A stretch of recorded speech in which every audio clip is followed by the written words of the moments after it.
Good morning, ladies and gentlemen, and welcome you at day 5, the very last day of the European Youth Olympic Festival 2015 here in Tbilisi from the Judo Academy. We have the last remaining 3 weight categories on show today.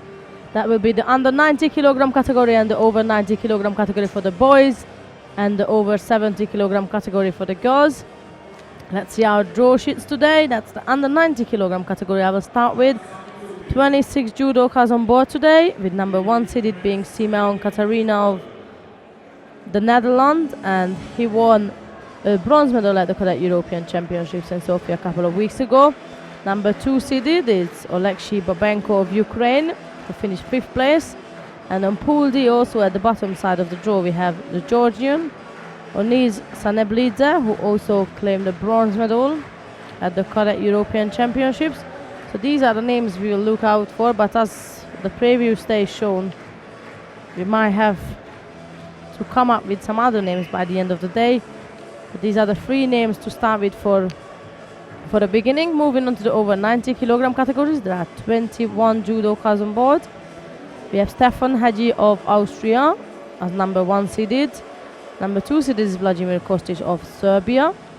And in Pool B, we have Dimitros Tomitas of Greek and Gela Zalishvili of Georgia, and both of them won a bronze medal in Sofia at the Cadet European Championships a few weeks ago, and the opportunity for them, or the possibility for them to meet in a quarterfinals is highly happening. That's the over 90 kilogram category, and then we have one more weight class today, is the girls over 70 kilogram category, with number 1 seeded being Marketa Pavlosova of the Czech Republic. Number 2 seeded is Sigetvári Mercedes of Hungary. And in Pool D, we have the winner of the Cadet European Championships 2015, that Raz Hershko of Israel. These are the 3 names I would highlight for you for the start. The competition will run on 2 tatamis as usual. So mat number 1, we will have Vladislav Gavrilov of Germany facing Antanas Kmielowski of Lithuania. At mat 1. On mat 2, we'll have Fabos Christoph of Hungary versus Ventsislav Hristov of Bulgaria. And I have not mentioned the weight classes, so mat 1 will be under 90 kilogram category. And mat 2 will start with the over 90 kilogram category. And just as I finish my little speech, here is our referees, also ready to go on the last day of the tournament.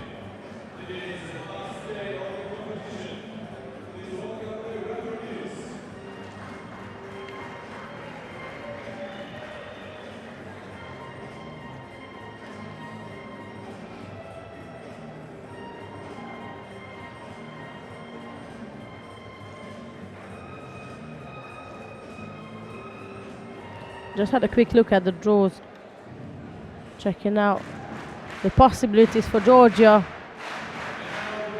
medal winners, and I noticed that they have no over 70 kilogram fighters, so we will have the boys to look out for today.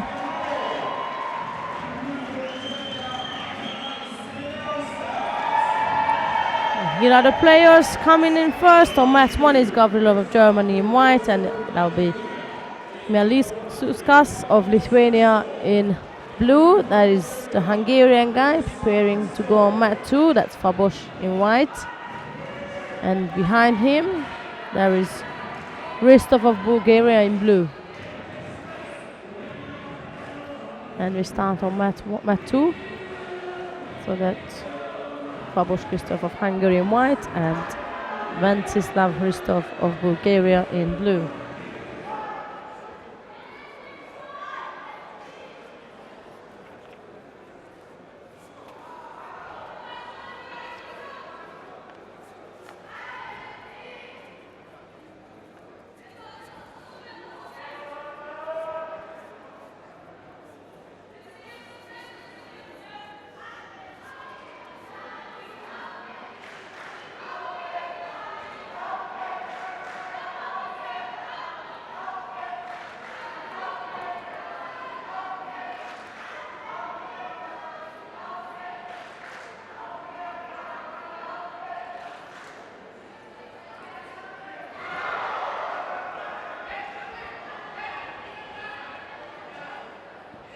It's quite an unusually high number of entries in the over 90s. Normally, in any case, the over categories are not so busy, but in this case there are 21 judokas, which is a fairly high number for the weight class. There's a Shido gone for the Hungarian.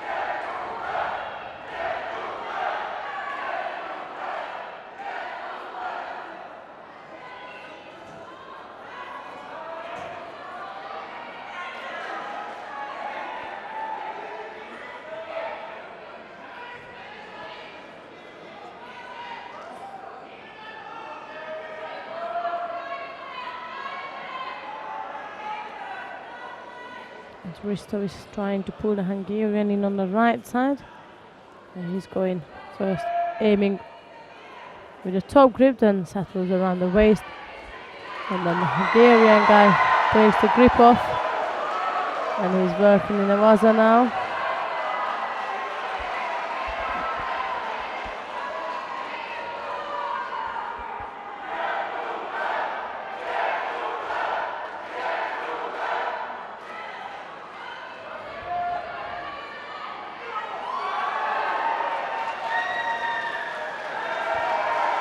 Left side he drops an Agatan from the Hungarian, who then managed to step around and almost managed to secure a hold down on Hristov.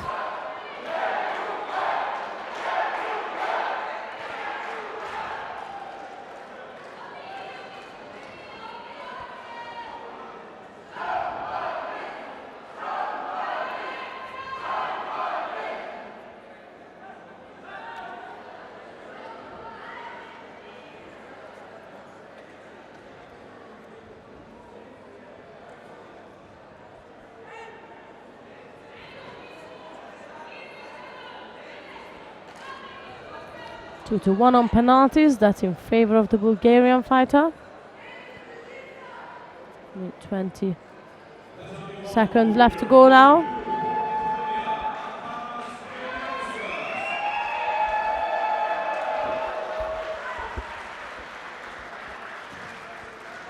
Was an Ochi-Kochi combination on left side from Fabos.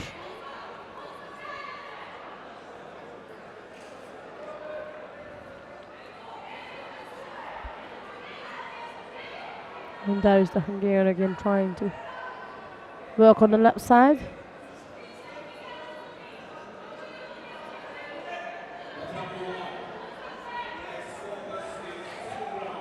Serve penalty has been now given to the Hungarian judoka.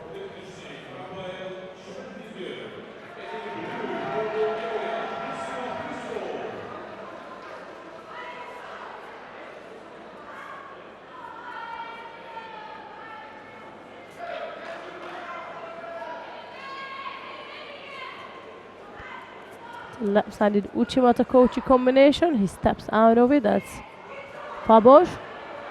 21 seconds left to go now.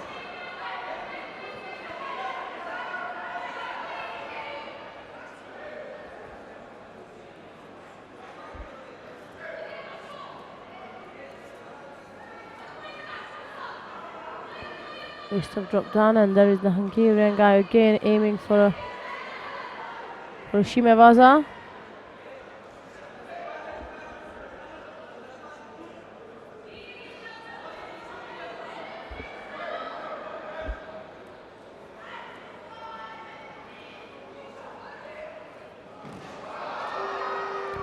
And of course Fabos had no choice than to put the last bit of the attack in, since he was down by quite a few penalties, and as he attacked, Rakoso Togake Rostov turned around with Uchimata and scored for Vazari at the end. That means that's Ventsislav Hristov of Bulgaria who is going through to the next round.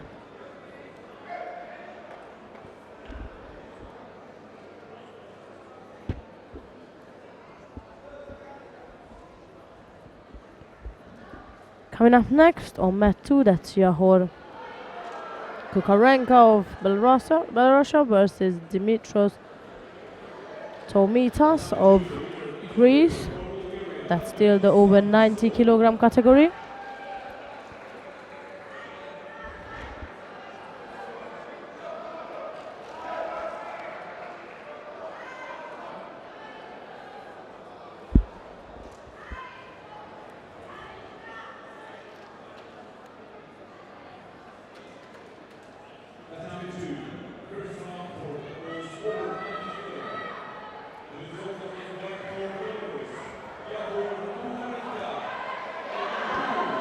Here you got the replay of the previous contest, and here we are now with Kukarenko of Russia in white versus Tomitas of Greek in blue.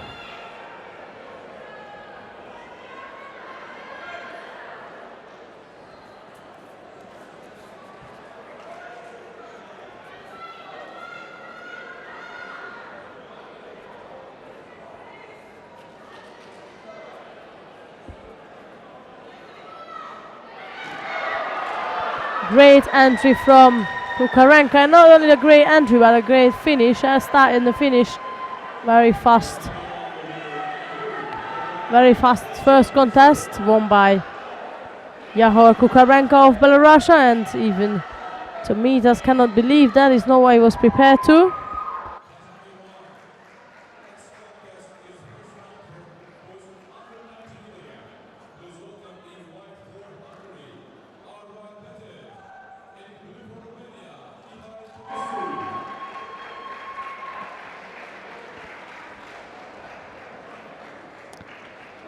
Quick first round from the Belarusian fighter. Coming up next is David Sandstrom Dapata of Spain versus Gela Zalishvili of Georgia.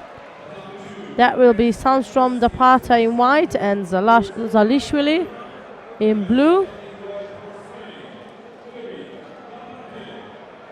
The replay of that very quick left-sided drop Sonaga which Kukarenko scored with. But let's move on now. We have the Spanish boy versus the Georgian, namely that Sandstrom versus Zalishvili.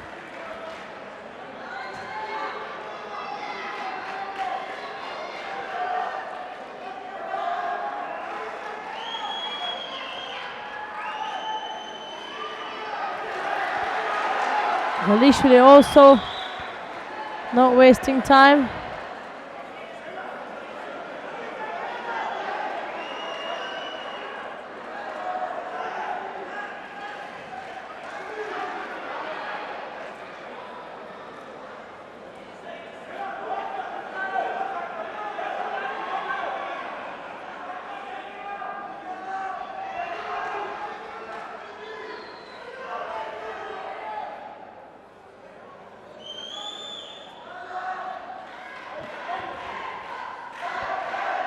Work with Nashiwaza. Straight into Nevaza Zalashvili.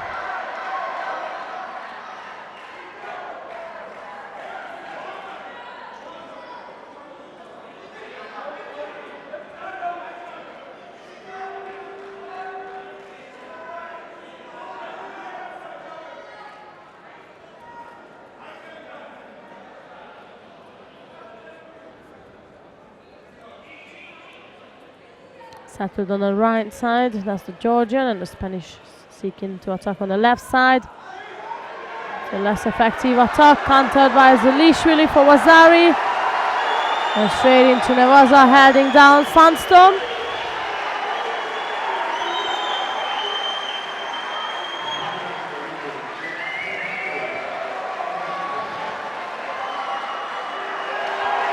That's the end of the first contest for the Georgian. That's Gela Zalishvili of Georgia, who will be going through to the next round of the over 90 kilogram category.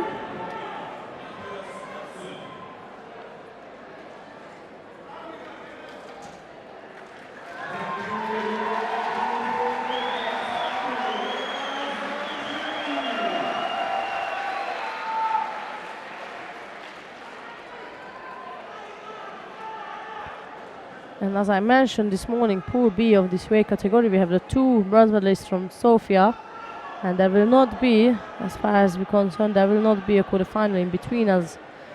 Tomitas just lost his previous contest, yet Zalishvili won his first contest, so they will not be meeting at the quarterfinals. Coming up next is Ahmet Khan Sekic of Turkey versus Artur Kamalov of Russia. That will be Sekic in white and Kamalov in blue.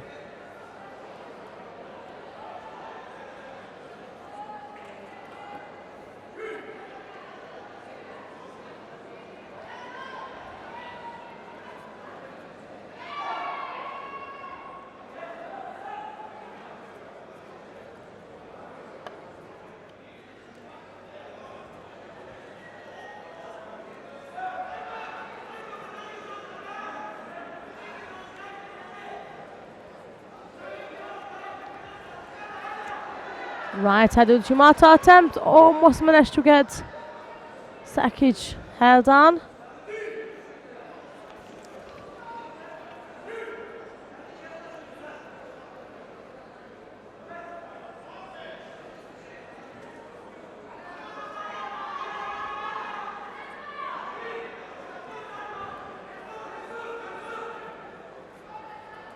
Sekic this time trying to aim for left side Uchimata. He decided to go back one step behind. Kamalov used that moment to foot sweep his opponent.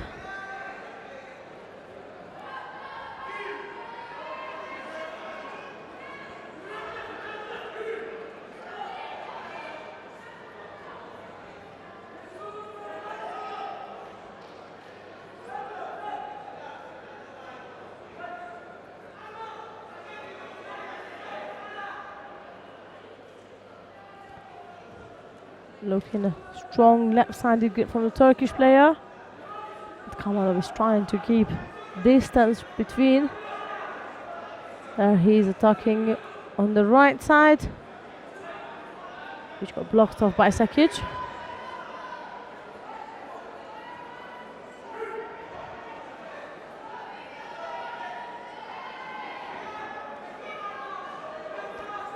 Back again.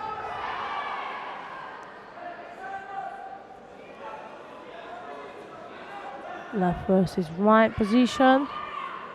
And this time, Kamalov is the one again who managed to score. That's a second Yuko for the Russian fighter.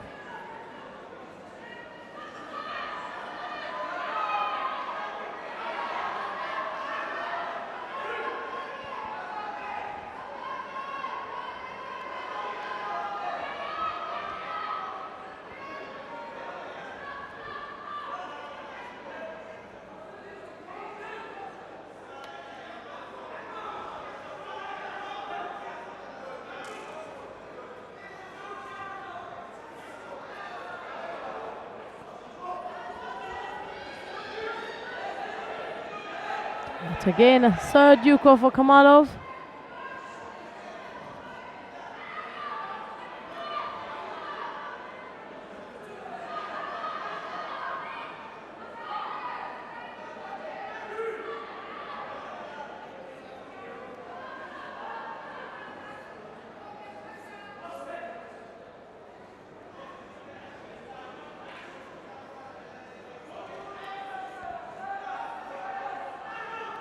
Sorry, Uchimata is, but still Sekic is trying to score a bit, but Kamalov has an inside grip and that causes a bit of a trouble for Sekic to turn in properly.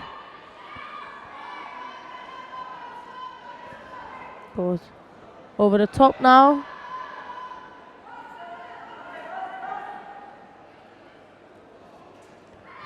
Maki Komiatam from the Turkish fighter.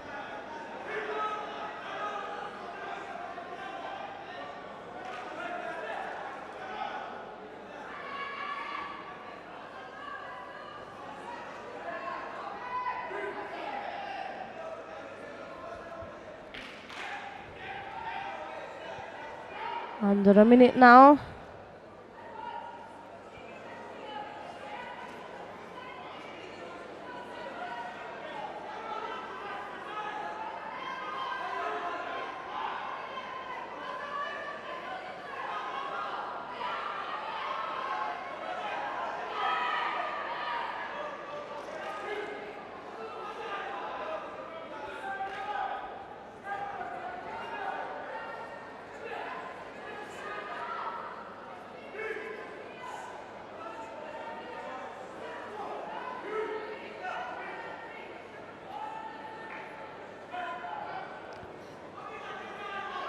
Russian guy has to quickly see the medical. Nothing's too serious. He has to still get seen.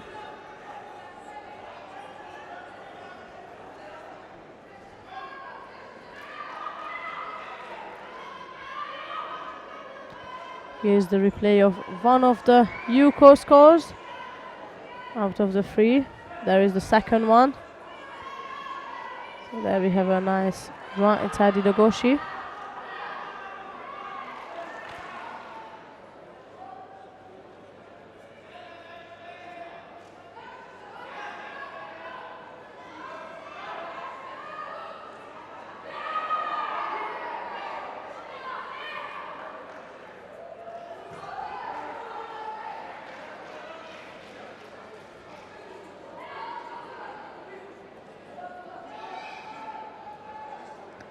Saric is the one now trying to put the last bit of effort in there with 20 odd seconds left to go, and still 3 Yukos lead for the Russian player.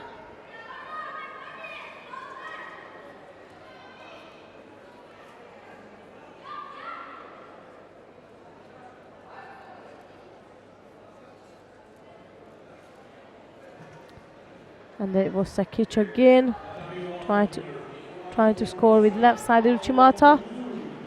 Kamalov was aiming to counter that. 9 seconds to go. Second penalty for Kamalov.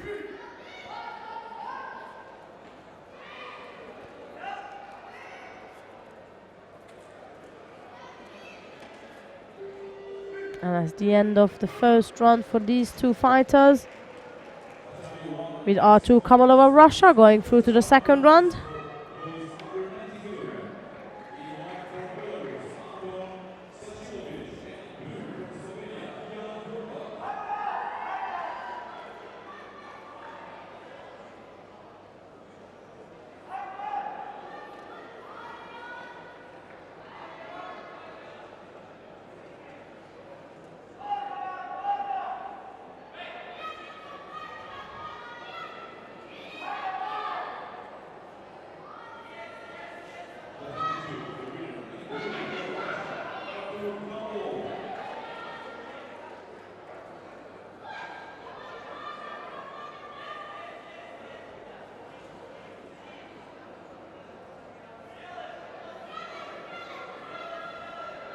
There is Kamalov walking off the mat, and once he's back in the warm-up area, he will be able to start his preparation for his next contest. But coming up next for us is Daniel Masselberger of Germany versus Alexandra Shmanovic of Bosnia-Herzegovina. That's still the over 90 kilogram category.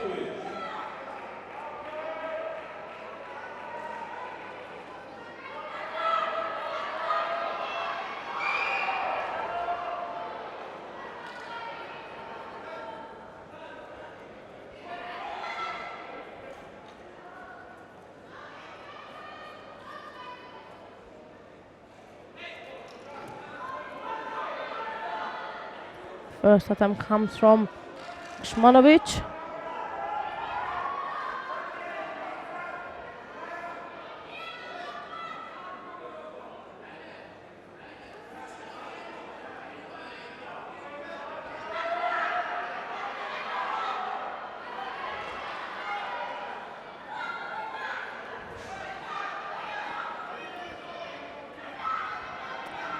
German fighter is aiming to dominate on the right side, but then again Masselberger is busy to get Shmanovic out of balance and moving him around, and that's the moment when Shmanovic just used to just turn in front of him and trip him over from Vidumaki Komi for Yuko. So that's a lead for Shmanovic.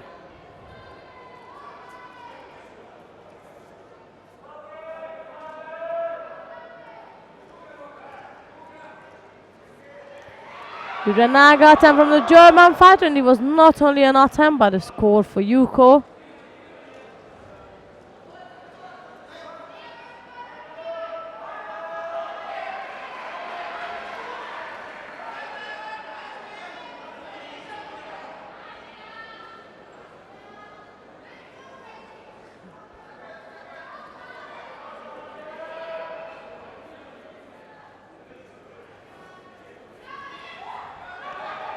Berger is trying to block those turns on the right side from his opponent, and that was here again aiming for Jernage.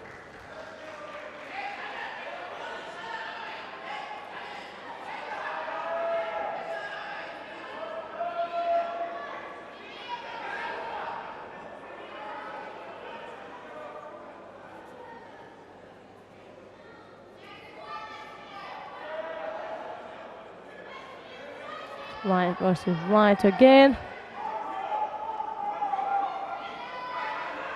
And it's still Skmanovic who is putting the first attacks in.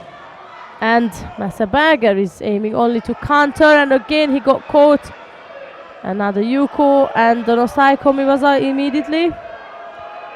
Good transition from the Bosnian guy. That's 5 seconds left to go of this hold on. If you can keep that, then that will be indeed Alexander Skmanovic of Bosnia-Herzegovina, who is going through to the next round in the over 90 kilogram category.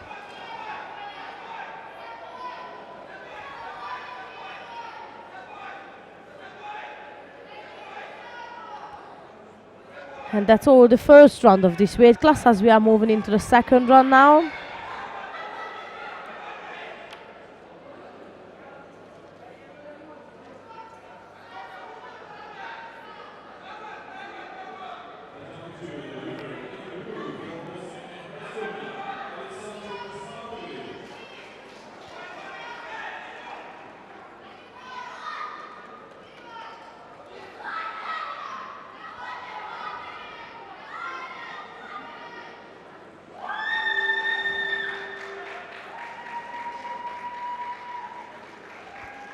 Here's the replay of the score from Skmanovic.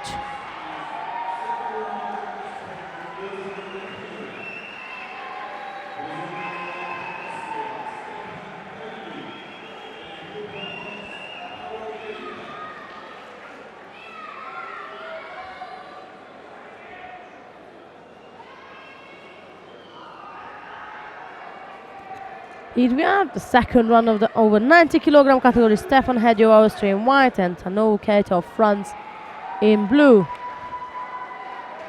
And Hedji is our number 1 seeded player.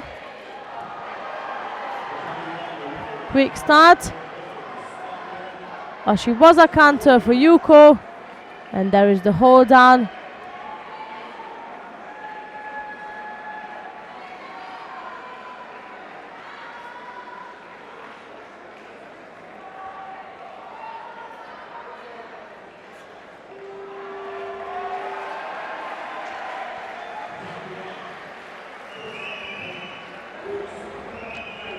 It will not be the end. Even you saw the flashing winner sign. It was around 18-19 seconds when Keita managed to escape, and our fighters back on again.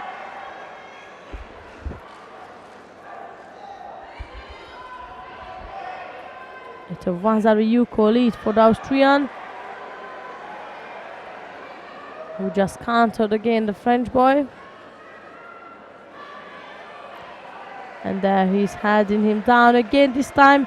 15 seconds will do the job.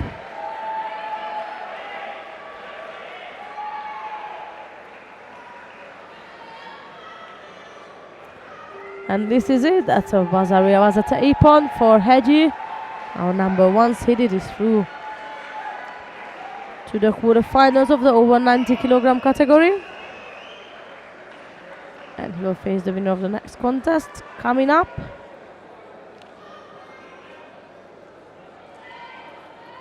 Where we have Alex Molodechki of Lithuania versus Vencislav Ristov of Bulgaria. That's our next contest.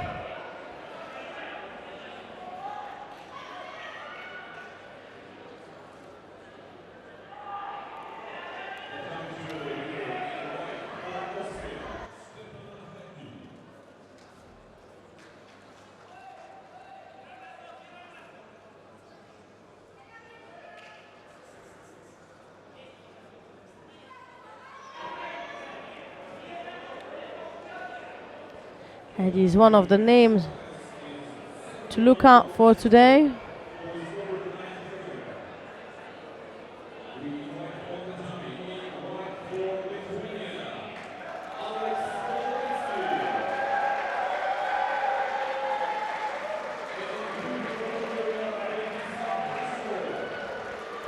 Here we are with Molodechki in white and Rustov in blue.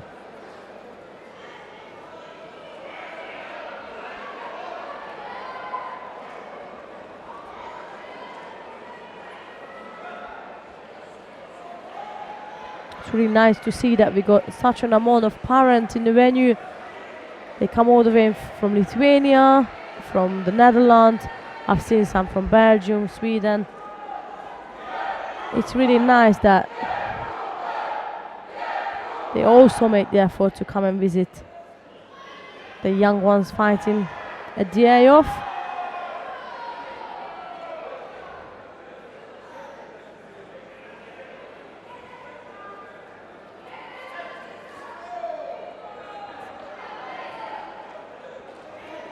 First penalty goes to Hristov for stepping out of the contest area.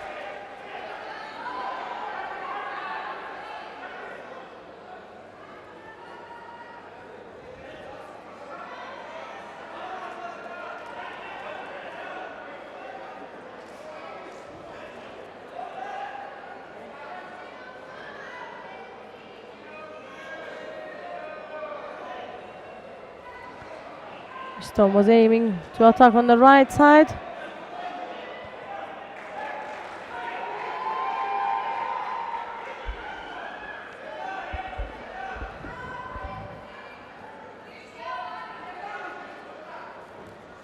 There is again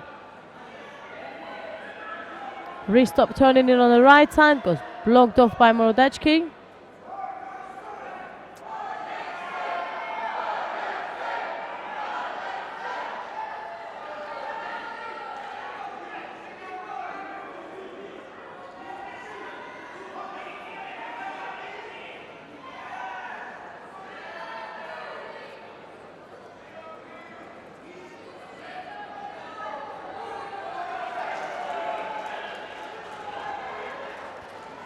And that's the third penalty, so that's Ristov now under pressure. With still lots of time left on the scoreboard. And Molodechki hasn't got to do much really. Just get a good control over the grips.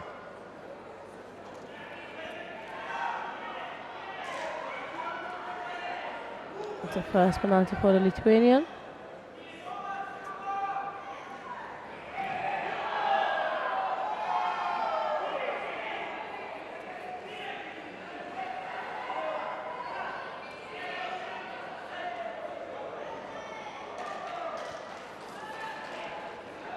Ristov had the first attempt to attack again, and Molodechki was trying to counter-attack him.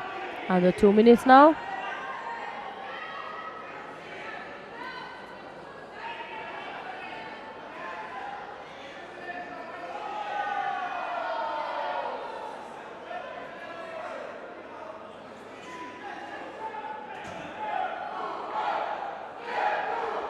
And there you can hear the supporters from Lithuania.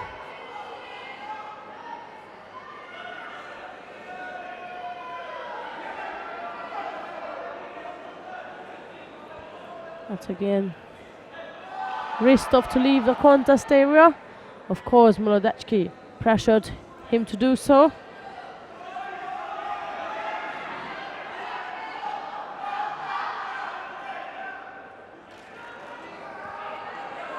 Again an attack from Ristov. Molodechki blocks this off. Approaching the last minute of this contest. Molodechki picked up the second penalty, so 2-3 on the Shidos.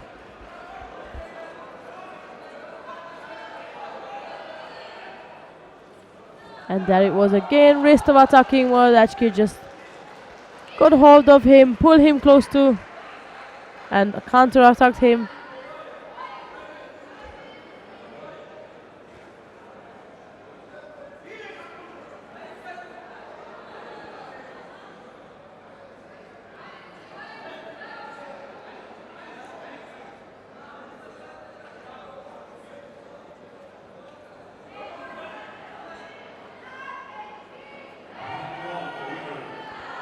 30 seconds left to go now, and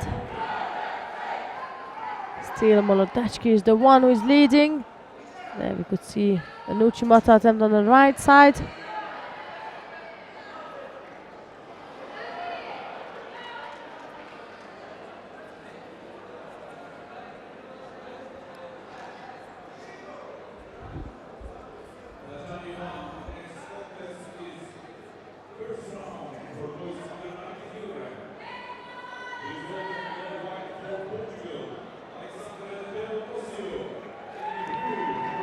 You just have to double check if the counter attack did started inside of the mat, on the side of the contest area or outside. If it started inside, then there will be a score, and there is. So Yuko. The second Yuko for Molodechki. And Ristov almost managed to catch his opponent with an Ashiwaza. He's hooking on again. 10 seconds to go.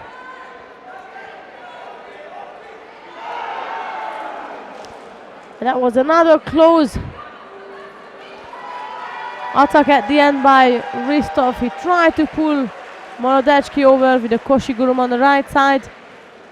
Good defense from the Lithuanian, and it will be him who is going through to the next round. Indeed, in the quarterfinals of the over 90 kilogram category, where he will face Stefan Hadji, number 1 seeded of Austria.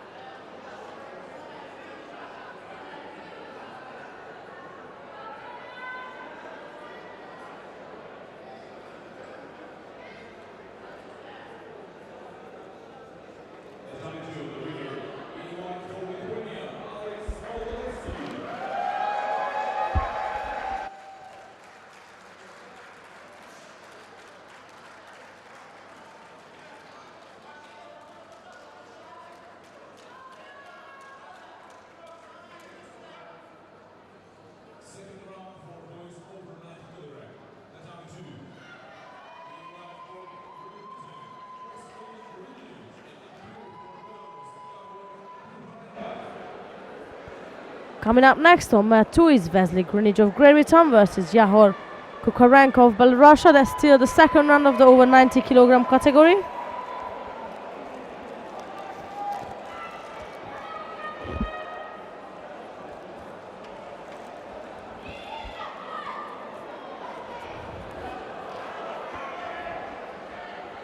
That's Grinic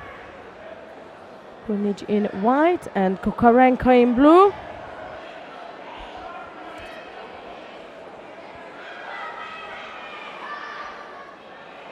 Grinic starting off with a really dominant grip. Bit of a high difference there. It's in favor of the British fighter, but you never know. The size doesn't matter in judo that much. Of course, you got advantages, certain advantages when you're higher, but you also have certain advantages when you're shorter. It was after Mate.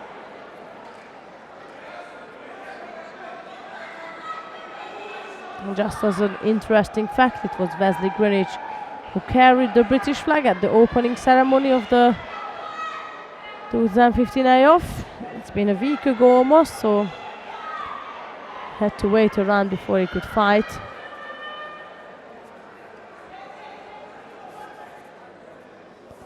Kukarenko managed to pin down the sleeve of the British fighter, and that's exactly the same hand he has to go, or he wants to go over the top. A penalty for each player so far.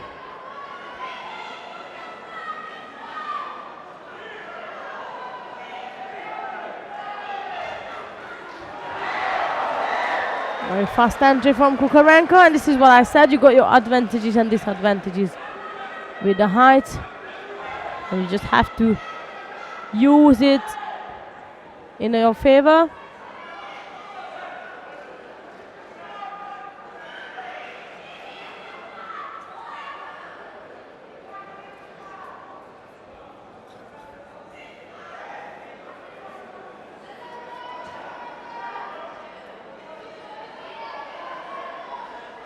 But Greenwich managed to settle back with the top right-sided grip. Gets pushed out. The coach is telling him that's fine, the grip is good, but you're going to have to circle inside the mat.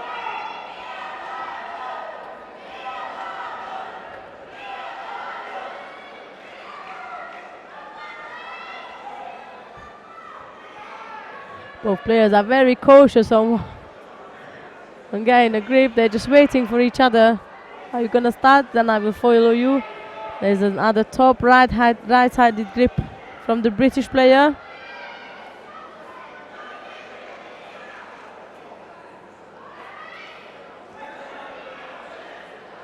His grip seems to me be being fairly dominated.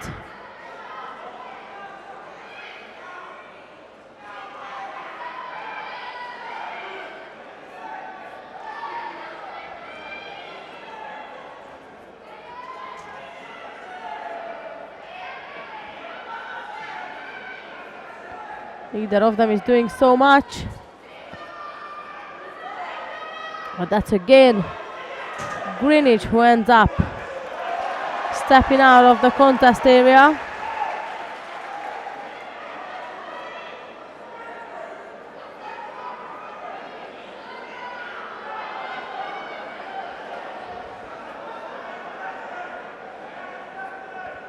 And there they are again, just circling around and waiting for one another to initiate.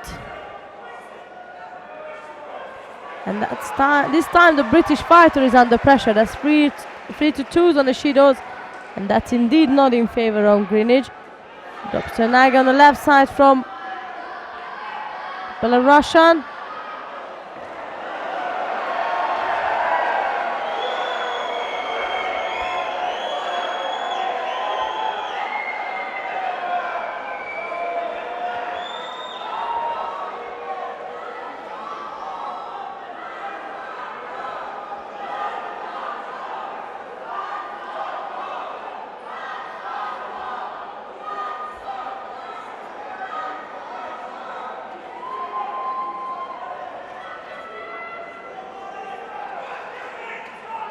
So it's still 3-2 on Shidos, and there's 20 seconds left for the British fighter to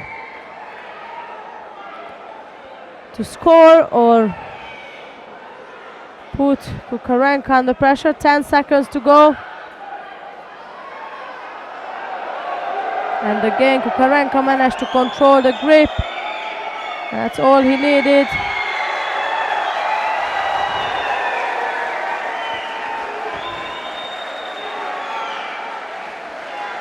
So here we have Yahor Kukarenko of Belarus going through to the next one in the under 90 kilogram categories. Indeed, he is in the quarterfinals now.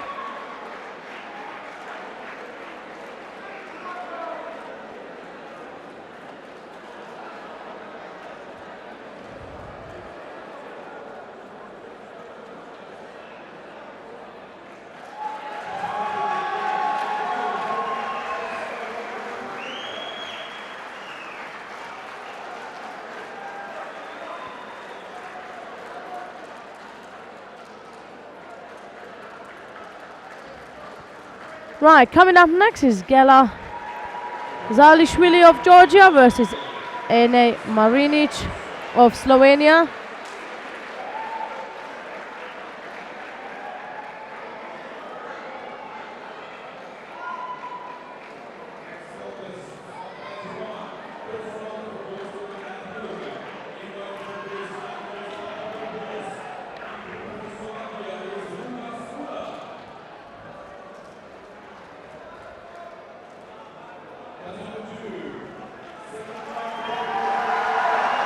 Here is, as you can hear, is a Georgian fighter coming up next. Second round, over 90s. Gela Zalishvili in white versus Ene Marinic in blue.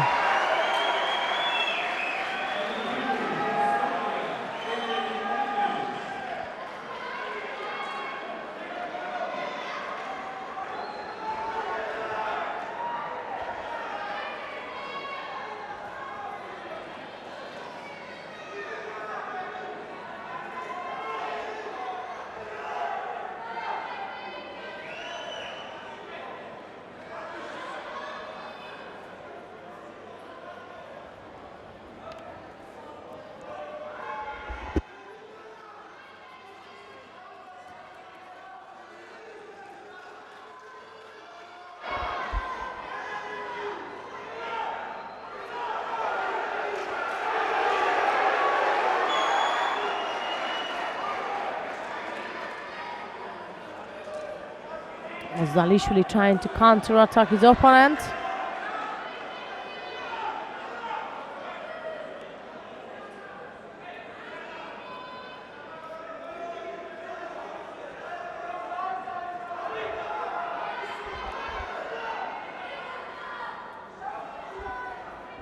Zalishvili back with a strong top right-handed grip and trying to take down his opponent with one hand. That was always going to be difficult.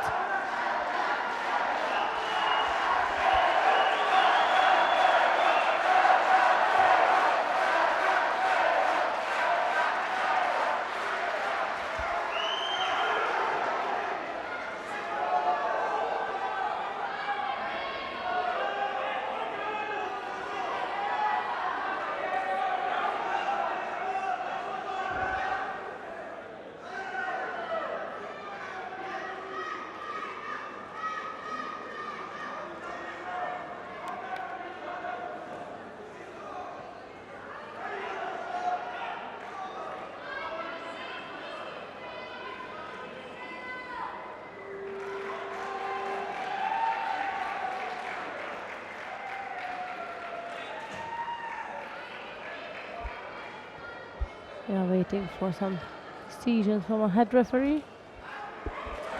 Penalty for the Slovenian judoka.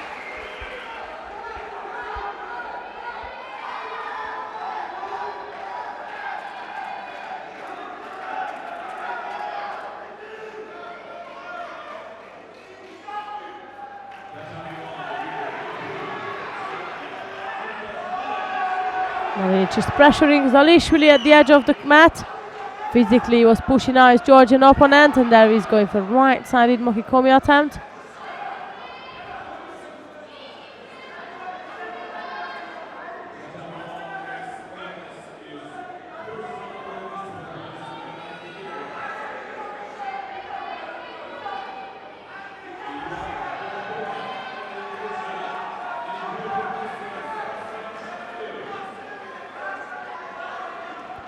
Right versus right is what the boys are trying to do. They both want a dominant right-sided grip.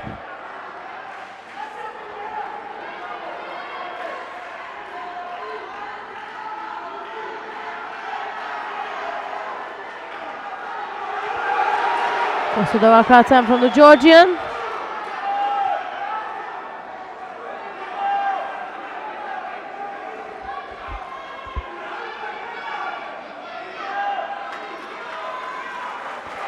Second penalty for Marinic has been given.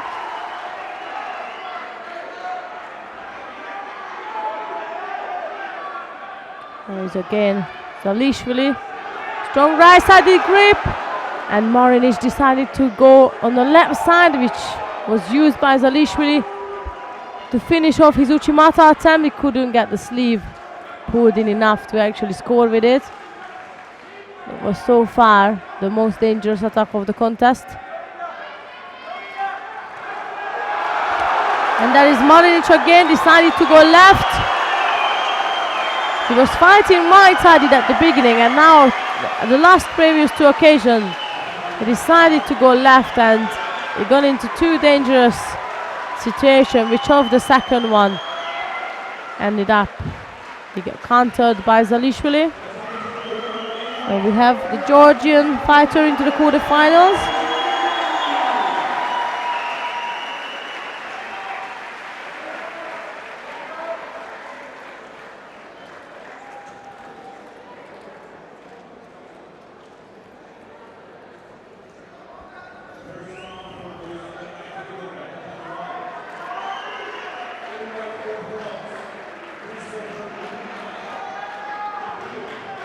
Coming up next, we're moving on to the bottom half of the draw. Second run still of the over 90s, Vladimir Kostic of Serbia versus Artur Kamalov of Russia. That will be Kostic in white and Kamalov in blue.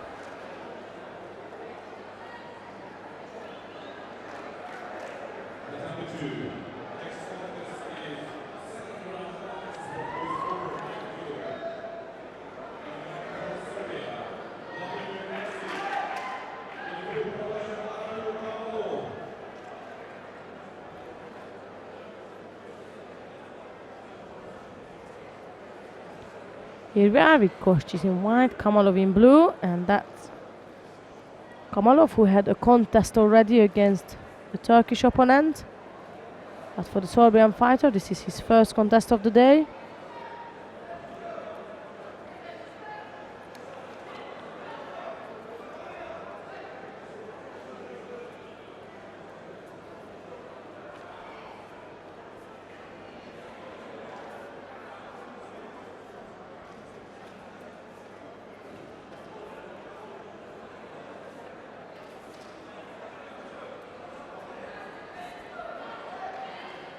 Both players are cautious, just a bit of an ashiwaza, nothing too dangerous. Kostic now breaking off the grip on one side. I thought he was gonna fly in on the right side, but he decides to settle back on the left. Now there he is, going with that right on the top.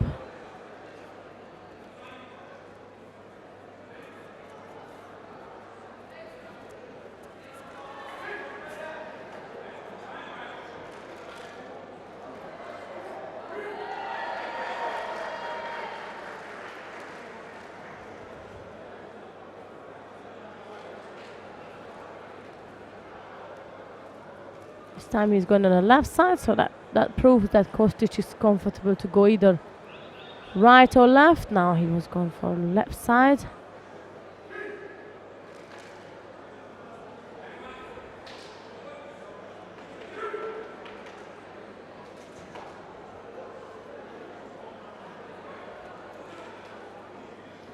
So far there's a single penalty on the side of the Serbian fighter with 2 minutes and a bit left to go.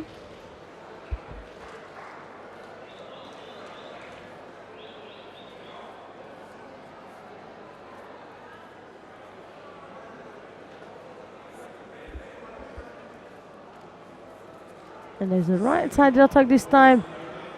Haraimaki coming back for a Kochigari, which then Kamalov decides to turn over by an attack as well.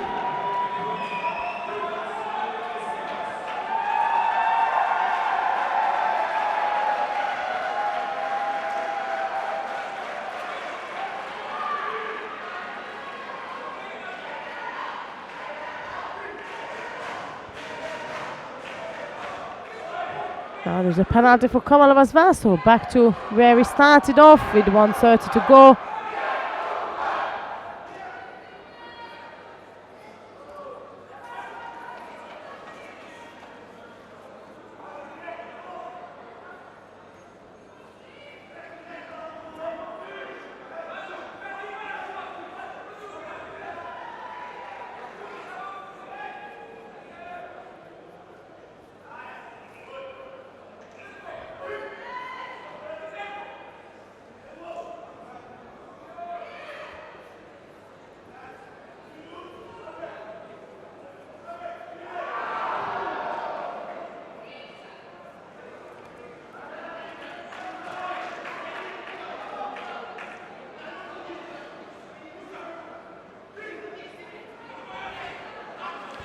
Under a minute now, still not much effectiveness has been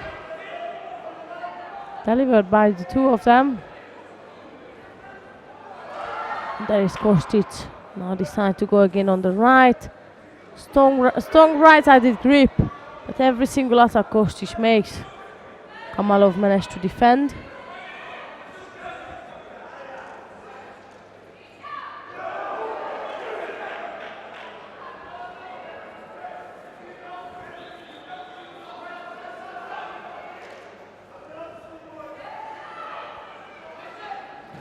There's Kostic again, it's keep being Kostic who gets a right-sided grip, goes for an attack, and Kamalov just blocks it off. There's no frightening attack come from Kamalov so far. No wonder we are 2-1 on the Shidos with 20 seconds left to go.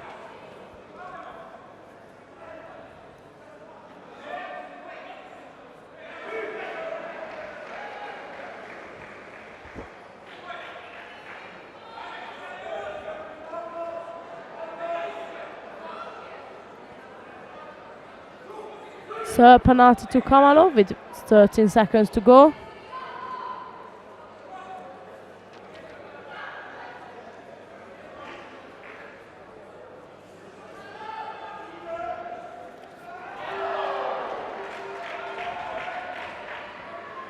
And it's the end of this contest. And as a result of that, we'll have the Serbian fighter, Vladimir Kostic, who is going through to the quarterfinals.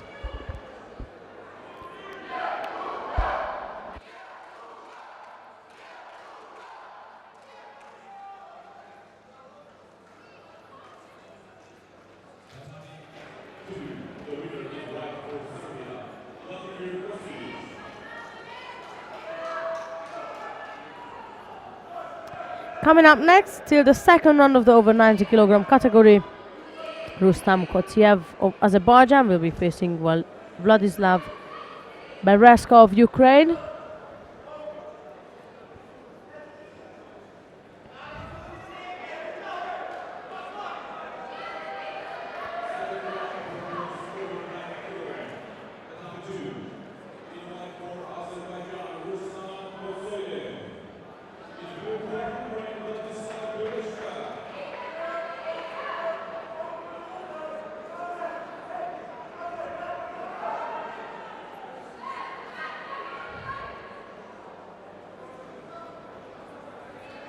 Here we are. In white is Kotiev and in blue it's Bereska.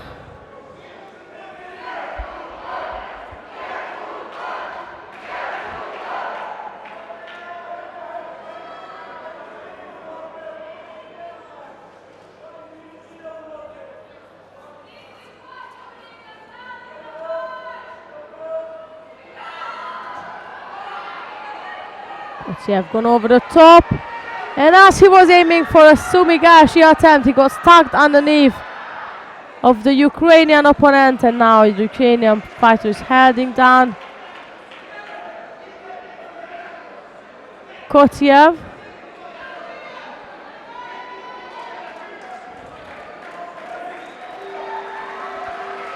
And that's another quick entry to the tournament by Vladislav Bereska, who is now into the quarterfinal of the over 90 kilogram category.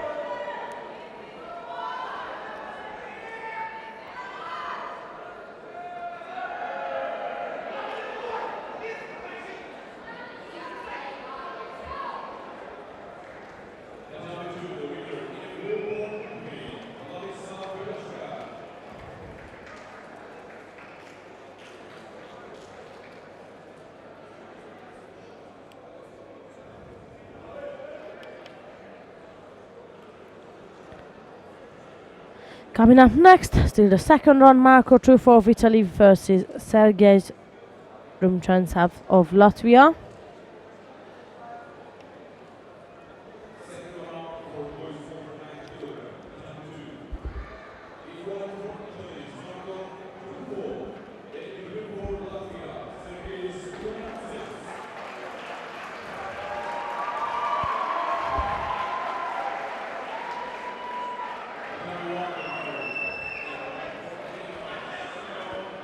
There's Truffaut in white and Rumchantsov in blue.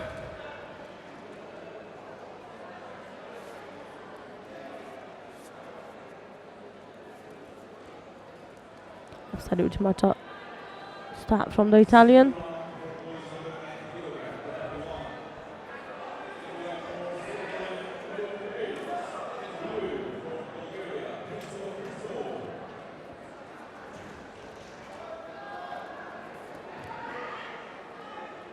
This time it was the Latvian guy who got on the right side.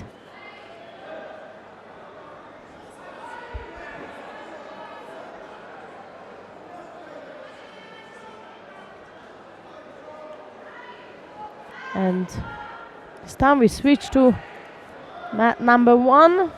I'll keep you posted on mat number 2, but now we are on mat number 1 with Haitos of Switzerland in white versus Ristov Bulgaria in blue.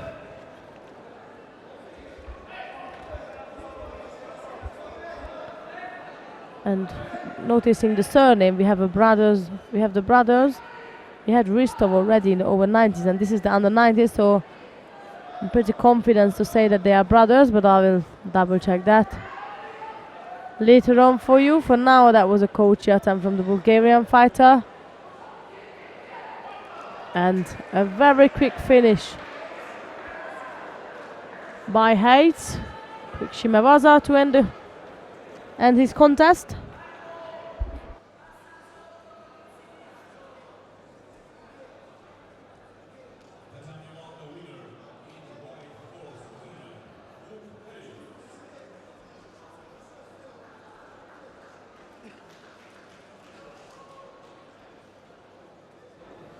Then it's Luke Brian Hayes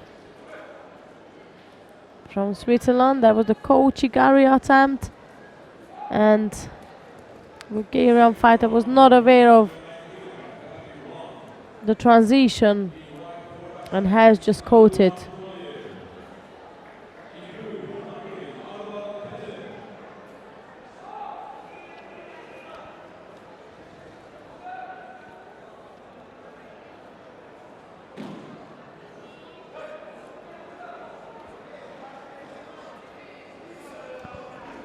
But again, the under 90 kilogram category we have now. That Tomayev of Russia in white versus Arvai in blue from Hungary.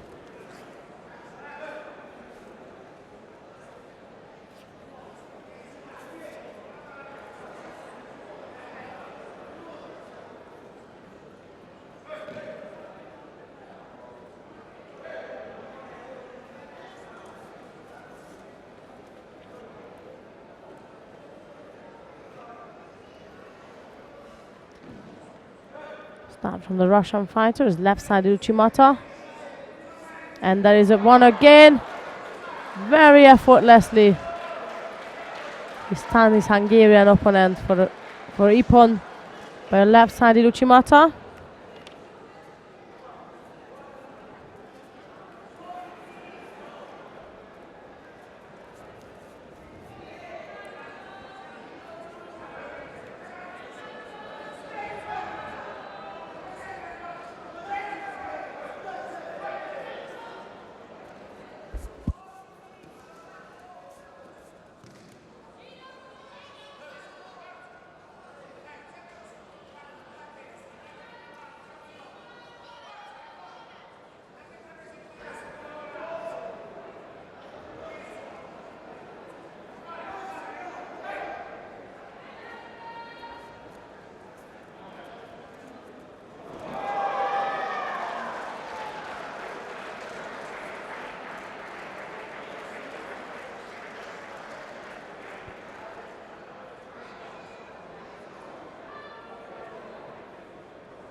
Not quite sure what exactly we are waiting for.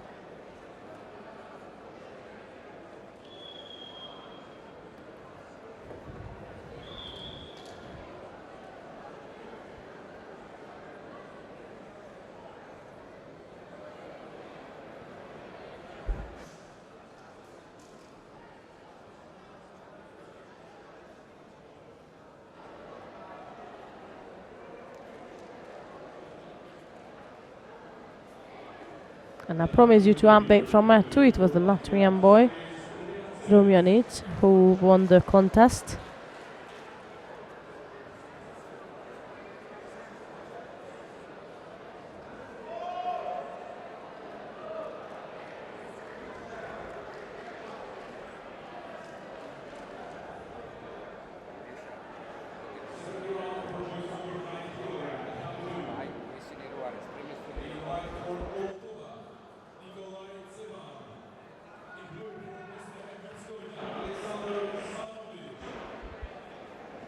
Here's the replay until we are waiting. That was not actually a Zuchimata. From this side it's a Haragoshi. From my angle it was different from the first time.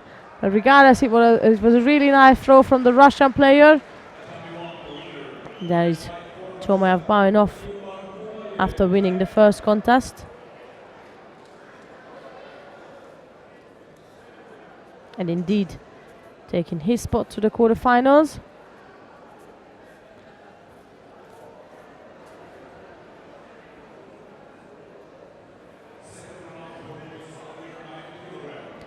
Coming up next to the under 90 second run, Almog Luzun of Israel facing Anton Sochilovic of Belarus.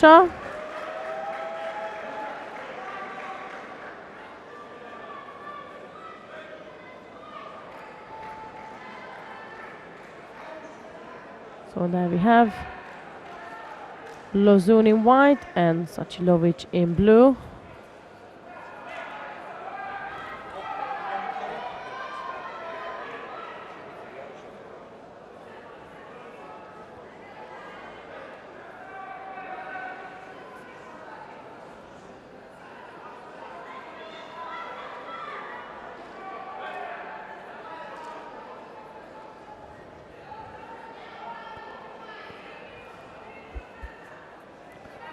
Luzun is seeking to get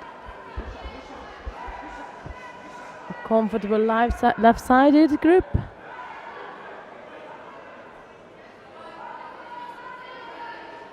He couldn't get the sleeve. He was trying to get the sleeve of his opponent. He couldn't get hold of it, so he dropped down on the right side. Drops to Naga.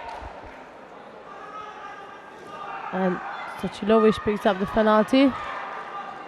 But there he is, coming back with a right-sided Ouchigari-Uchimata combination.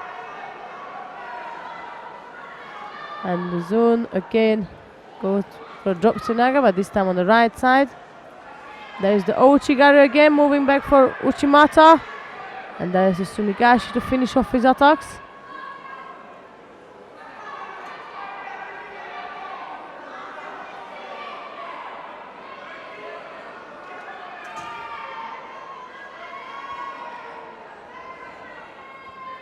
Luzun, who was aiming to get his trap legged out.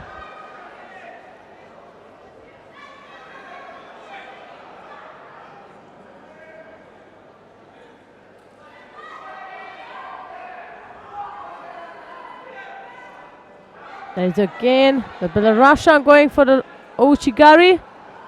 That looked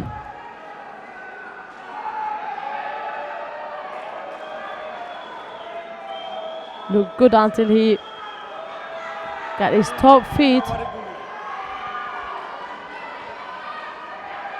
The top part of his feet he hooked back, so it's almost like he trapped his leg around twice. Is the reason he picked up a penalty.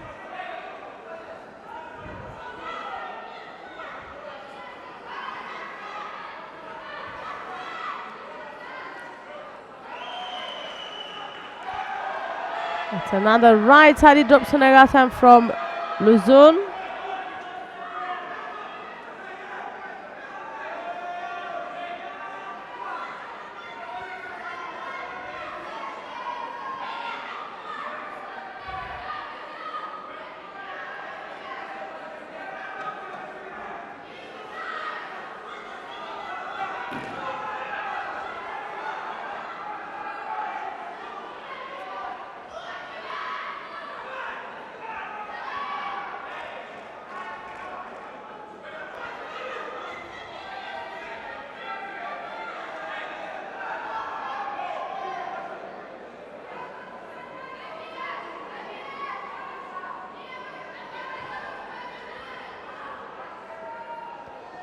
Still two penalties on the side of Sochilovic, and that's now Luzun, who is aiming to secure a hold on, and that looks to me he's about to pin down, and he did indeed. The referee called a psychomy. So that's Luzun holding down his opponent to secure his place into the quarterfinals of the under 90 kilogram category.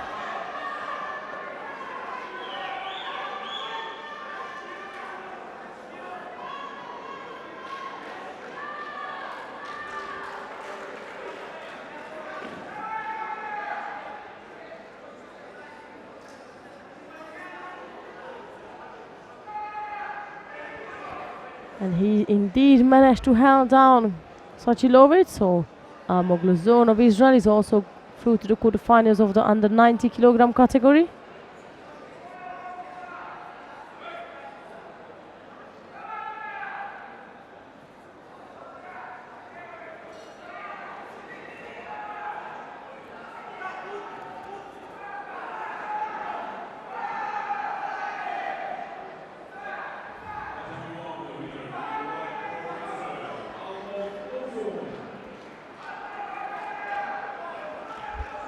Coming up next, still round 2 of the under-90s, Oleksiy Babenko of Ukraine will be facing Lucas Monreal Ruiz of Spain.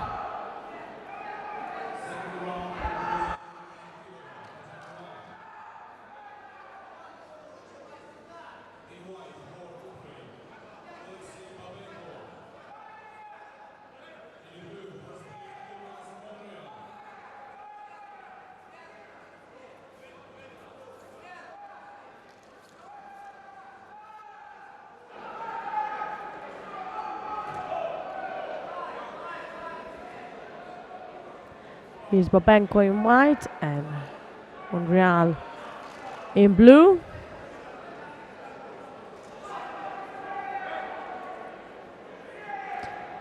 Fast entry and a quick pickup from the Spanish fighter, and Babenko ends up on top, scoring for Vasari. And indeed he carries on with a transition and now aiming to secure another score or even the end of the contest.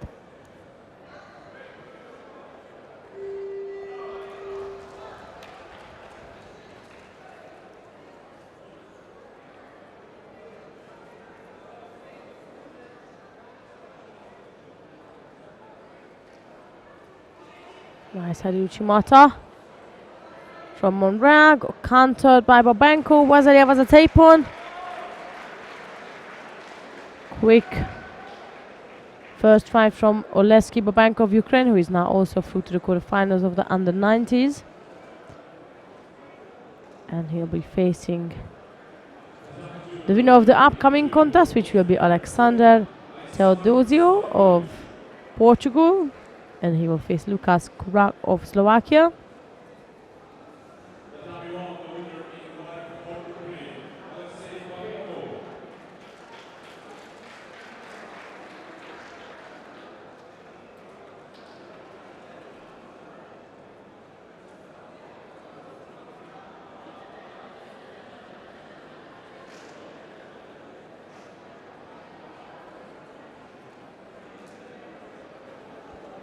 Here's the replay. The Spanish fighter was attacking with the right hand Uchimata, and with a very smooth movement, Babenko just countered him. Here's our next contest. Is Teodosio of Portugal in white and Kurak of Slovakia in blue.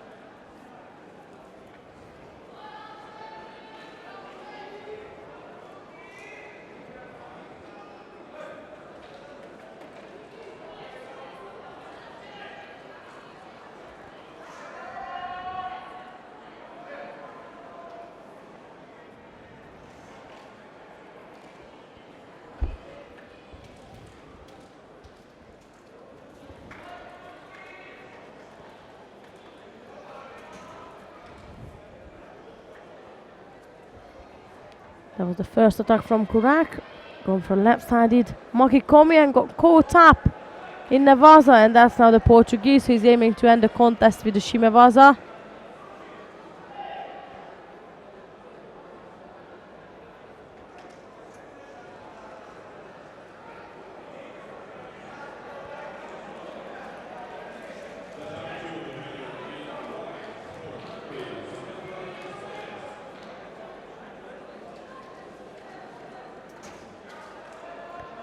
Kurak back with the top left-sided grip. There's again Haragoshi, also the Gary combination.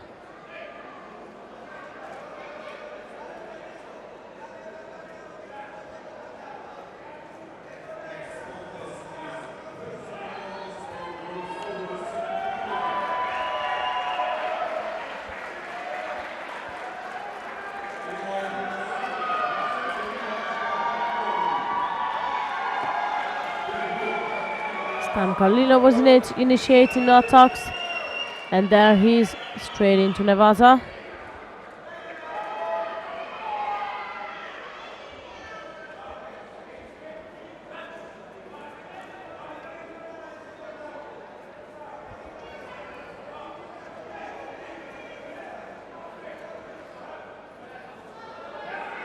Back again, Slovakian back again. Top left sided grip. As soon as the referee calls Hajime, he's on it. Top left sided grip, attacking with Uchimata.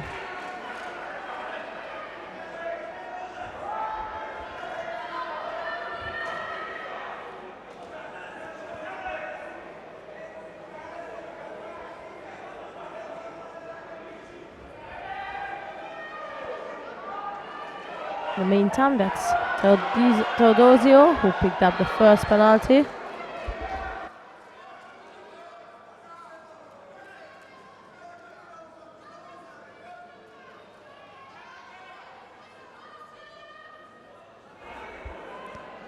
As I mentioned before, it's Kurak immediately gets his left-sided grip and pressuring the Portuguese opponent who stepped outside of the contest area. Picked up a penalty. The second one now.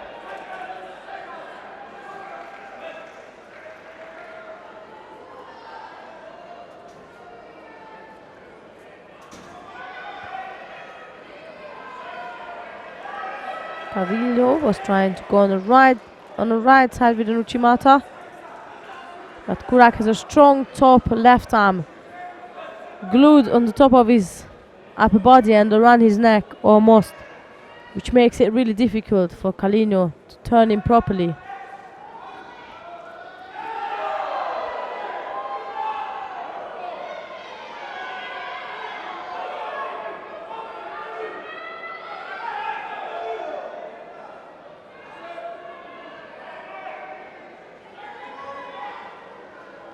Really good control from the Slovakian fighter, really good gripping, a good control over the grip. He just finds it difficult to actually throw his Portuguese opponent, who blocks out every single attack of Kurak.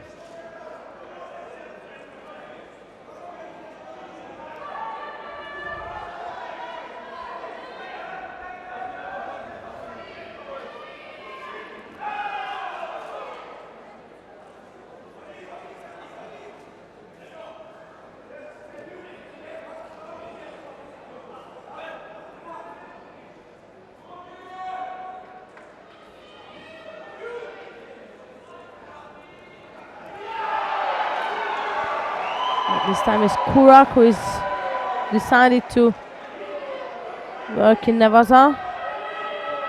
There's the Osai called on now.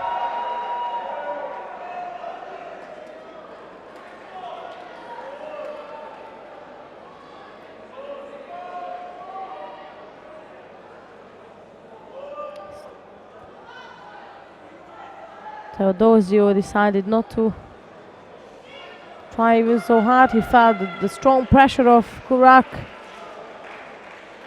Lukas Kurak of Slovakia, who is going through to the quarterfinals of the under-90s.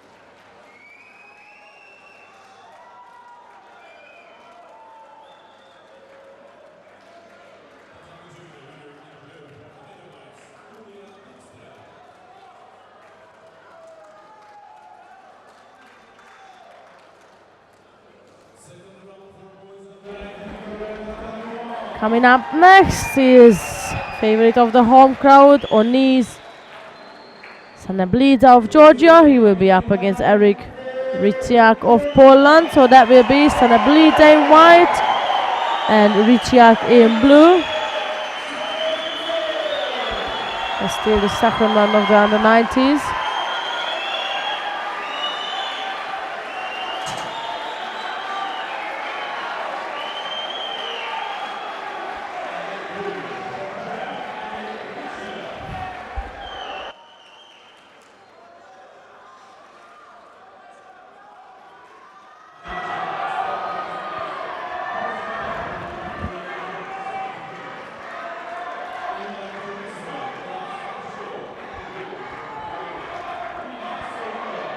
It's a nice left-sided Kochigaka start off from Repechage. But Sanabliza said, no, it's not you. It's me who's gonna have to show off my skills. And he scores for Yuko with the Morata Senaga. As again Repechage attacking.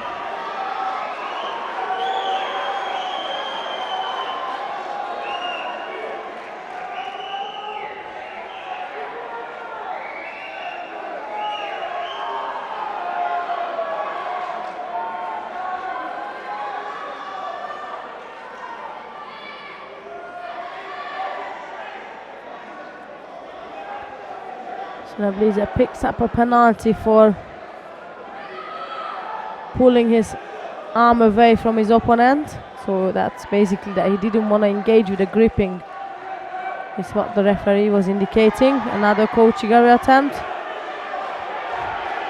And what a strength from the Georgian player. He just flipped around his opponent.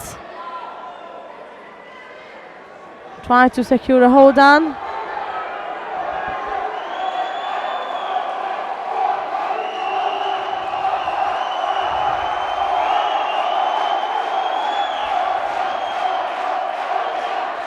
I'm sure you could hear the supporters from here. Left side he drops Senaga, was a try from Repechage.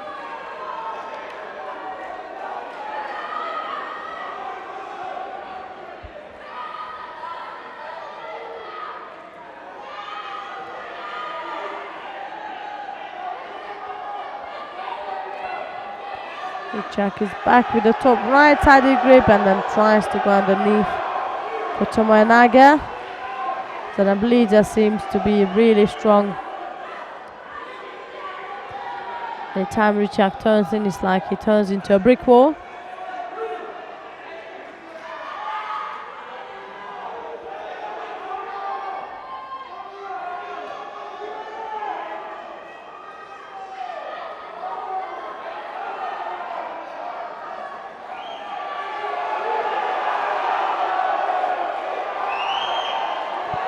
It's again Repechage attempted to Tomoenaga, and the Georgian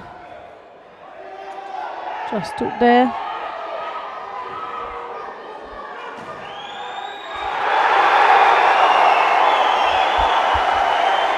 What a strength Sanabliza has, unbelievable. He literally got hold of his opponent on the right side, and Koshiguruma it was, drive him open. We're talking about 90 kilo left here. Definitely Sanabliza will have to watch out for him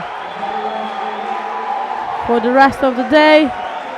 That's a celebration for Sanabliza and as well as for the home crowd now, as you can hear. They cherish in every moment.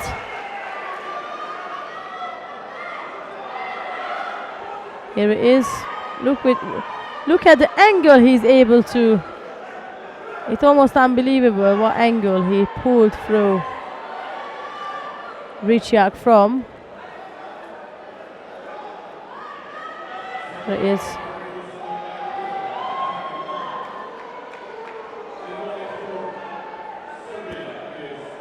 Right, that was another under 90s, and coming up next we have the last match of the second run in under 90s with Stefan Micic of Serbia versus Christopher Muama of France. That's Micic in white and Muama in blue.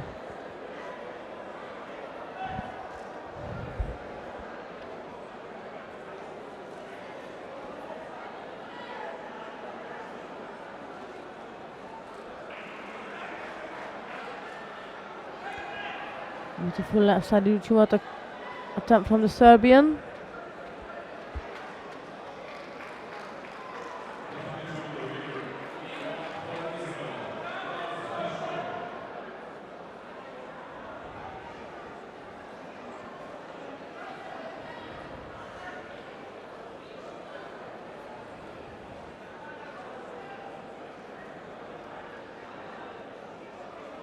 Again, left versus right. Roma is happily settling on the right side.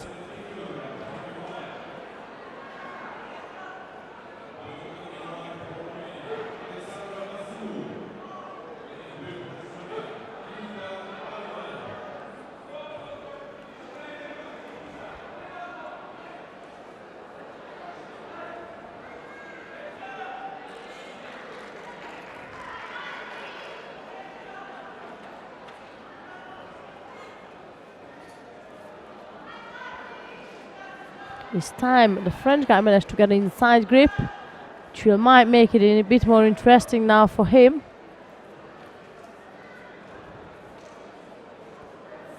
Goes for an attack, Michi blocks it off.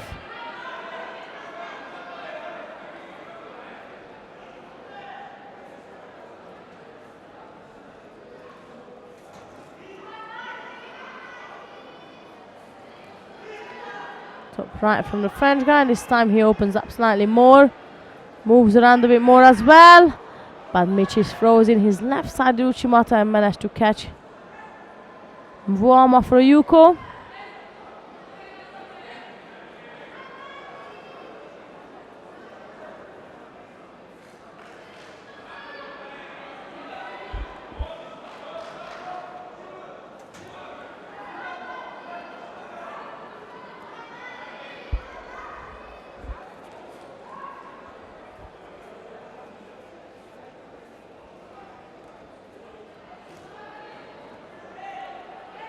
Is aiming for a much better grip than he did at the beginning of the contest. He realized the need of that, but that was again the Serbian throwing in the left-sided attack.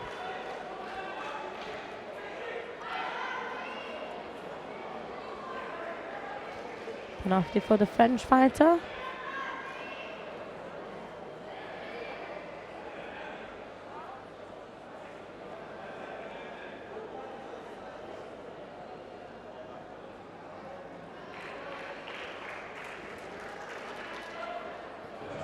Which is working hard in Nevada, trying to keep things busy.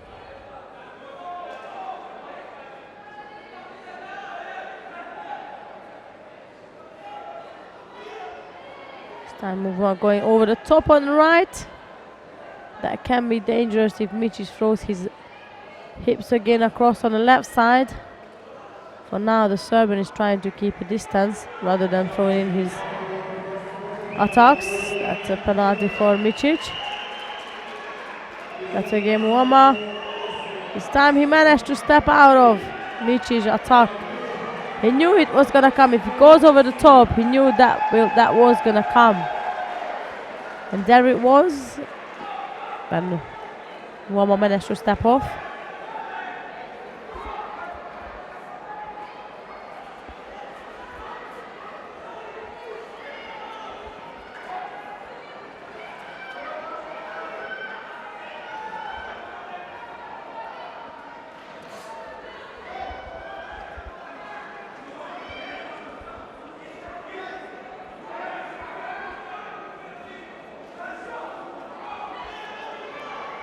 So there are seconds left to go. Still that Yuko lead by Micic, who just dropped down for a left-sided Serenaga.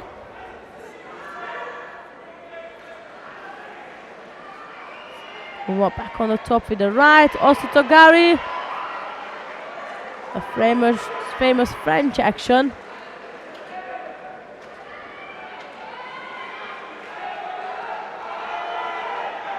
To score for Vasari from such an angle.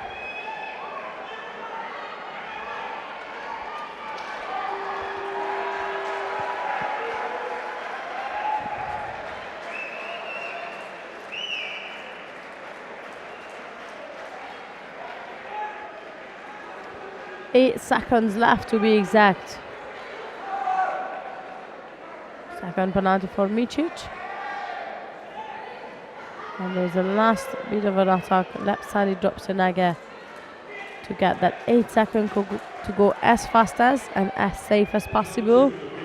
That is the end of this contest now, with the winner being Stefan Micic of Serbia. And he'll be facing the Georgian favorite in the under 90s. That's Onis Sanablidze.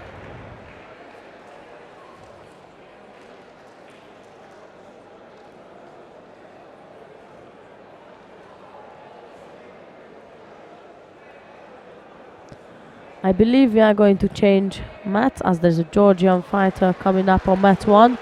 Today, once again, we are connected to the TV channel, so it was different yesterday. We had our own choice. Today, we're back with the TV channel, so forgive me for the random changes, but I do believe we're gonna move sooner or later to mat 1 because, as you can hear, the home crowd.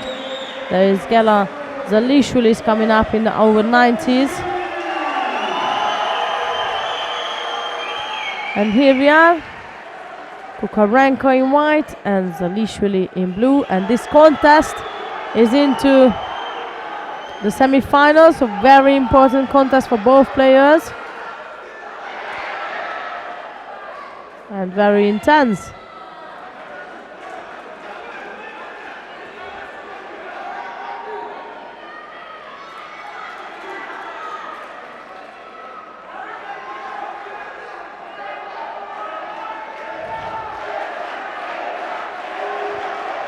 We know that Zalishvili likes the right side. For now, he settles for the left. As Kukarenko blocked his sleeve out.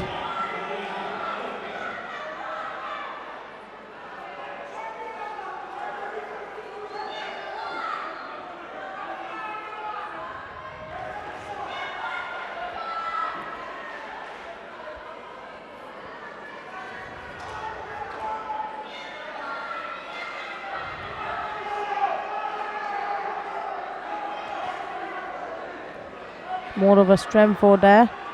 Kukarenko doesn't want Zalishvili to come close to him.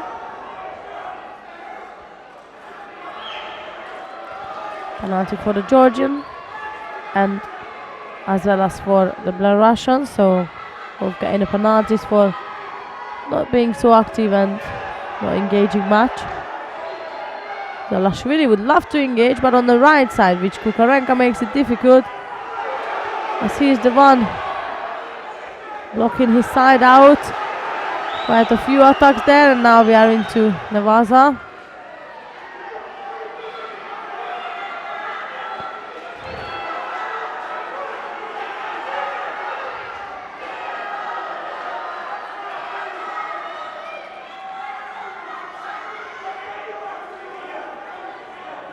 Zalishvili managed to get his right hand on the top now. This will become a bit more interesting for him.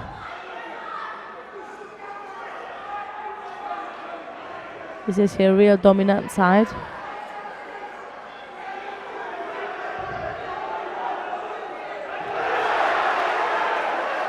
Ashira's attempt from the Georgian fighter, who then goes into Nevaza.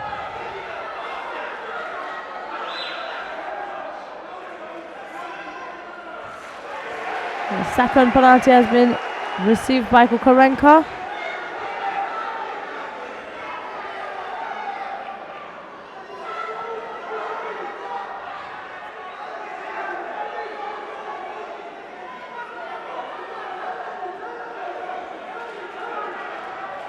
Again, really strong right-sided grip from Zalishvili.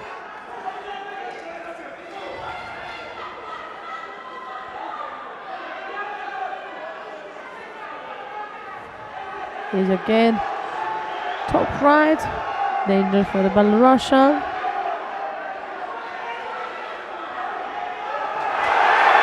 And indeed, Kukarenko was, I would say, doing the right thing. If he doesn't attack, then what's going to happen? He gets another penalty. So either way, he would be in a losing position. So he did attack on the left side, got countered by Zalishvili for Yuko.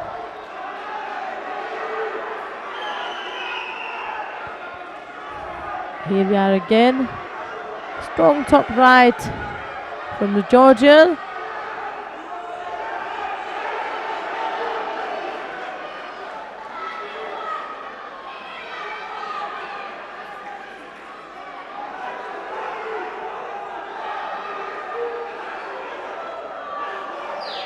30 seconds left to go exactly.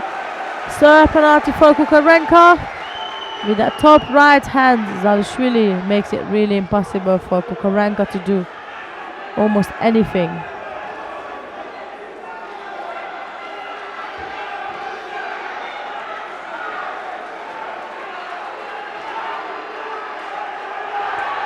Goes to the knockout attempt from Kukarenko, and it was not bad at all.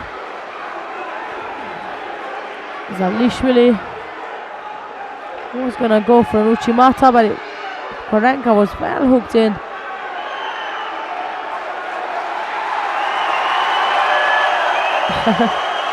Still we got 1 second left, but of course you can pretty much say that this is the end of this quarter-final.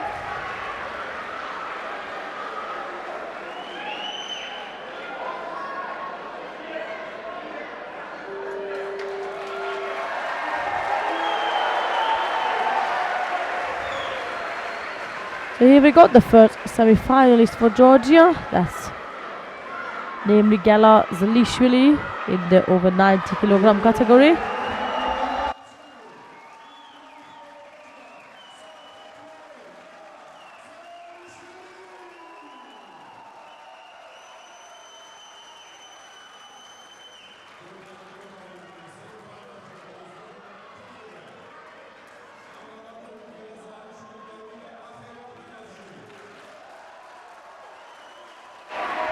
Here's the replay when Kukarenko aimed to turn in on the left and countered by Zalishvili.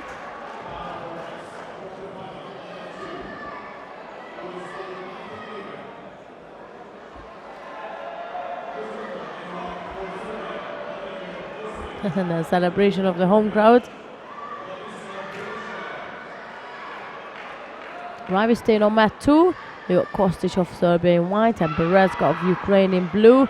This is also a quarter-final of the over 90s.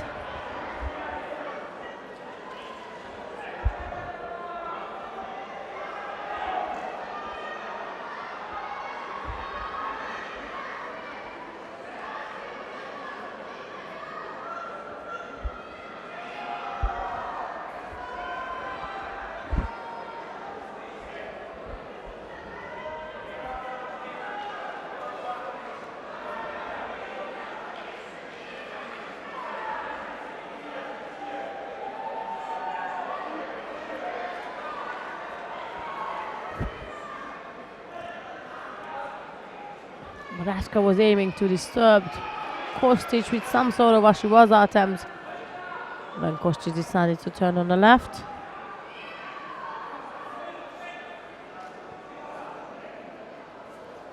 It's Berezka now. Left-sided Makikomi attempt.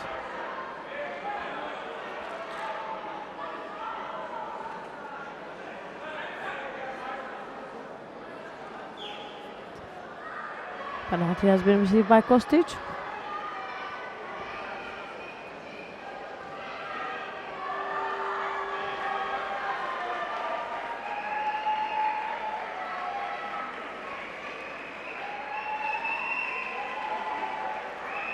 Right side Uchimata attempt from the from the Serbian.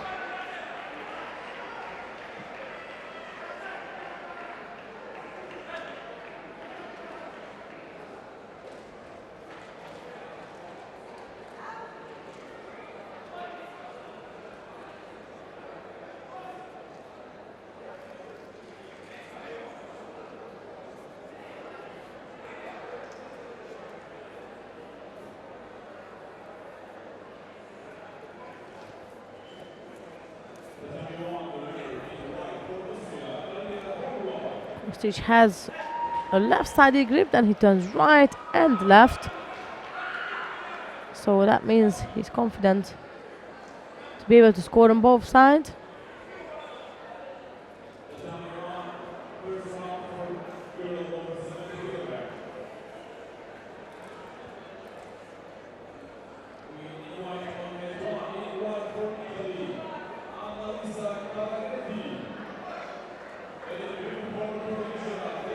Again, the Ukrainian. Go for a left-sided attack. Under 2 minutes now, so halfway through to the contest. Still single shido on the side of Kostic.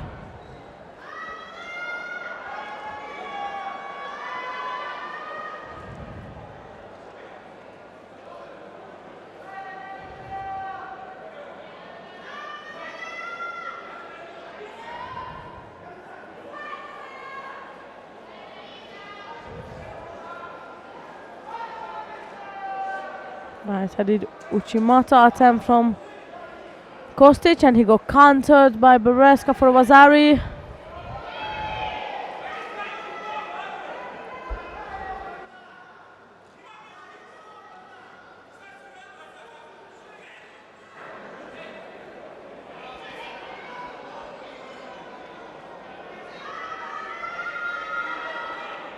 Approaching the last minute of this contest.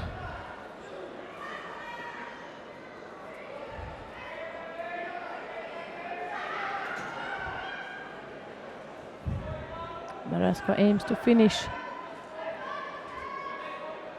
his quarterfinal. Scores for Yuko and then heading down his opponent, Kostic. And that's the end of this quarterfinal contest, with Vladislav Bereska of Ukraine going through to the semifinals.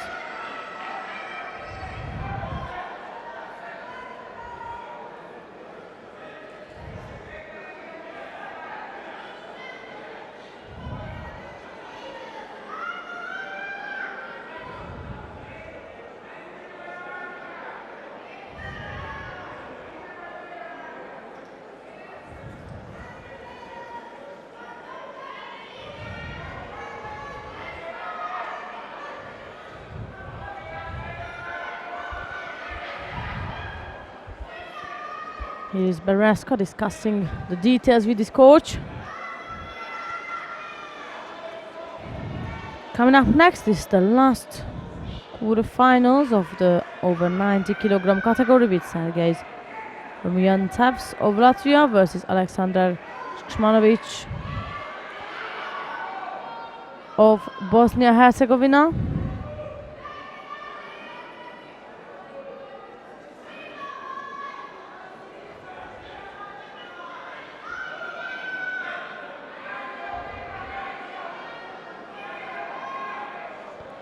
That is Rumyantevs in white and Shkmanovic in blue.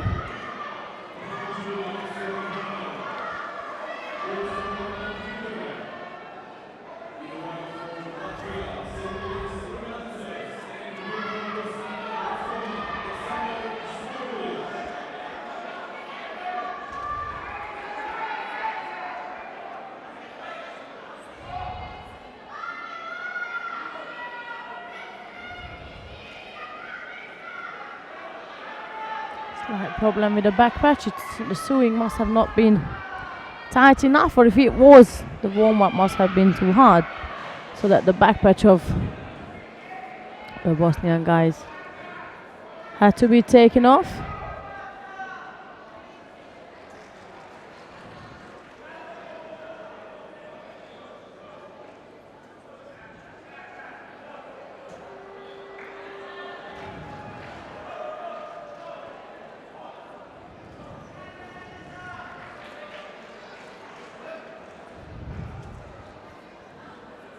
Try from Shkmanovic.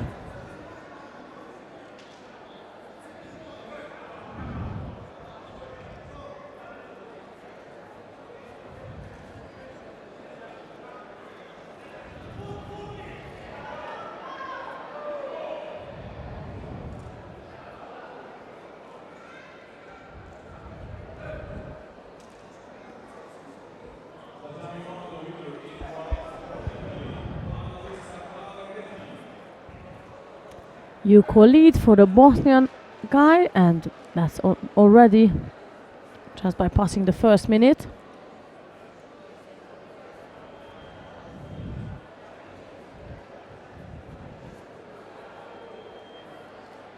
Right-sided Makikomi attempt from Rumyantevs.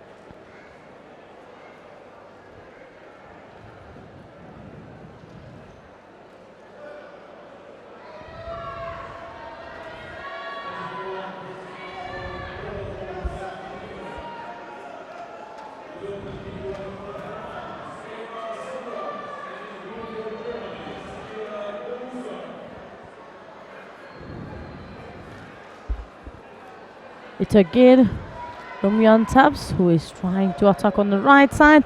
Each time he goes for that Makikomi attack, Harai Makikomi attacks, he gets blocked off by Shmanovic.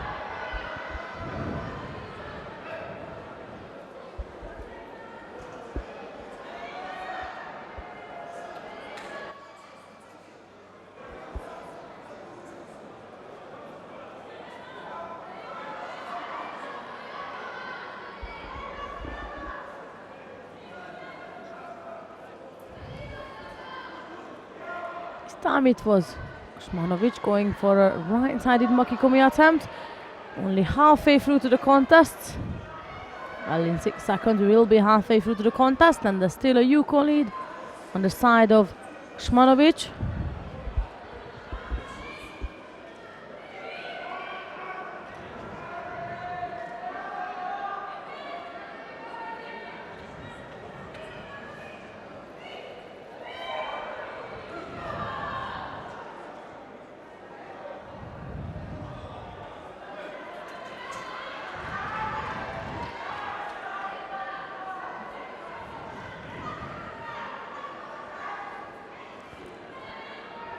Shmanovic was going again on the right side. Both players trying to attack the same tactic on the same side, and both knows exactly how to avoid that, so they're both blocking it off.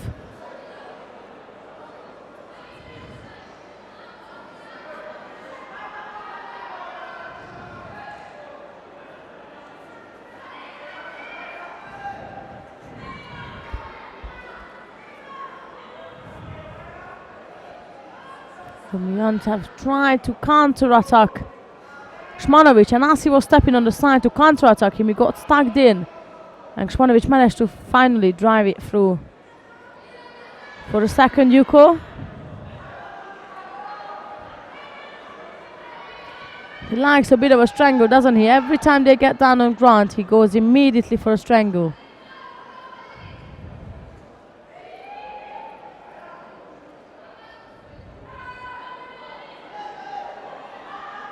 And of course he knows why he was going for it, because he's strong enough with the strangles to finish off the contest. So got the final lineup for the semi-final of the over 90 kilogram category.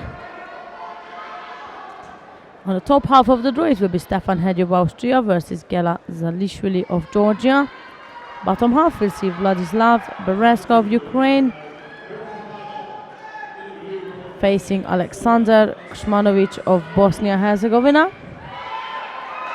So it's the first weight class which is completed in terms of semi-finalists.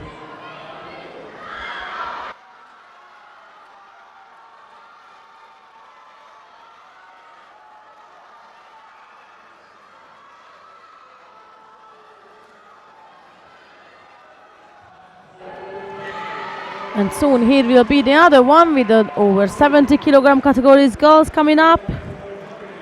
Quarterfinal. Again, as normally, we have one category divided into two mats. So here we have the over 70s pool A, B on mat 1 and C, D on mat 2. And there is Sigetvári Mercedes of Hungary versus Julia Dijkstra of the Netherlands.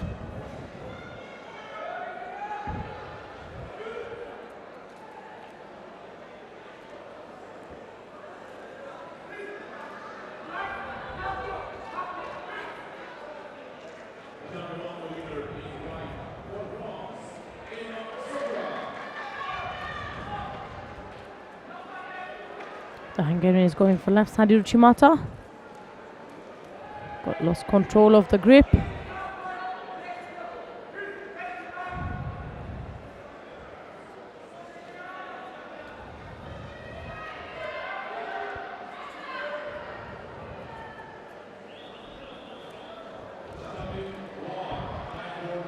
That's a right-sided drop Senaga attempt from the Hungarian, and not just an attempt, she scores for Yuko.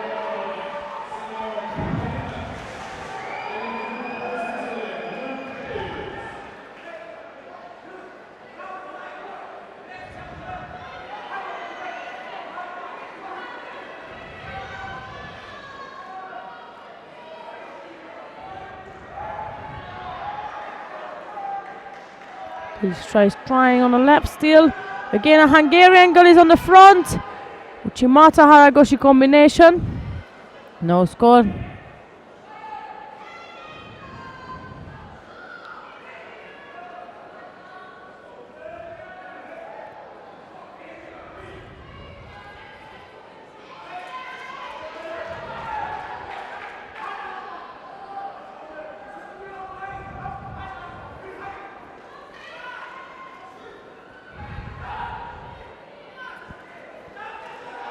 This time Dijkstra decides to go for a left-sided drop Senaga.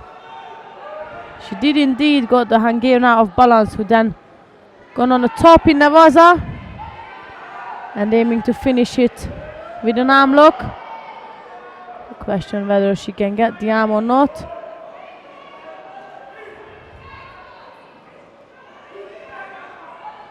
Dijkstra managed to escape. And the Hungarian girl is claiming that Dijkstra was tapping, but would have seen that happening.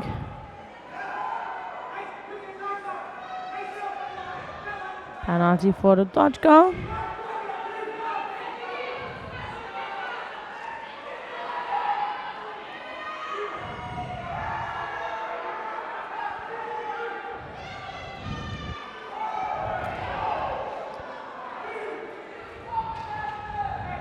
Under 2 minutes now, still a Yuko lead for Sigetvari.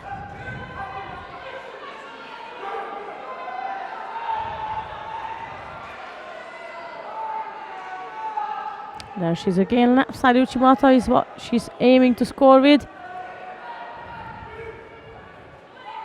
But her sleeve is quite far out. If she could have pulled that through, or if she can pull that through, then I believe those attacks will score for her. Switching back on the right for drop Senaga.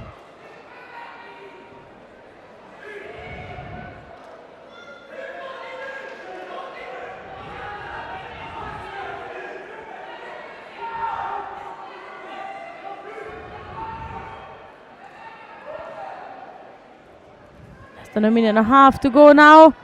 There is she again, a Hungarian girl trying to go on the left side, but that was a poor attack from her, considering her previous attacks.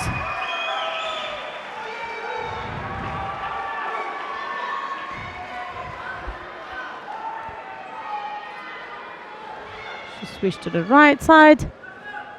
Again, the extra blocks Sigetvari's attacks out.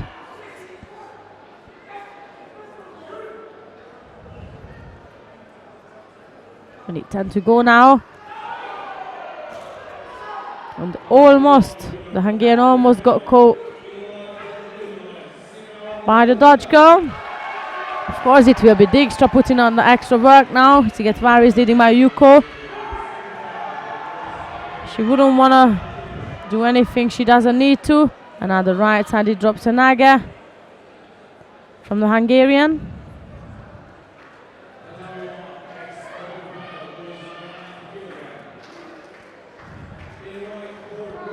40 seconds left to go.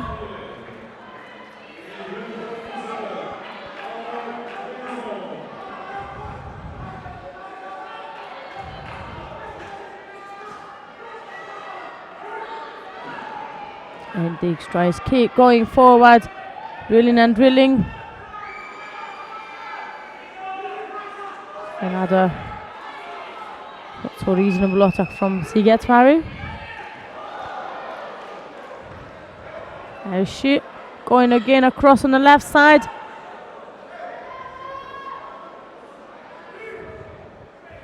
"28 seconds left to go for the Hungarian girl to secure her position in the semi-final of the over 70 kilogram category.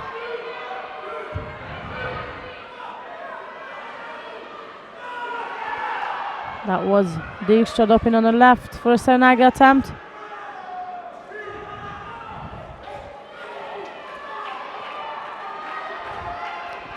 "18 seconds to go to be exact.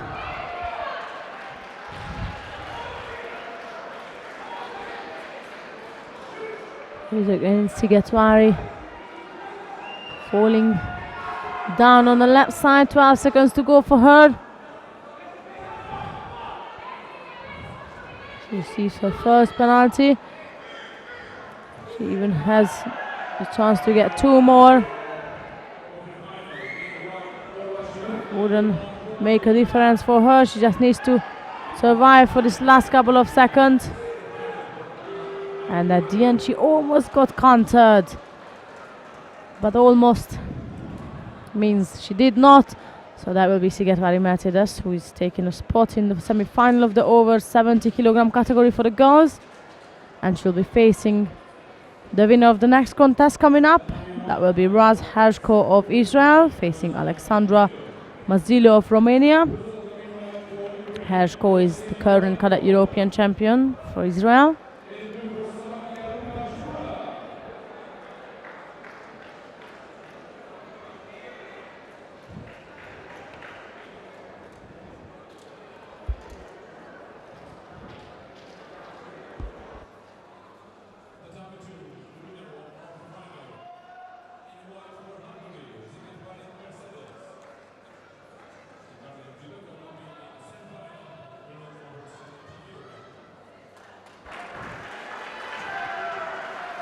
Here we are with the second quarterfinal, and the last indeed, as the weight class is split onto 2 tatamis.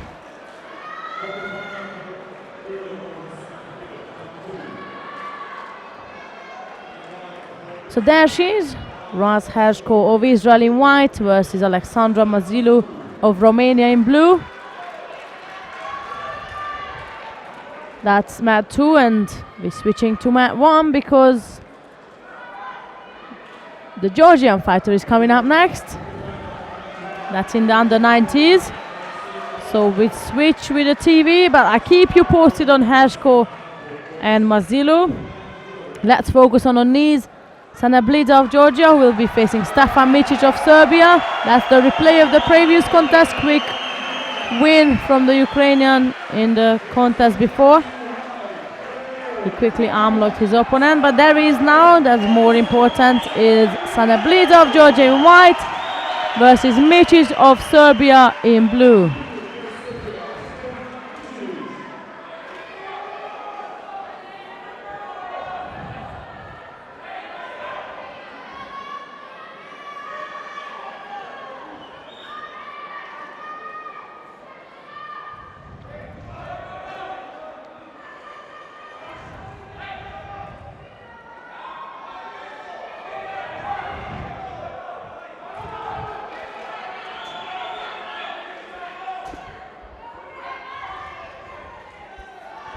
Sana Blida aiming for a grip around the waist of his opponent, going on the right side, or actually aiming to go gone for a Nogoshi on the right. He felt the block from Micic, and before getting countered he steps back for a Tanioto. She scores for Vasari, and there he's heading down Micic to book his spot. And there it is, 15 second up. Vazaria was a tape on knees. Sana Blida of Georgia is also through to the semi-finals of the under 90 kilogram category. And he will be up against Oleksiy Babenko of Ukraine. Will be another good matchup.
Here we are with another quarterfinals.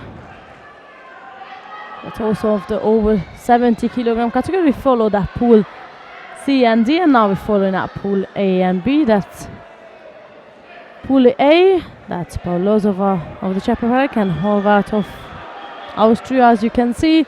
A minute left, and that's in favor of the Austrian girl, as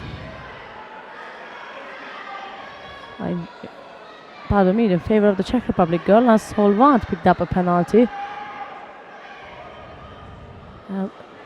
No wonder she's now aiming to score and aiming to pressure her opponent.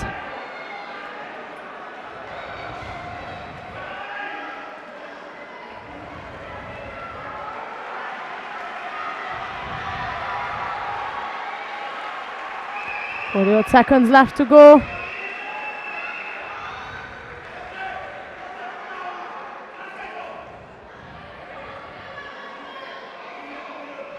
Here is the Austrian team.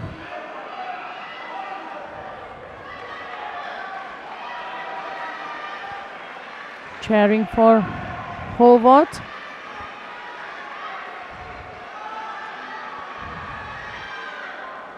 There she was, hooking for a Kochi. Gets countered by her opponent, Pauluzova.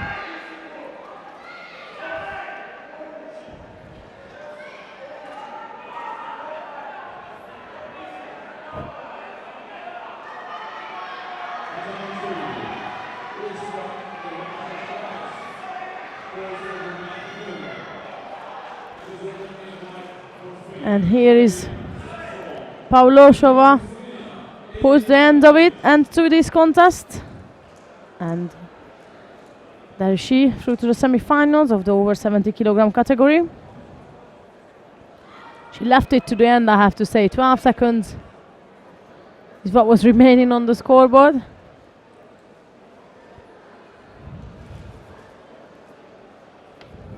But for sure she's released. She's also not in a top form. She's got some pain. But I'm sure this win and the position in the semi-final will take over that pain for a moment, for sure.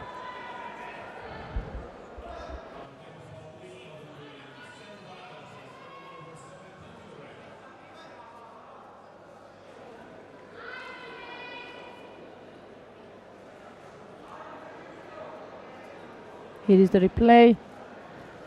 That's the Austrian girl hooking in for Kosodogari, and the Czech Republic girl just casually turning around, throwing with Uchimata.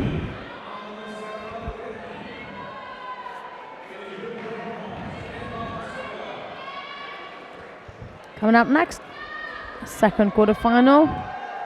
For us is the fourth one and final one in the under 70s. And there we have Annalisa Calagreta of Italy versus Emma Saudras of France. That's Calagreta in white and Saudras in blue.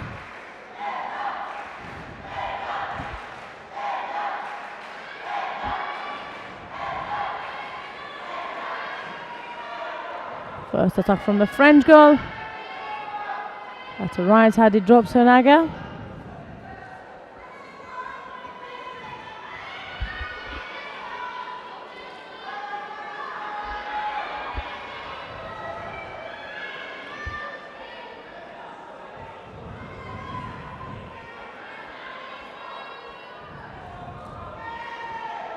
Also the card time from the Italian girl.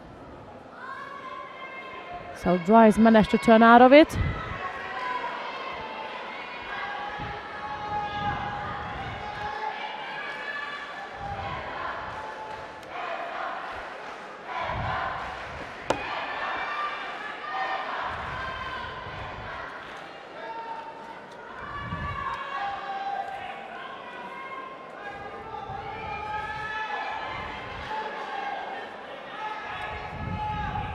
God is very determined, and so of course the Italian. Both are very determined to book their spot in the semi-finals.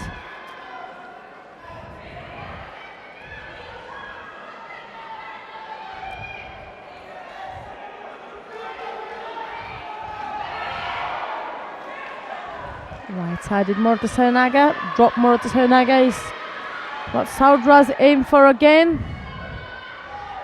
She's down by a penalty. So she is indeed the one under pressure. She still has time. She goes across now for Rosso to Gary. Calagreti counters her.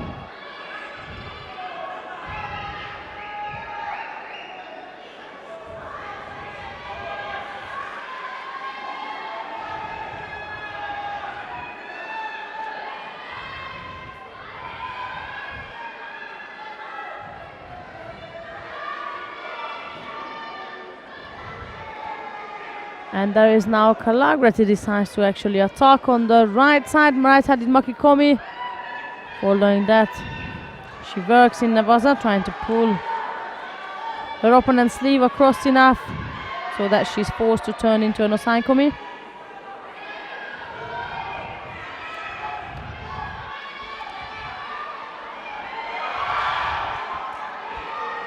Right-sided drop Sonaga from the French goal.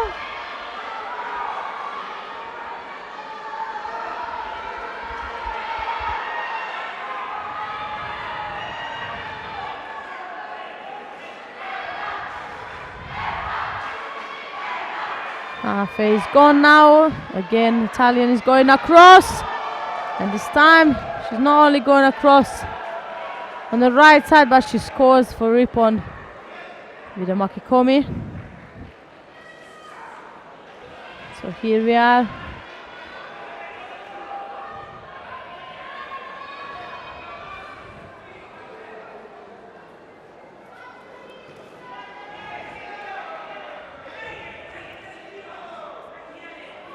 With the final lineup of the under 70 kilogram category.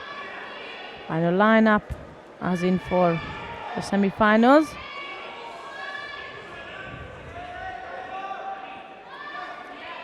So that will be Marketa Paulosova, who will be facing Annalisa Calagreti as the top half of the row, and the bottom half is Sigetvari Mercedes versus Rans Hershko.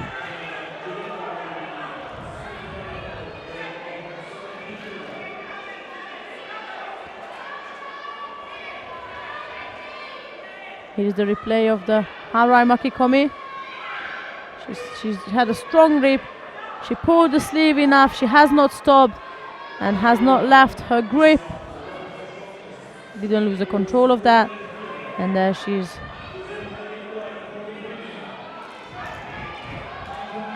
scoring for Ripon. Now we're going back to the under 90s. Here is the Repechage contest. The first Repechage contest of the under 90 kilogram category. That's Antanas Mialiauskas of Lithuania versus Luke Heitz of Switzerland.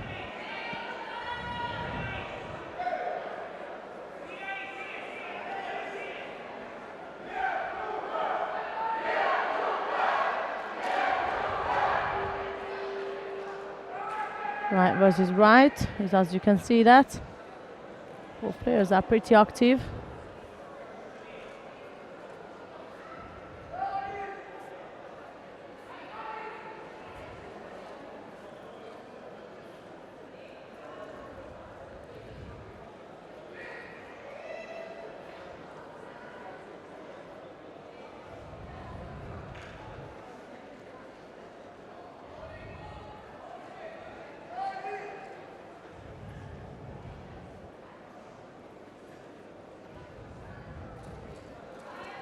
Good posture, good balance, and dominant grip from both fighters. It was the Lithuanian player trying to break the regime of this gripping. And whilst he was focusing on that, the Swiss boy pressured him at the edge of the mat and he walked out, receiving a Shido. But he thought, right, that's not what I'm here for. And the next exchange come with a Nippon. He throw himself in for the right sided Ochigari.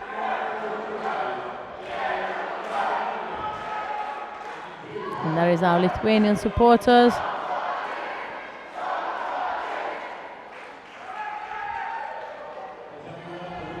So Antanas Mialuskas, who will be going through to the next round of the repechage contest, which will be in the final block later on. So he books his spot into the final block, and he has another. He's the replay of a beautiful right-sided Ouchigari. Drives it through nicely.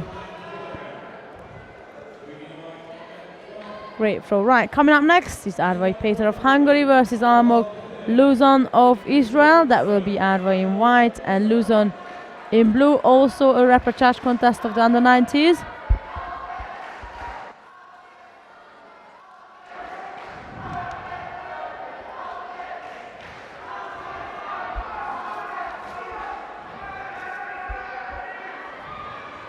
That's Luzon in blue, and then we have Arvai in white.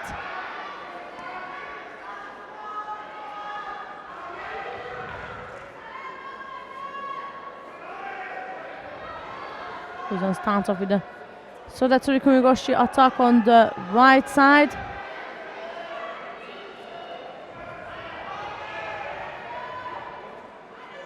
This time he does exactly the same, but with a drop down position.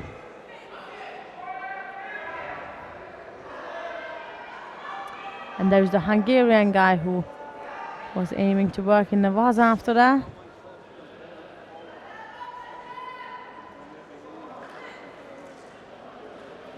Left-sided Uchimata from Arvai, and there is Luzon again with the Soda.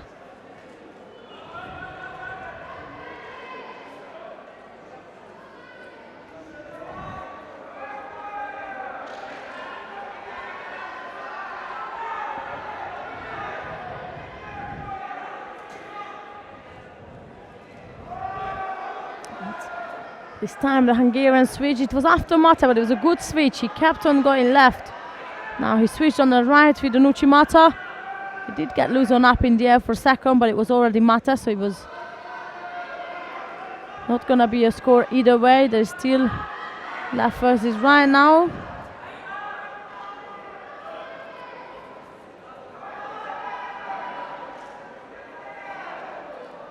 Coaches keep telling Luzon, stick to this drop Senaga, drop more to Senaga, that's gonna go. There is now Arvai on the right side with Uchimata. He did in fact get Luzon in a bad position, as you can see. He hasn't had a reasonable posture.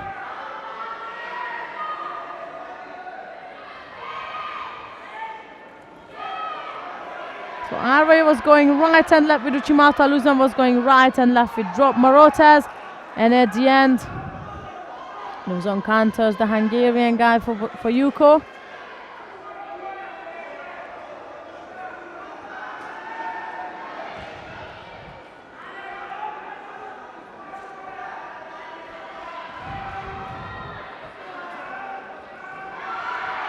Tanétosi attempt from Arvai.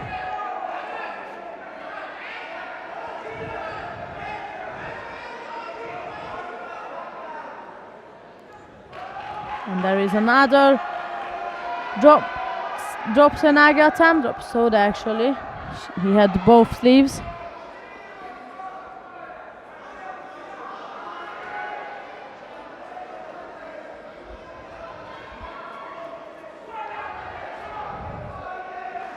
You can see Tomashi Sandra at the background. She won a bronze medal for the Hungarian team on the first day. Supporting Arvai now. It's a good switch from the Hungarian, who's now doing a very famous turnover from Hungary. People just name it as Ungvari. That comes from Ungvari Miklos, who's dominated the world with this and still does with this turnover. 1:30 left to go, you call it, for Luzon. And there's soon to be two. There it is. Second Yuko for the Israelian.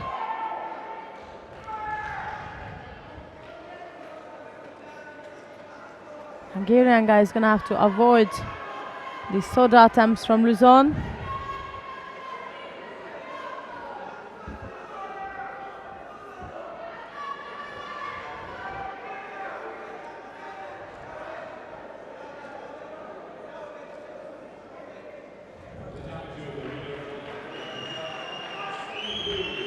There is still time for the Hungarian guy, and he's not far off taking a lead in this contest.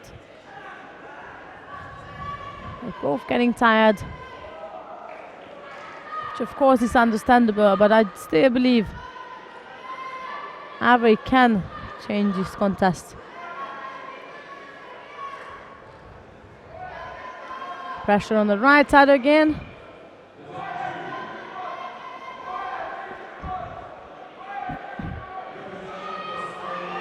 And Avery pushed onto Luzon, thinking he's gonna get a shido on the Israeli for stepping out of the contest area, and that movement Luzon used to drop underneath him. He drops Renaga, score for Vasari.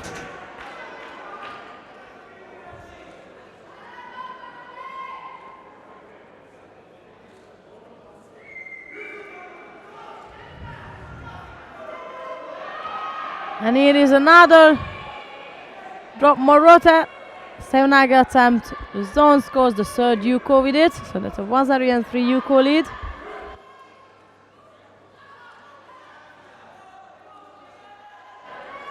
So 30 seconds left to go.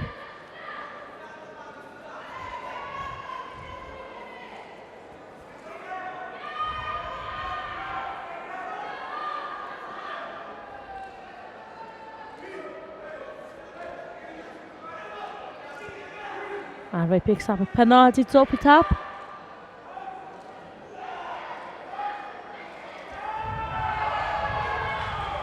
And the Hungarian goes in for left side Uchimata and managed to get the Israeli out of balance. Not enough for a score.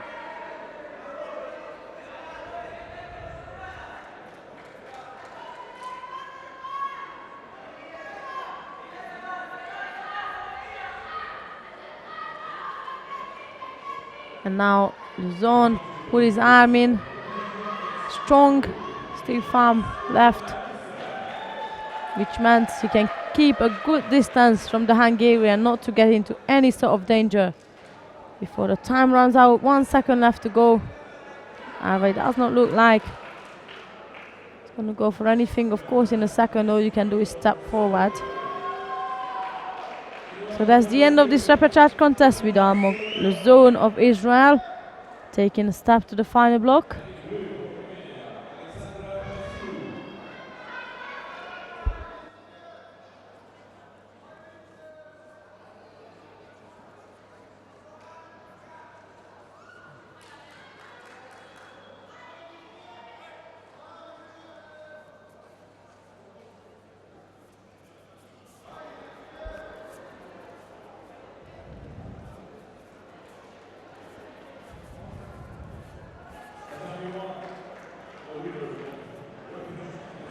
Coming up next is the third repechage contest of the under-90s with Lucas Morales Lloris of Spain versus Lucas Kurak of Slovakia. So that will be Monreal in white and Kurak in blue.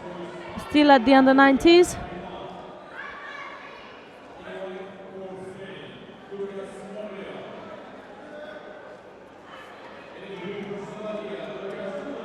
There is a replay of the Senaga movement.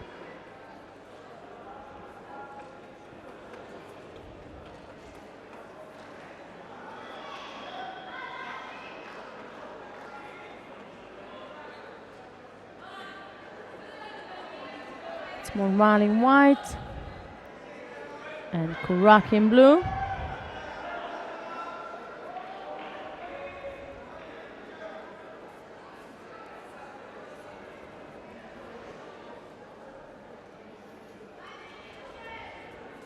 Kurak goes, or at least aims for a left-sided grip. Just when Monreal goes in for a right-sided Haragoshi. And that Kurak tries to pick him up, to counter him. And as he puts him back, is something which is less likely should do. If you pick up someone so high in the air, you put them back, they're going to pull you through for some sort of score. It's really difficult to avoid a throw when you pick up someone like so and you put them down, back down. And they have already the power and the sleeve. They will carry on the movement, and it's really difficult to stop that movement. And this is what happened to Kurak. There is the replay. Especially that Monreal had the lapel, not the sleeve. So that meant even more tight grip for the Spanish guy, and it's a great throw. There is Kurak tried to lift him up for Uranaga and take him back down, and he put him down, and as he put him down, Monreal used the movement to carry on with Makikomi. Ippon score for the Spanish fighter and through to the next round of the repechage contest. But now we're moving on to the last repechage contest, which is Eric Riciak of Poland versus Stefan Micic of Serbia. That's Riciak in white and Micic in blue.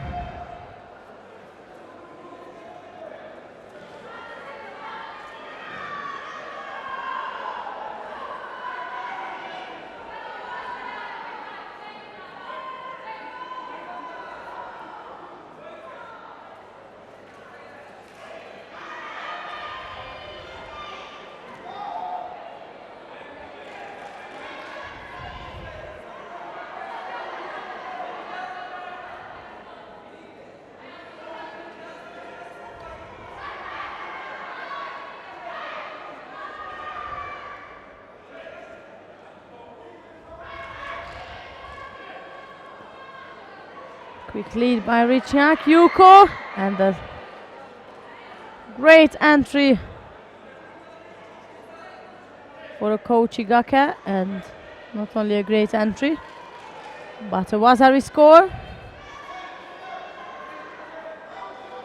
You can tell that the Polish fighter just wants to get off the mat, he just wants to get it done and dusted. It's a Wazari lead for him. And this time is a Yuko, not a Wazari. It's been put down to Yuko, so still 2 Yuko lead for the Polish fighter.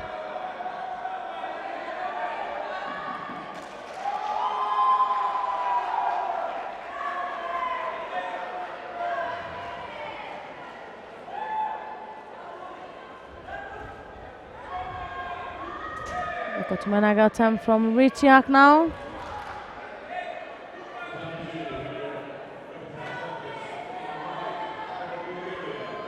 Serbian coach was telling Micic to pull Riciak in across. Don't settle for the sleeve lapel. You're gonna have to go on the top and pull him in. And that was a counter. There was a left-sided drop Senaga by Riciak, which got countered by Micic, who then tried to go over the top to secure the Nosai Komimasa, but the Polish fighter managed to escape.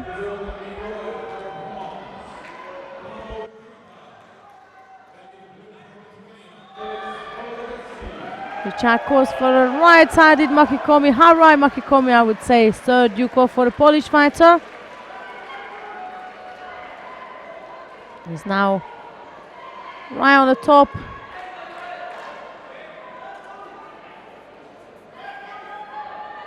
His leg is coming out slowly but surely. The question how long he's got left. The referee called Mate, so they back up again. 1:41 to go.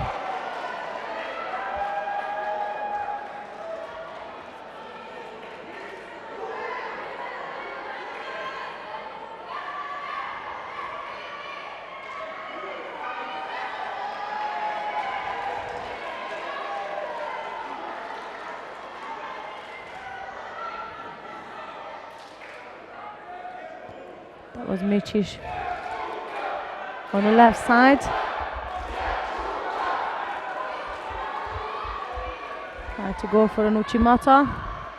Riciak blocked it. That was another sort of Yoko Tomoyanaga attempt.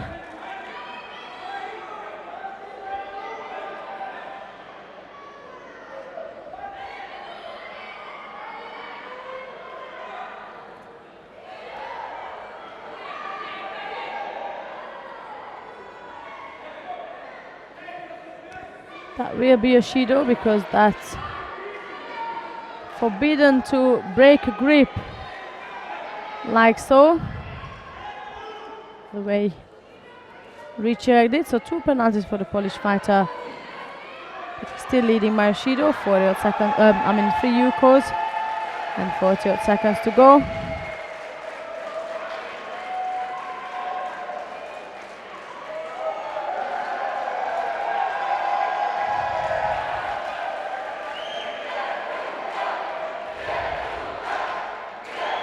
These are the Lithuanians celebrating Molodechki on mat 2 as he won his Repechage contest of the over 90 kilogram category. So we'll see him back in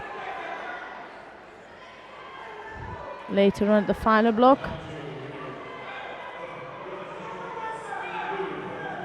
It's 15 seconds to go. Another Tominaga attempt. This time Repechage managed to score with it and get Micic off his feet. That's 4 Yuko lead for the Polish fighter with 3 seconds to go. The coach just stood up and told him, listen, don't even get engaged.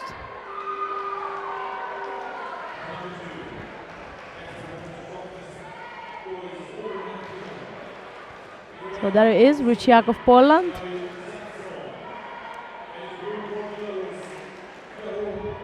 We'll come back also in the final block for another Repechage contest before he can head out to see a medal fight. That's of course if he wins his next contest.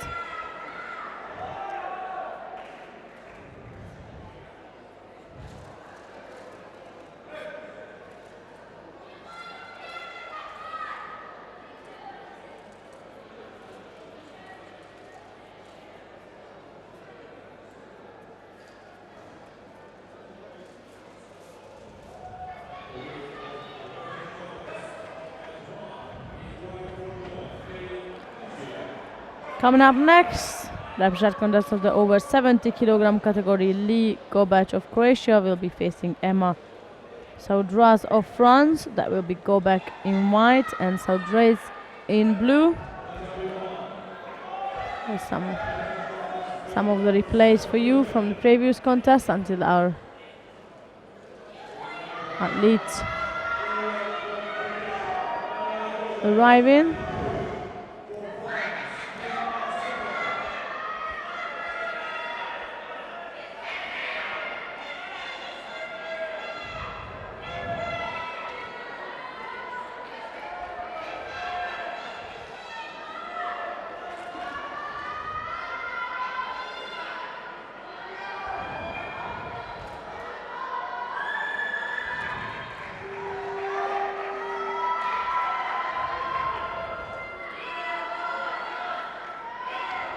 Russian girl status for left grip.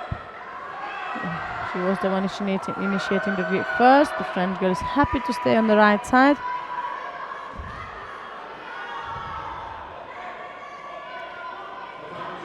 Saudria's going over the top on the right, aiming to dominate, and just as she was pushing on to Gobach, she dropped down for right side. It drops to Naga. Scored for Yuko.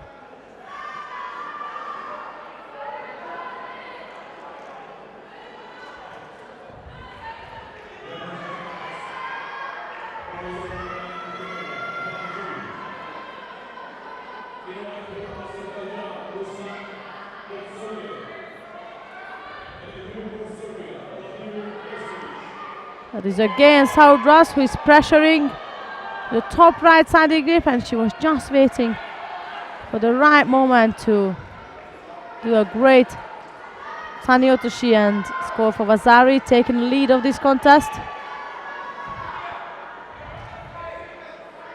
There she is again, dominates on the right side. She wants to watch out. As we've seen, Gobach coming back also on the right side.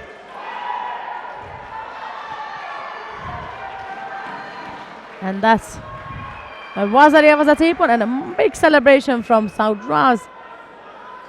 She's relieved to return in the final block.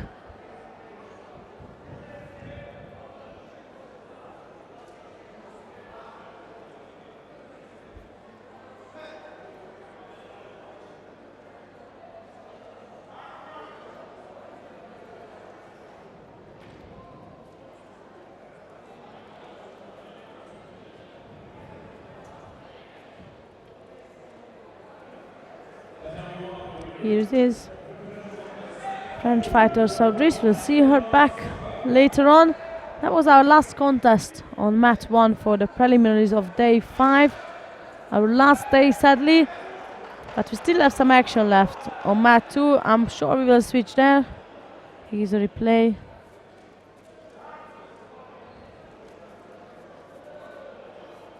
Of the last.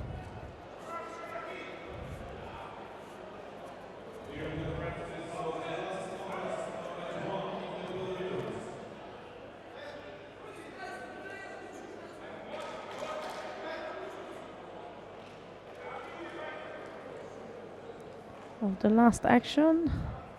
Just some bits and pieces of the crowd. And I'm sure our cameraman will go and focus on mat 2. That's Rustam Kotsiev. There we are. Rustam Kotsiev of Azerbaijan facing Vladimir Kostic of Serbia. That's a repechage of the over 90s. And just as I'm giving you information, Kostiev decides to score for Vazari. That was a right-sided Makikomi. And he moves into Osaikomi Vaza and holds down his opponent. He needs to hold it for another 5 seconds before he can claim it. There he is. Winner of this repechage contest is Rustam Kotiev of Azerbaijan, so we'll see him back also later on. And he'll face the winner of the next contest, which will be between Nikolai Seban of Moldova, and he'll be up against Sergei Rumyantsev of Latvia. That's our last repechage contest of the over 90s, and following that we will have one more from the over 70s. So 2 more contests from the morning block.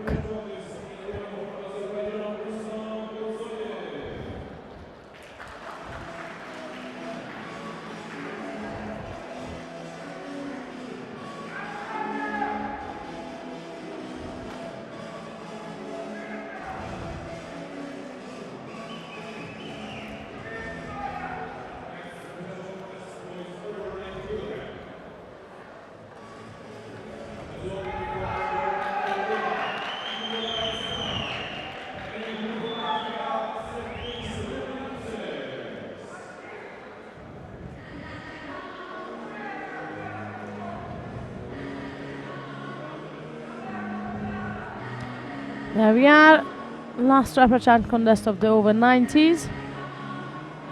There we have Keban of Moldova in white versus Rumyantsev of Latvia in blue.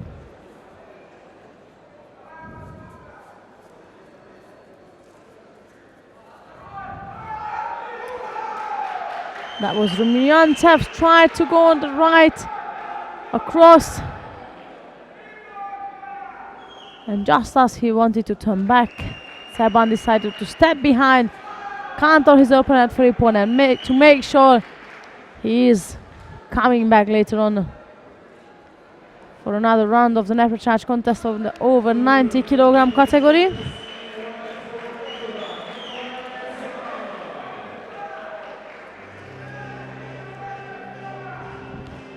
So we are done with the over 90s as well. For the morning block, last contest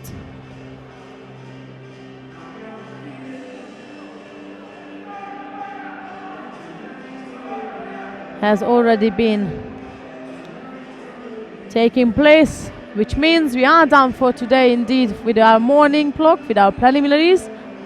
And as usual, we are back at 4 o'clock this afternoon with the final block. Remember, semi-finals, repechages as we start. Later on, we are going to do the medal contest on 1 tatami. It's 20 to 3 here, so an hour and 20 minutes we got to grab a quick lunch, have a short break, short or long, whatever is it for one another. So now 20 minutes and we're back with our last day's final block from the Judo Academy in Tbilisi. Enjoy the break and we'll see you soon.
Good afternoon, ladies and gentlemen, and welcome back here at the 2015 European Youth Olympic Festival from the Judo Academy in the heart of Tbilisi. Before we start the last final block of an amazing week of judo actions, I will quickly take you through our semi-finalists of the day, starting off with the over 70 kilogram category for girls. Top half of the draw will see Marketa Pavlosova of the Czech Republic facing Annalisa Calegretti of Italy. The bottom half will see Sigetvari Mercedes of Hungary versus Ras Hershko of Israel. That's for the girls. For the boys is the under 90s. The first one, top half of the draw will see Simon Katerina of the Netherlands versus Alimar Chimaev of Russia. And on the bottom half we'll see Oleksiy Babenko facing Onis Saneblidze, Babenko of Ukraine and Saneblidze of Georgia. That's for the under 90s. For the over 90 kilogram category we will have Stefan Hegyi of Austria versus Gela Zalishvili of Georgia. And at the bottom half of the draw we'll have Vladislav Beresko of Ukraine versus Alexandra Shmanovic of Bosnia-Herzegovina. These are our semi-finalists of the day, and we stick to our plan from day one, so we're going to have the repechage and the semi-finals first. After that I believe we will have few minutes of break as we did before, and we will carry on with the medal contest on one mat again, so you will be able to see all the bronzes and the finals. And now we've got a minute, less than 2 minutes now, minute 20 left, so I quickly take you through for the start of mat 1 and mat 2. That mat 1 will see Antanas Pialuskas of Lithuania, who will face Almog Luzon of Israel. That will be the under 90s repechage. And mat 2 will be also the repechage of the under 90 kilogram category with Lucas Monreal of Spain facing Eric Ryciak of Poland. So this will be our first contest. We will be following mat 2 for a start. And currently it is indeed Italy leading the medal table. Since day one, there is no change on the medal table, which shows how strong the Italian youngster and how good and strong team is coming up in the future. Italy leads by 4 gold and Georgia is behind with 3 gold. But we have 2 Georgians on board today, so if they both claim gold, there might be a possibility that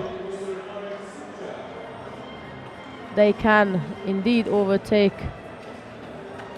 the medal table. So there's a chance of a 50-50, but we also have a strong Italian girl in the over 70s. And if she wins, then this is it for the rest of the teams. Italy taking it all away.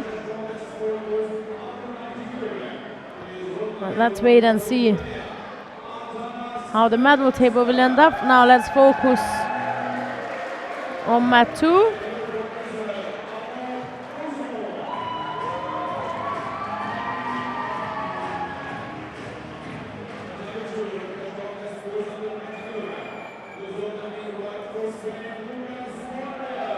Here are athletes. So that's Kmialuskas of Lithuania in white versus Luzon of Israel in blue on mat 1 and mat 2. Here is Monreal walking in from Spain in a white judogi. And soon you will see Ryciak of Poland in the blue judogi.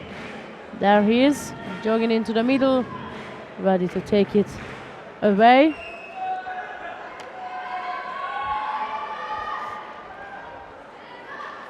That's Monreal. Tries to go immediately with the top right-sided grip. Just as he was focusing on those grips, Ryciak decided to dive underneath for a left-sided Kouchigake. Scoring Wazari in the first 20 seconds.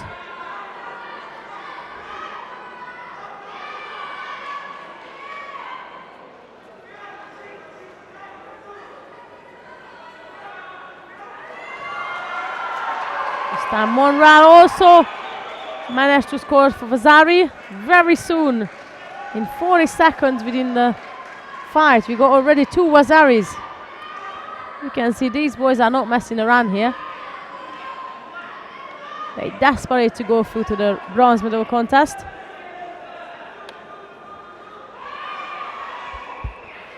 And that was a game on aiming to attack with the same technique.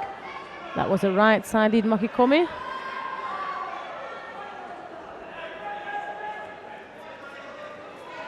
Another Kochigake. That's for a Yuko this time by Repechage.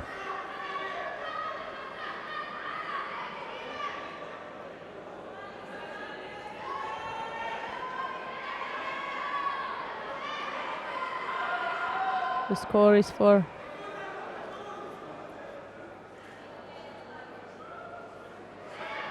Repechage. There it is.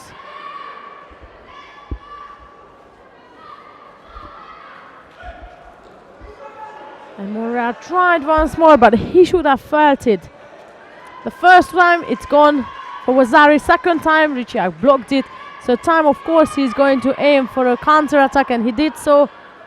Second Yuko for the Polish fighter.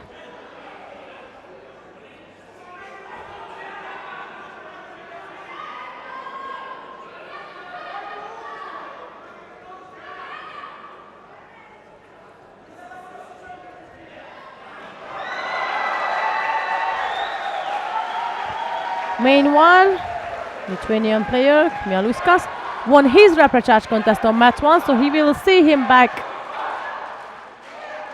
in action for bronze. But for now, we have 2 Yuko lead and a Wazari each. That's between Monra and Repechage.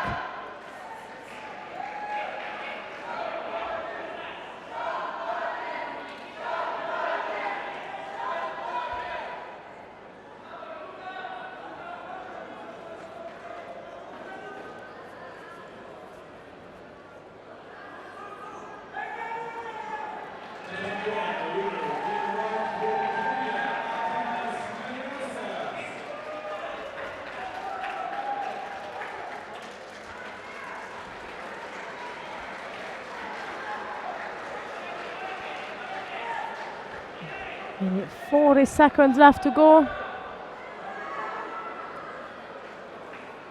There is a Monral again. This time is a standing Sayonara on the right side. Scores a Yuko with, but he's still down with a Yuko. So he will need an additional score, whether it's to be a Yuko or even more. If it was more, then he was winning. If it's a Yuko, he can catch up with, then at least he brings back the contest to where it started. Minute 20 left to go.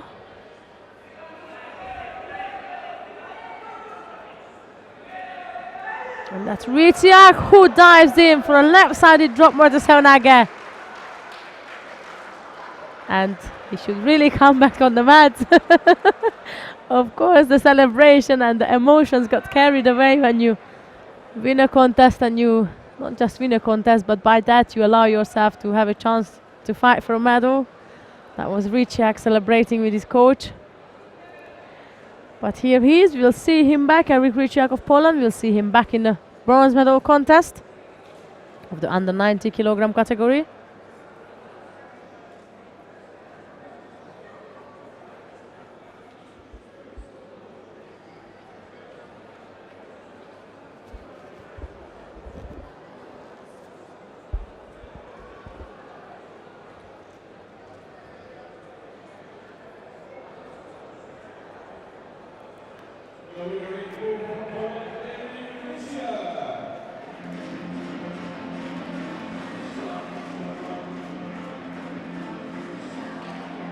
Now it's time to celebrate with the coach. But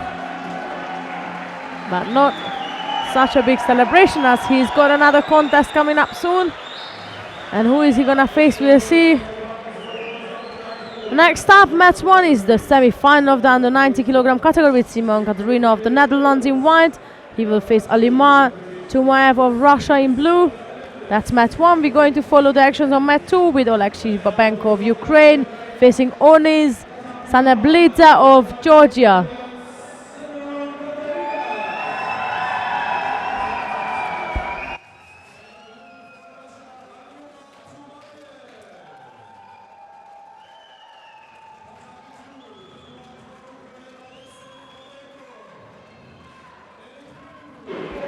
As usual, we have a full house here in the Judo Academy, and you can hear the home crowd. Such a support.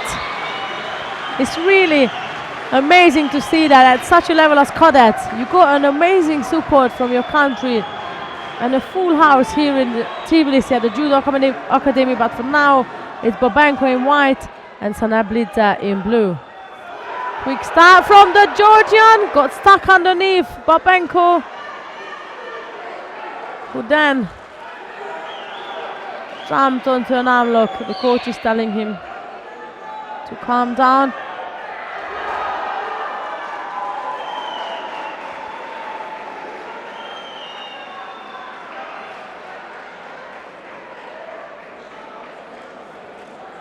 Chumaev took no hesitation on mat 1 in the first. Within the first 22 seconds, he finished off his semi-final and he's through to the final. And here it is, Sanablidze scoring for Yuko.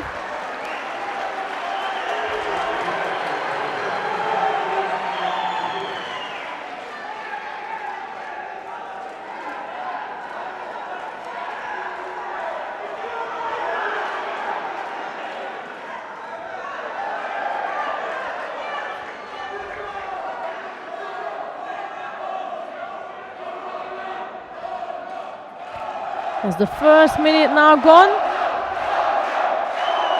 and you can hear the support. It's incredible. There is Babenko for Uchimata. Koji coming back, and Tbilisi is aiming for Uranage. Could not turn or rotate enough for a score, but that must have been some serious energy-consuming movement for him. And there's still a long time to go until the end. And have to keep up that pace. Both players are really explosive. Even Babenko's attacks are. And I believe that the Georgian is aware of that. There is Babenko attacking with Sumigashi, moving into arm lock immediately.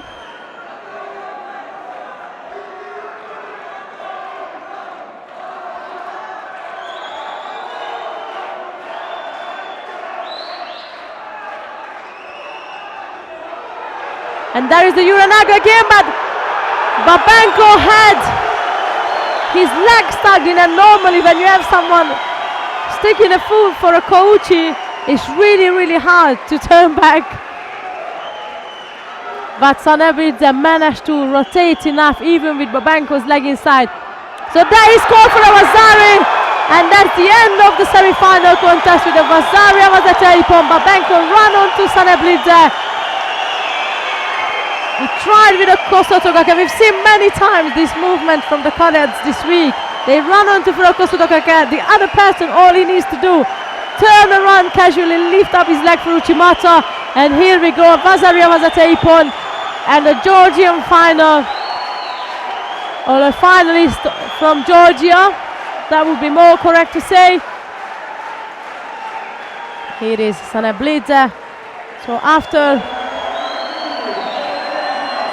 picking up bronze in Sofia, now at least he definitely steps up the ladder with the final here in the A-off in front of the home crowd. We've seen it.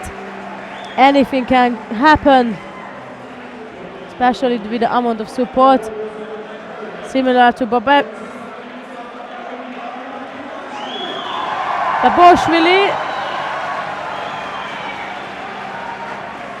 a couple of days ago.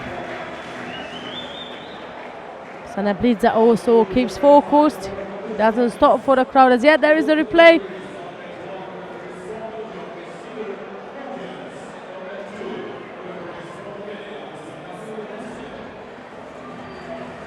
Right, we're going down to mat 1 now. And here we are with the repechage contest of the plus 70 kilogram category, where we have Maria Horvath of Austria facing Emma Sadrez of France. That's mat 1. Mat 2 we'll see Julia Dijkstra of the Netherlands facing Elena Stoyanova of Bulgaria. As I said, we are following mat 1, but I will keep you posted about mat 2 as well. here we have Horvath in white and Sodris in blue.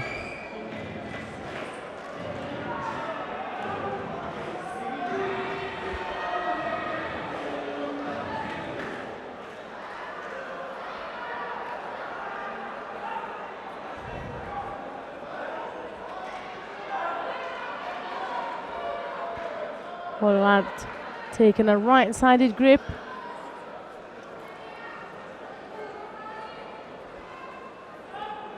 The fighters now right.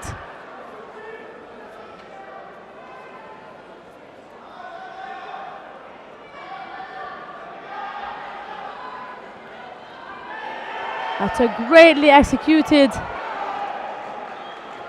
drop Morote Seonaga on the right side from the French girl Azari. And there she is aiming to get her opponent into a side. The referee called it on now. The time is ticking. There is a total of 15 seconds that Sodris has to keep her opponent for before she can claim her spot. There she is, winning the Repechage contest of the over 70 kilogram category, and we'll see her back on the mat for bronze later on. That's mat 1. On mat 2, Safari Dijkstra picking up a penalty.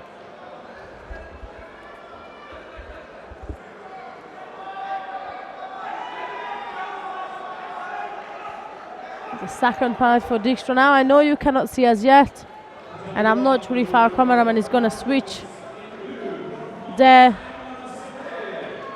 but I'll promise you that I'll keep you posted. There we are, we switched on mat 2. So 2 penalties on the side of Dijkstra, and that's Stoyanova now aiming to dominate with the right-sided grip. Not just aiming, but she does indeed dominate. Ouchigari, she tries.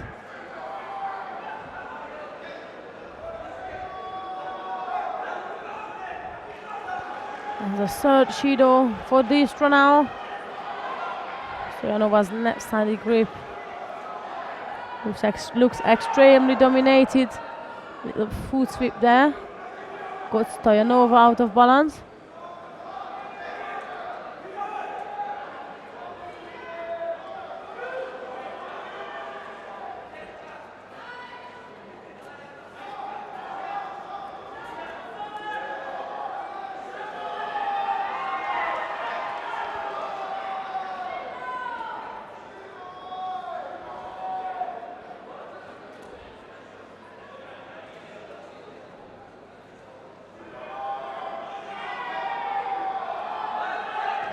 Another opportunity for the Dutch girl to block that arm out, and instead of getting dominated, she decided to drop down. But there is Stoyanova taking her down, her opponent down into Nevada.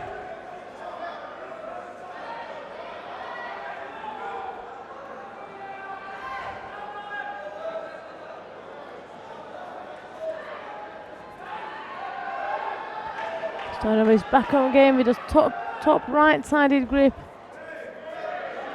At this time it was Dijkstra who managed to get Stoyanova stepping out of the contest area, so 3-1 on the Shidos.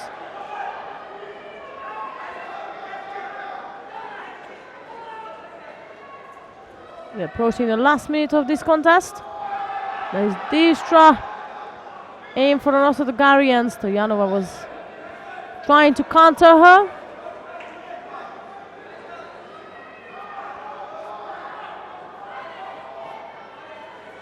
But again, Dijkstra changed her style, so now she was, I was gonna say she is, but she was more dominated on the right side, but there is Stoyanova back again.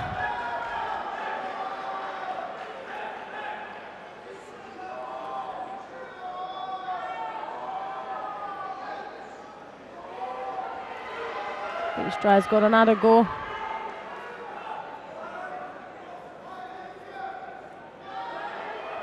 There she is. Stuck her left arm in, trying to go over the top on the left. So that makes Stoyanova looking much worse now. So that's now Dijkstra dominating the grip exchange. But she's right-handed, so she needs to go right to throw. There is a left-sided drop Sonaga. Not so successful.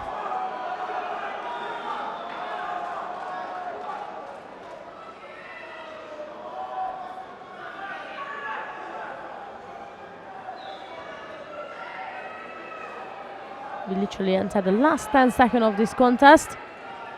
That's against Stoyanova, back on top. Not doing much rather than pulling down her opponent. That's just only for that last couple of seconds so that she can make sure that she's going through to the bronze medal contest. So that's Lina Stoyanova of Bulgaria, who we will see back on the mat, and also Emma Sodrys of France.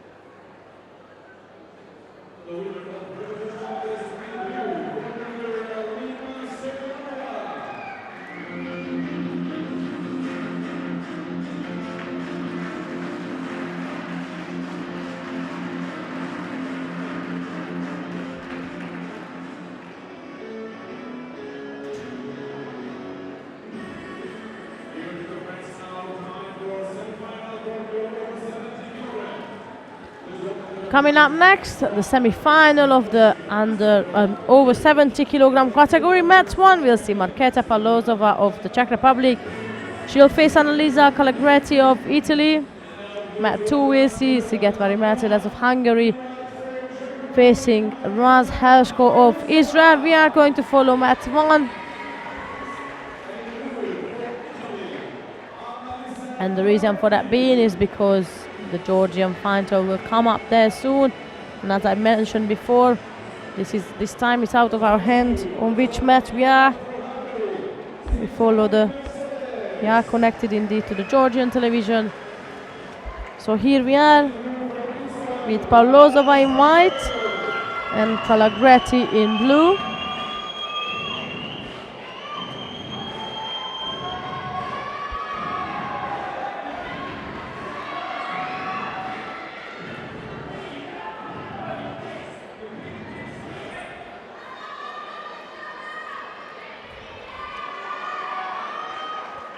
Calagretti enters first with her right-sided Makikomi.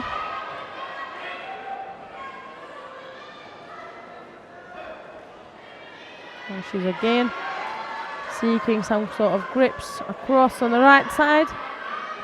Palozova managed to block it off and get rid of that grip. There's Calagretti again. Top right hand, Uchimata, Haragoshi. Another block from the Czech Republican fighter.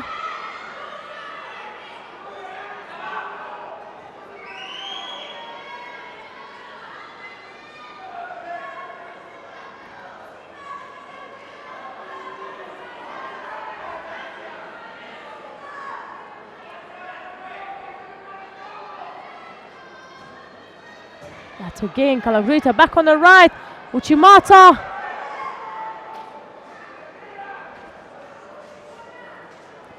She gets countered by Palozova.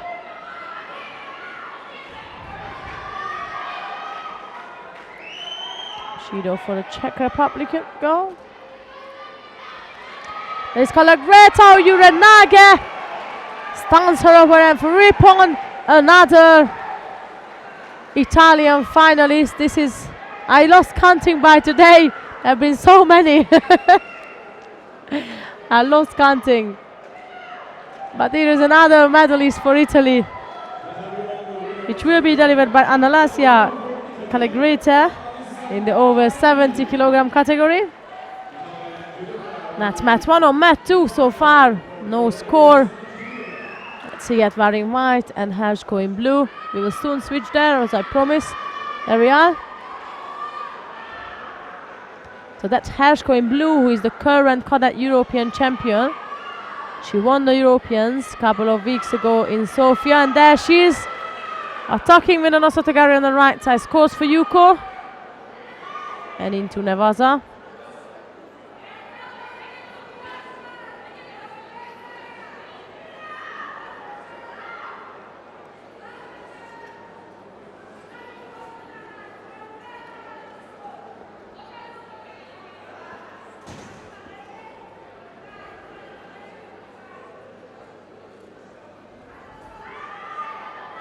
Sigetvari also has a bronze medal from the Europeans, but not this year. Last year in Athens she won a bronze medal at the cadet Europeans. Now she battles with this year's winner. There's the Hungarian going on the left side, Uchimata. Then Rashko blocked it, and then she decided to go in front, which was blocked by Sigetvari. So neither of them picked up any scores. Left side it drops Sonaga from the Israelian, and there's the Shimevaza from the Hungarian.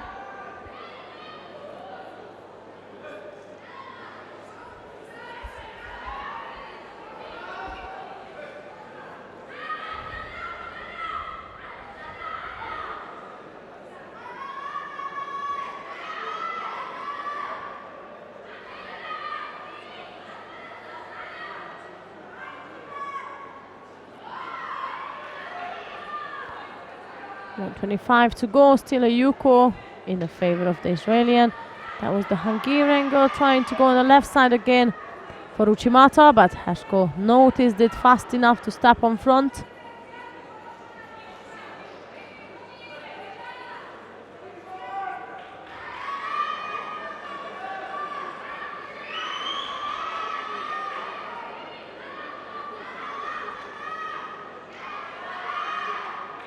And it's Hershko with Uchimata, then the Hungarian girl decides to go on front.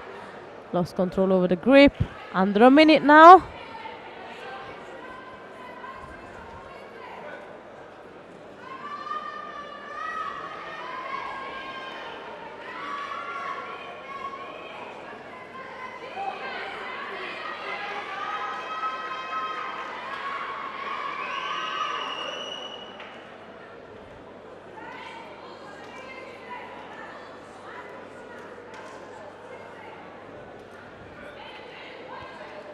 Seconds left to go. The Hungarian coach just told Sigetvari, come on. Finish off strong in the last bit. Haven't got much time left. That's again, Sigetvari goes on front, Hershko then answers to it by stepping in front of her. There is again the Hungarian go with one arm. She's trying to work on her soda, but she doesn't have two hands, so she's only one hand on. It will be always difficult to throw with one hand. 14 seconds left to go. Yuko lead for the cadet European champions of 2015. Hershko, there's the Hungarian girl. Gonna put in the last bit of the effort. Left side he drops Sonaga from Hershko. 5 seconds to go. Shido for the Israelian.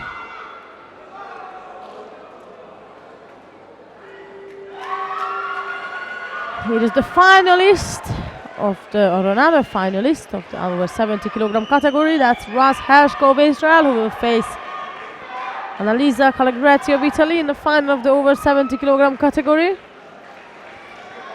So she might be able to double it.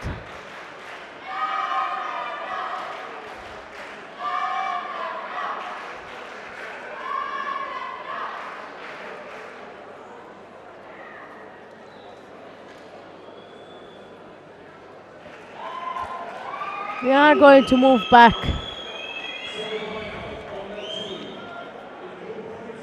We're gonna move back on mat 1 now with Alex.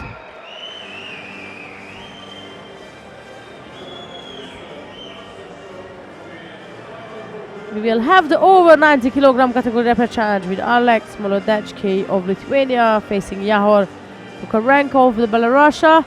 That's on mat 1. Mat 2 will see Stefan Hedge of Austria versus Gela. Sorry, that will be mat 1 as well. Look at the wrong paper, and that's what happens. So it's Alex Molodetsky of Lithuania will face Yahor Kukarenko of Belarus. That's mat 1, and mat 2 will bring Rustam Kotiev of Azerbaijan, and he will face Nikolai Tseban of Moldova.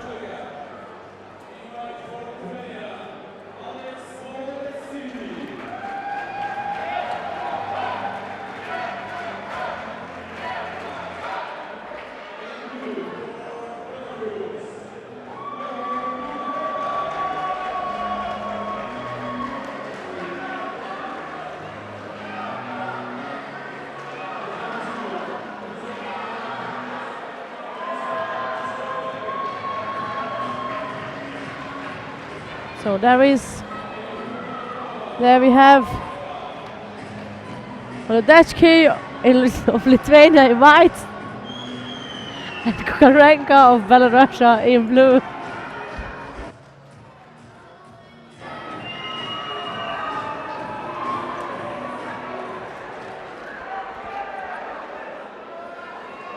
And there's the Repechage contest, just to remind you.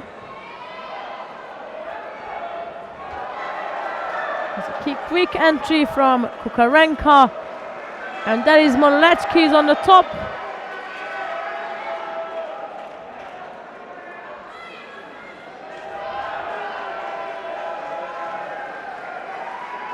Molodetsky is on the top, trying to get his trap legged out. Now they back up again.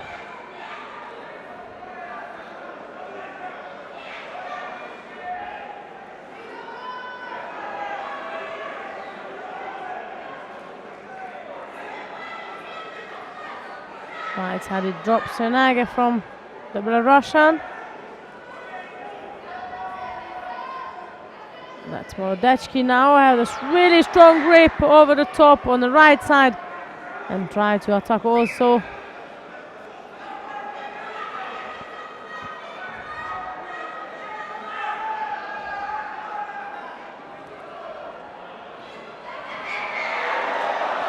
That was this time Kukarenko.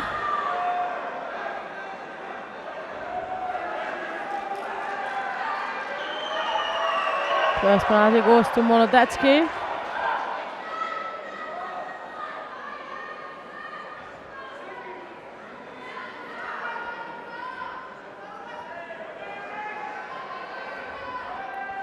The top right arm of Molodetsky looks really, really strong. And there he's managed the first score with the Yuko. Right side Uchimata, if I'm not mistaken. From where I'm sitting it was Uchimata, but we'll see the replay at the end. And then we clarify the throw, but one thing is for sure, there is a Yuko on the scoreboard, and that's a lead for Molodetsky.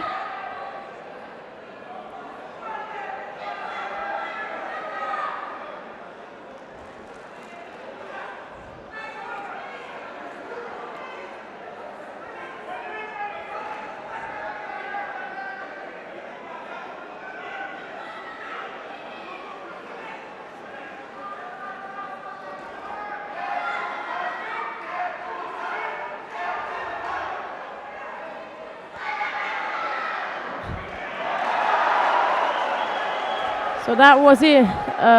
Kukarenko aiming for a Sernaga on the left. Molodetsky blocked it off, and Kukarenko was trying to come back. There he is. Not just coming back, scoring for Vasari, finishing off the contest with the Shimewaza.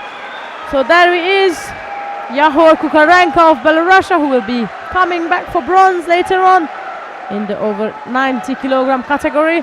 It was a strong start from Molodetsky. Couldn't finish off the contest as strong as he started. So that was Kukarenko taking it over. That's mat 1, and on mat 2 is the Shido Eat so far between of Kotiev and Seban.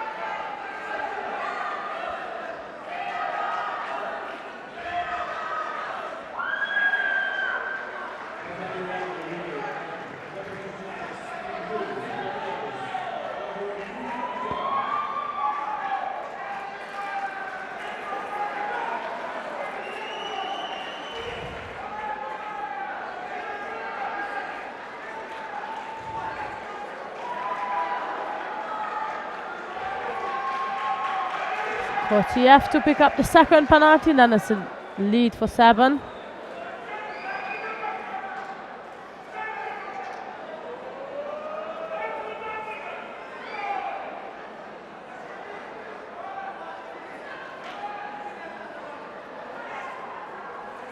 Kotiev decides to get a really deep inside grip, go for a sumigashi, score a yuko with it, which has not been signed.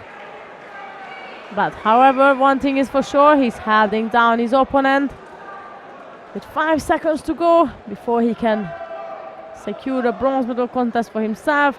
And this is it. We got the winner of the second repechage also in the over 90 kilogram category, which is Rustam Kotiev of Azerbaijan. This leaves us to have one final contest in the repechage and the semi-finals.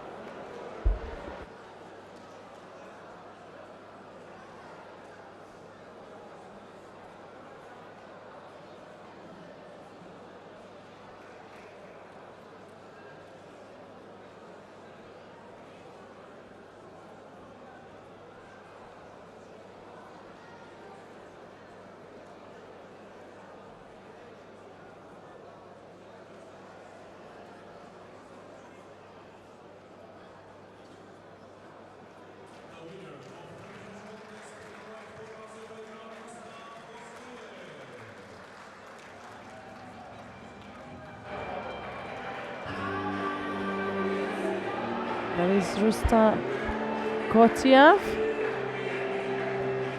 Right, here we are, last contest of the first round of our final block. Mat one will see Stefan Hegyi of Austria versus Gela Zalishvili of Georgia. That's the over 90 semi-final. Mat 2 is also the same weight category for the same title in going to the final. That's Vladislav Beretko of Ukraine. We'll see Alexander Shmanovic of Bosnia-Herzegovina.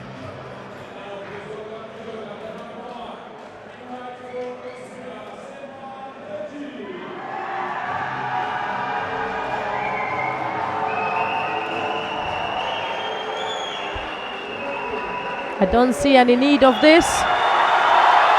I understand they are supporting, they favor it, but there's no need. There is no need of booing off the opponent. It will be all down to Zalishvili to make it happen for himself and for the country. So there we are with Hegyi in white and Zalishvili in blue.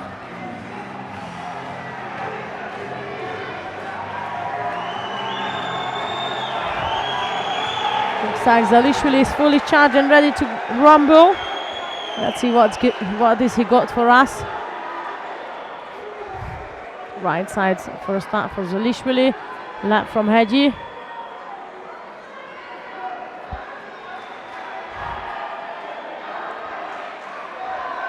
Now they're more engaged with 2 hands on. Hegyi initiated the attack and Zalishvili was trying to counter-attack him.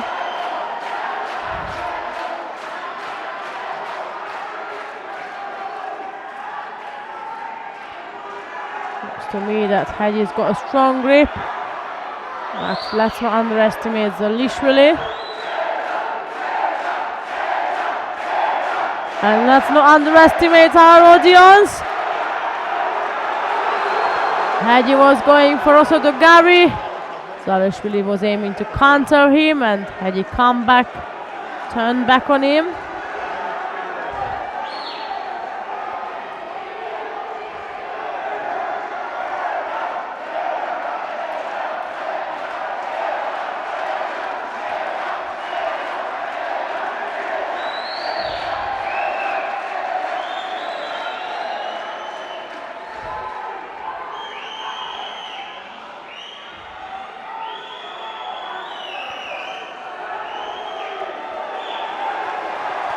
Both players receive a penalty.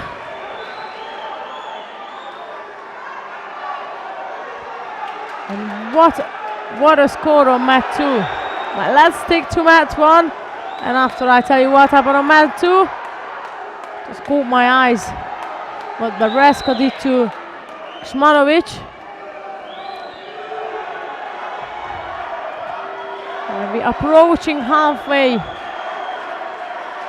through to this contest. So far no score. That was Hegyi again on the right side. And that's yet him to be in the Vaza.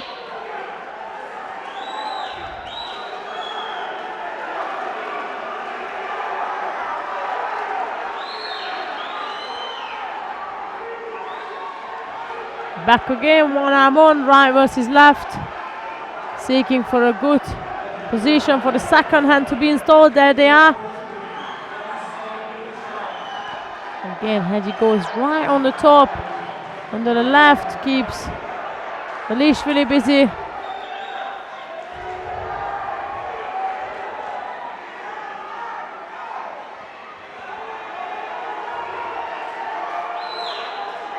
That's again the Austrian who goes for an attack. This time on the with the left side is Harai. Goshi slipped into like a Tayatoshi. He stick his foot down after that. And now Zalashvili step up his game. And he change his structure. This time he's gripping on the top, over the top on the right. Trying to control Hegyi. That was an Ochigari attempt from the Georgian, almost got countered by Hegyi. There is again. Zalashvili tried to attack and Hegyi responded.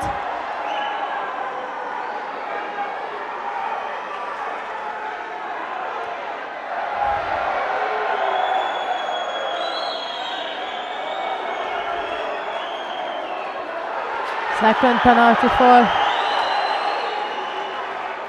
Dalishvili. That's again Hegyi going across on the left. Got blocked by Dalishvili, and he's the one coming back with Ochigari. And then heading down Dalishvili. And Dalishvili stuck underneath Hegyi. He is our number 1 seed, heading down, the Georgian favorite.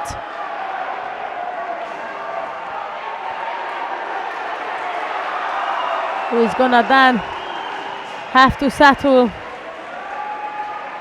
for the bronze medal contest, so we will see him back, but he'll be battling for bronze.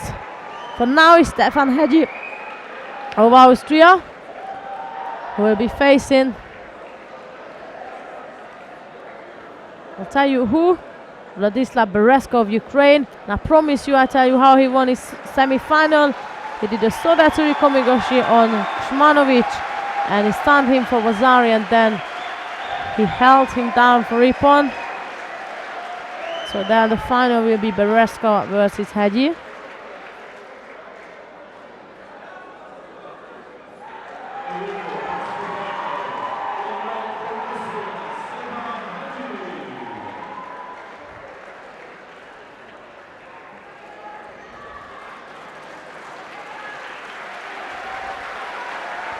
You could see at the beginning of the contest, Dalishvili wanted it so badly. He boosted himself up to a level. Needed to replay. Tayatoshi from Hegyi, counter attack attempt from the Georgian. Hegyi come back with a counter and then managed to secure the raise again. So that's Tayatoshi back with an Ochigari right on the top and managed to secure the Osai Komiwaza.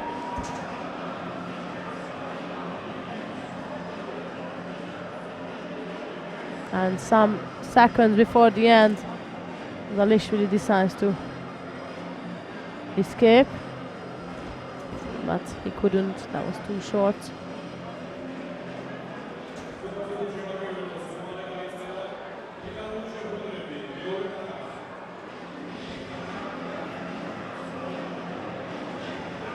I'm not sure if we're gonna have a short break. Just bear with me, I'm going to ask because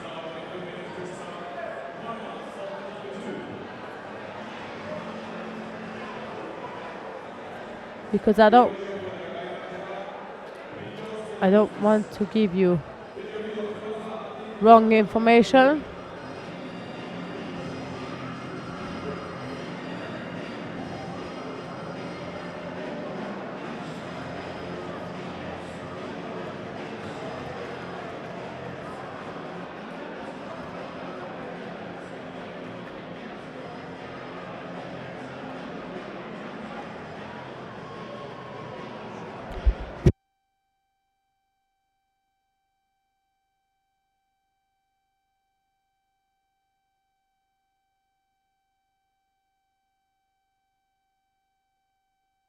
So I got the right information. No break.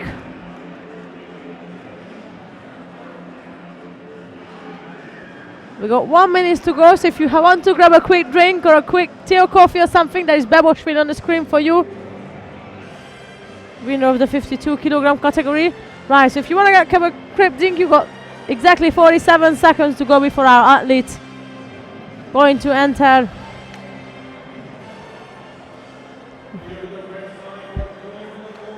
the arena. Right, so we begin our final block, I have to say, because it's the last day, it's the last final, it's our last of everything. So that's there's the bronze medal of the under 90s coming up, starting with Antanas Maliauskas of Lithuania versus Oleksiy Babenko of Ukraine.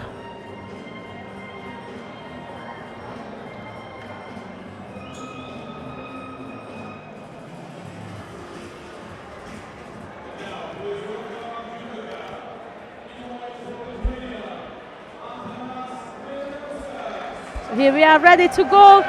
White judogi, that's Antanas Maliauskas of Lithuania, who will be facing in blue judogi Oleksiy Babenko of Ukraine. There is Babenko.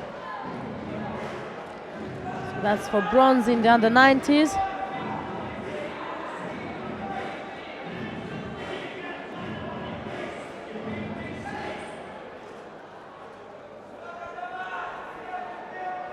Babenko is going to top on the left immediately. Strong left-sided grip. Of an Uchimata, Uchigari here and there, but mostly pressuring his Lithuanian opponent, who picks up the first penalty shortly after the start. There is Babenko again with the left-sided grip, attacking with a side takedown.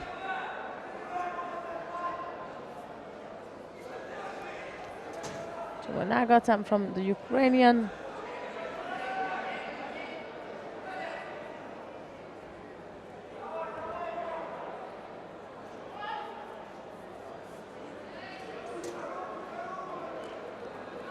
So again, Babenko tries to go on with the Uchimata.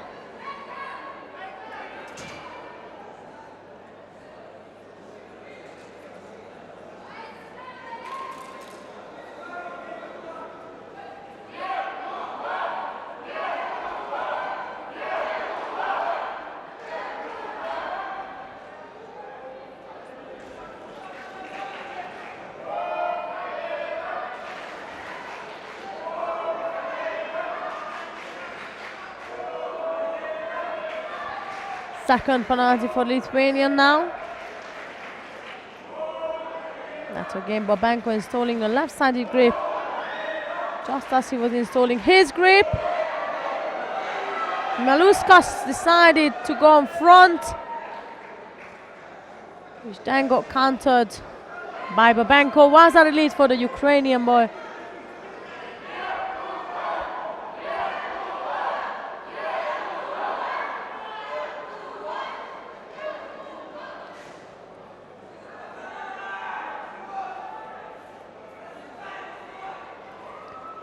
Another Tomoenaga attempt from the Ukrainian. Still long time to go on the scoreboard.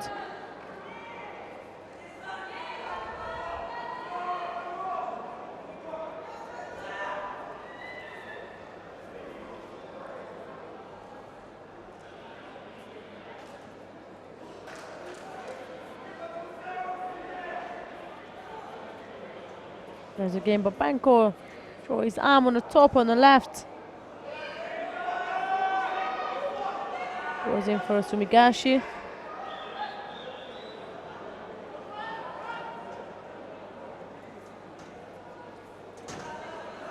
Back again, strong left-sided grip. You can see the domination he has. But then he just drops down for his sacrifice throws with less effort. But it's good enough again to put the Lithuanian opponent under pressure. He picks up his third penalty, and there is Babenko finishing off for Vazaria Vazataya and claiming a bronze medal, the first bronze medal in the under 90 kilogram category. That's Oleksiy Babenko of Ukraine.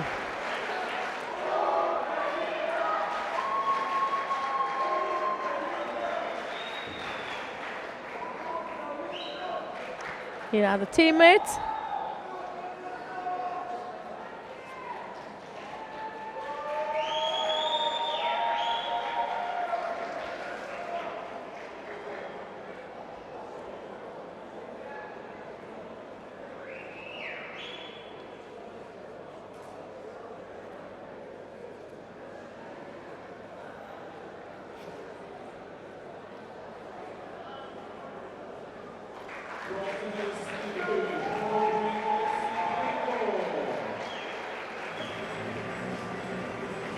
Nice, the Ukrainian team celebrating.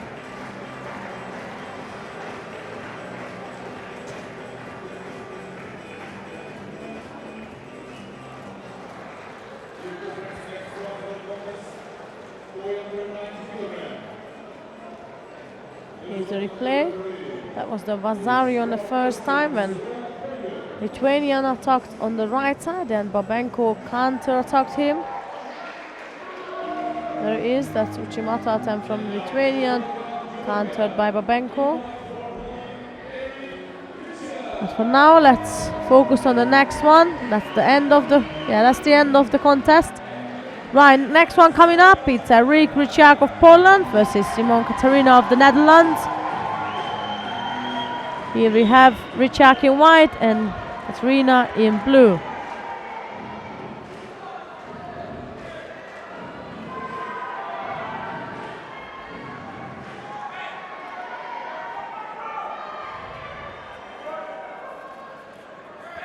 The Dutch fighter was our #1 seeded today and he lost. I believe it was the Russian fighter. That's right, he lost against Tumaev, who will be up next in the final. He lost against him in the semi-final. However, I remember the first two of his contests was very promising.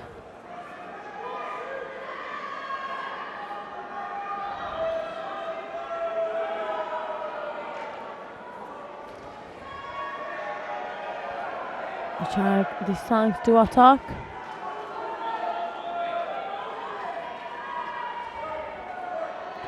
And this time is Katarina. Goes for the left side so that Turikomi. Goshi scores for Yuko. There he is, not even past the first minute of the contest, and he's leading by Yuko.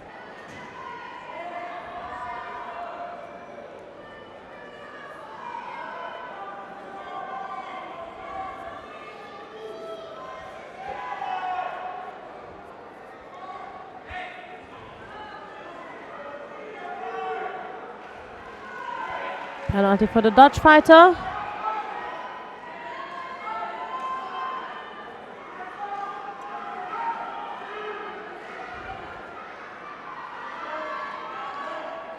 That was Repechage.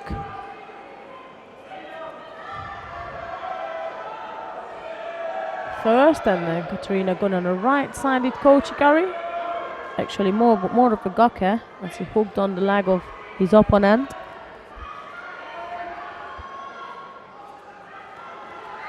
Flying number from the Dutch guy, and a good escape from Repechage.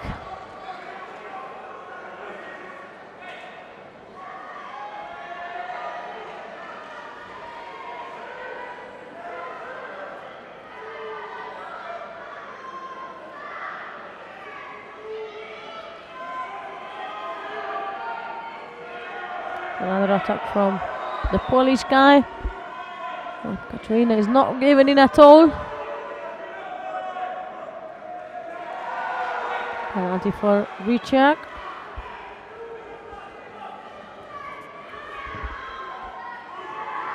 That's again. Repechage initiated the attack. Uchimata on the right side, coming back with Coach Gary. He felt that Katarina is going to pick him up for Yuanage. And he did so, and Repechage tried to keep his feet inside. But this is it, the parents of Repechage up there, celebrating the bronze medal winning performance for the son.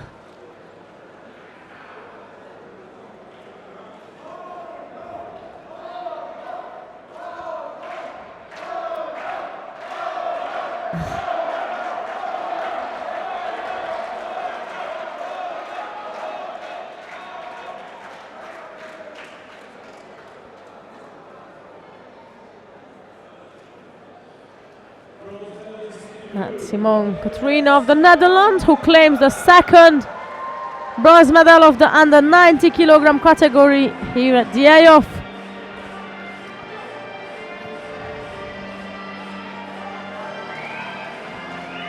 So after his bronze medal in Sofia, here he is picking up another bronze from the AOF discipline. He got his leg out from the coachy position. There you could see Polish fighter come back for Kochi because he felt the danger. Right, this is it. That's all the celebration for Katarina as we're coming up with the final of the under 90 kilogram category. Here is our referee. And now our players. Alima Tumaev of Russia in white versus Oniz Sanablita of Georgia in blue. Again, I don't see any good in booing off the opponent. That's just not healthy and not showing a good sportsmanship from the Georgian supporters. It is of course healthy to support your own player, but to booing off anyone, I personally don't think it's good. But it doesn't matter now. Here we are with Tumaev in white and Sanablita in blue. Sanablita is straight, going in close, tight close to the Russian, working with the hips. One is gonna go. That's Sanablita scores for Vasari as it's been given, but I believe it was rather a Yuko. There it is, it's a Yuko, and Tumaev is heading down. Tumaev has been held down by Sanablita.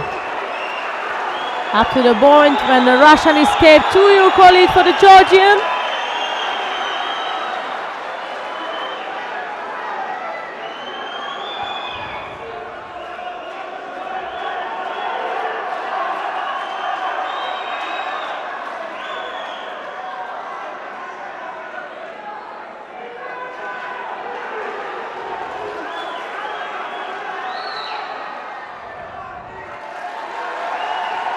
Penalty for the Russian fighter.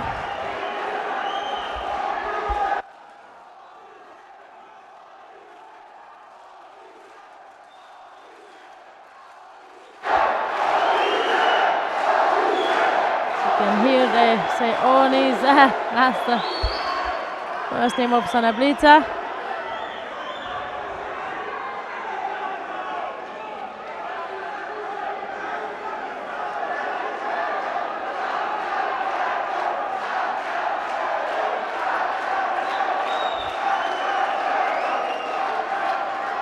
It's an attempt from Tumaev going backwards, countered by the Georgian for Vasari.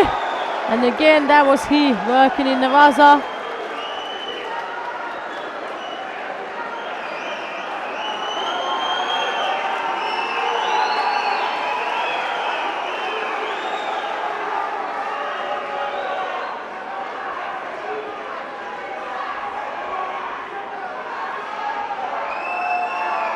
Nazari has been withdrawn. That's right, still 2 Euclid for Sanablita. As Darius Chimaev trying to take control over the Georgian.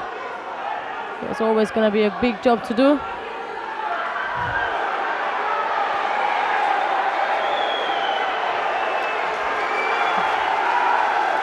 Right, here's a bit of a tricky situation. I agree with Sanablita showing the trousers. There's no need of booing, no matters what is the result. There is no need of booing off. There is no Wazari for Chimaev. And they have to watch back the tape if he grabbed the leg. That's what Sanablita was signaling to the referee, that come on, he got my leg, when he shouldn't have.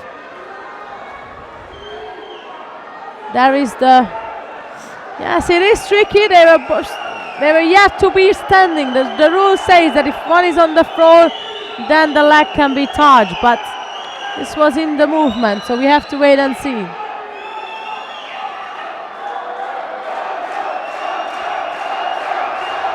This is a 50-50 situation. Sanablita not yet to be on the floor, also wasn't 100% standing on his feet.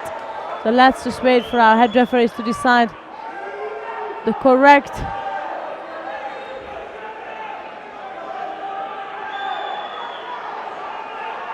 and to correct us here.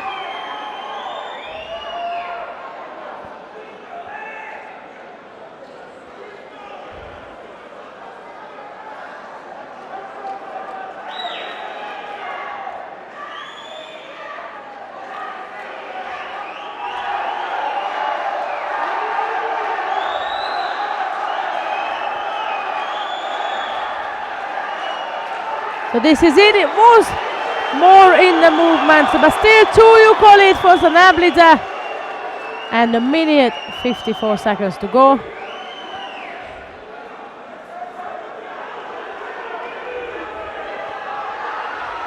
Left side Uchimata from the Russian player, doubles it up, then goes behind of the Georgian, who then aims to go and score forward.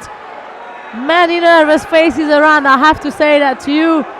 Both the volunteers, the crowd, the president, the vice president of the Georgian Judo Federation, they all at the edge of their seat if they sit in, or they're just standing nervously waiting to see who is going to come on the top at the end of this contest. That's another left-sided.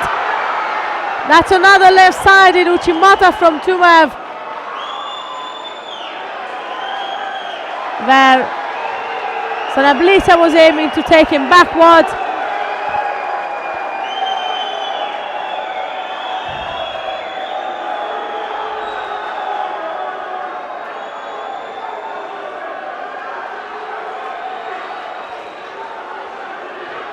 There will be a Shido given to Chimaev. There he is.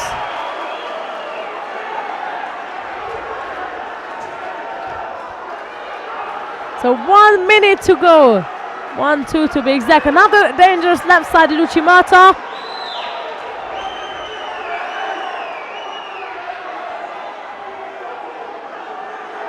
There is a strong left hand again. And those spinning Uchimatas were not bad at all. But there is Sanablita puts the effort in. With a right-handed Murata Sernaga. And in one side the coach is screaming to him, the other side the president of the Judo Federation is coaching him.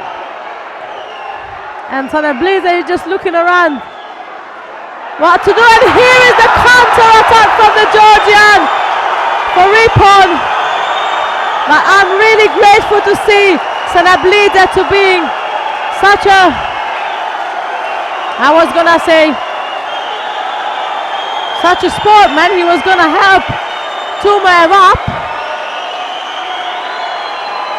I don't know what happened between of these two.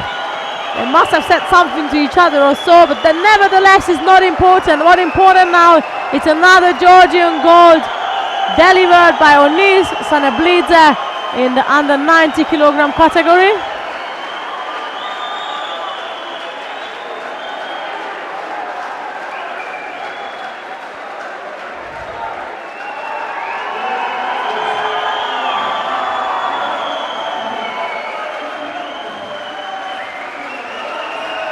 There is a great sportsmanship being displayed at the end, which I'm pleased to see because I was not happy with the way the audience reacted earlier, booing off the opponent. That's never nice to do, but I hope now they're satisfied enough with another gold for Georgia and for Onis Sanablidze.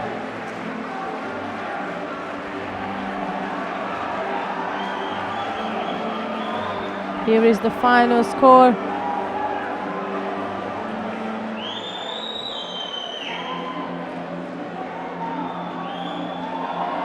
There was Russian going again for that left-sided Uchimata he used to go for, not used to, he was going for quite often, and at some moment there was even a danger for the Georgian. But it's all over now. And let them to celebrate and let us to move on with the bronze medal contest of the over 70 kilogram category with Emma Sodriz of France versus Szigetvári Medvedes of Hungary. So that will be Sodriz in white and Szigetvári in blue.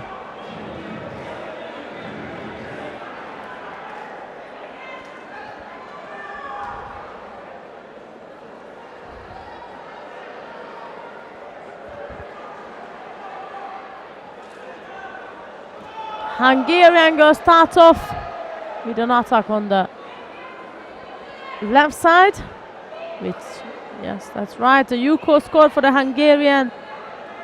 As for the start, still very early to say anything. Long time to go for both.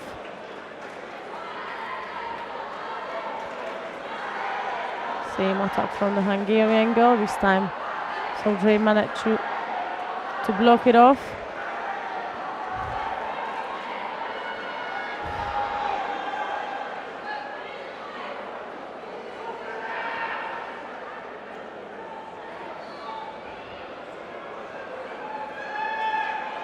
Again, the Hungarian girl is the one to go first.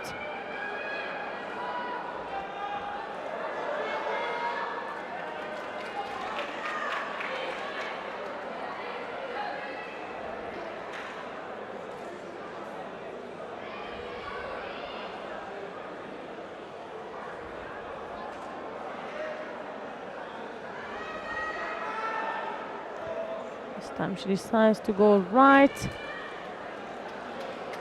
with the Seonaga, which is soon bounced back off. She found that it was not the best movement against Sodriz. And back to the left now, and now she's working in the water.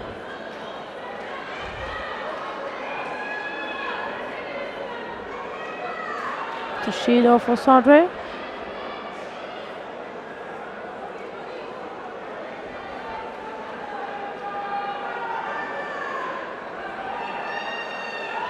And there is the Hungarian girl again going for the Soda Turikumigoshi and getting countered by Sodriz.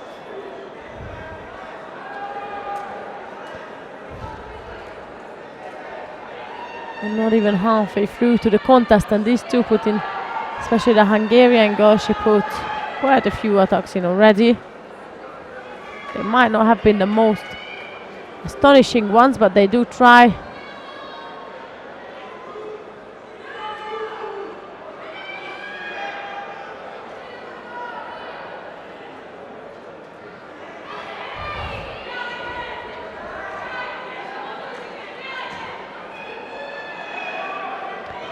There is the Hungarian goal. over the top on the left, and this time she decides to go for a haragoshi. Anything she does, so Dre blocks it off.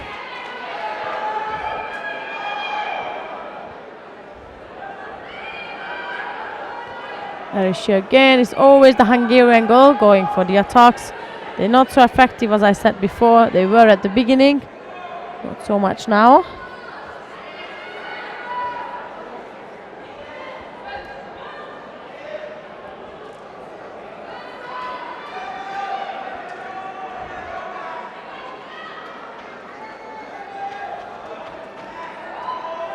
She again on the left. 30 seconds left to go now. Still a Yuko lead for Sigetvari. And the second penalty for Sodre.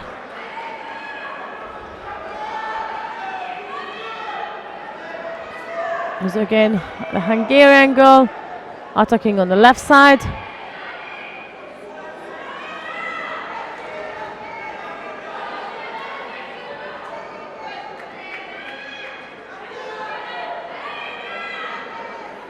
That looks the best option for her, to pin down the sleeves of the French girl, keep her away, and when she's ready, just go for it.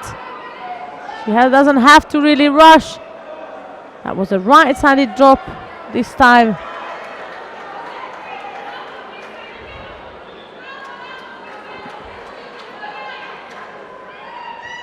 Approaching the last minute of this bronze medal contest.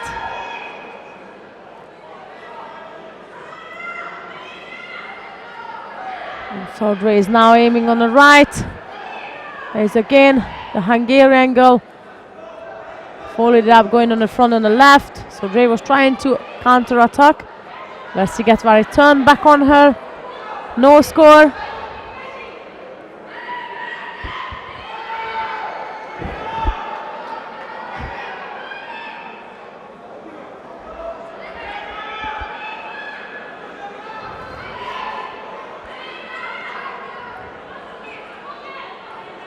Inside grip.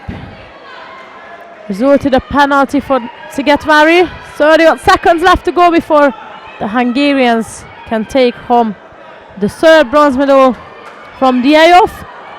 The third and last. That again the Hungarian girl goes on front. 22 seconds left to go. And the French girl started to be a bit panicky and upset. She was calm up to now. She isn't anymore. Second penalty for the Hungarian. She has time for another one, but not two for sure. Doing a good job by blocking out that sleeve. Under 10 seconds now. She has to keep Sodre down to be safe. That's 4 seconds to go.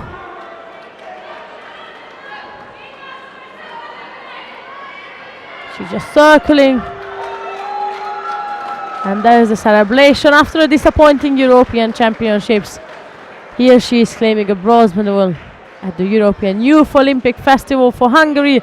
The third bronze and the final bronze for the Hungarian team. That's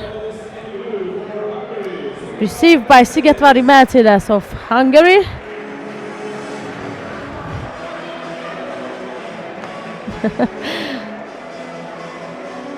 There she is. Happy smile, celebration, well deserved. Work hard, had a tough time. She has her little teddy bear with her. That's her lucky charm. That I know for a fact. That's the Yuko score she maintained from she scored right in the first 10 seconds of the contest, and then she managed to maintain it. She haven't had an easy job to do with the French girl, but here she is claiming the bronze medal for the Hungarian team.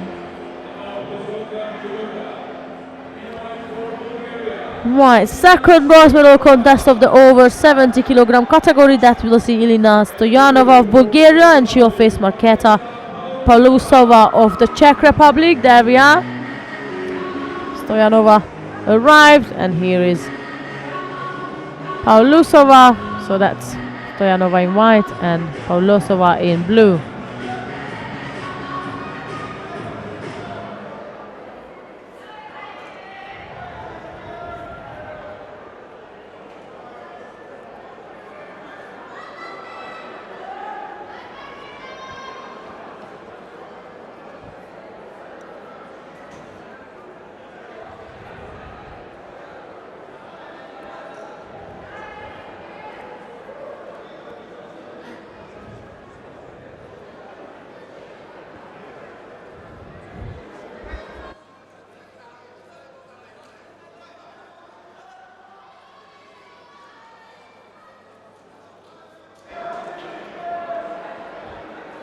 Stoyanova throws right arm over the top just until Pavlosova goes over the top. Then she's had to settle. Stoyanova had to settle around the waist. And there it was. Pavlosova attacking, and now Stoyanova is over her. Neck pressuring with the Shimewaza.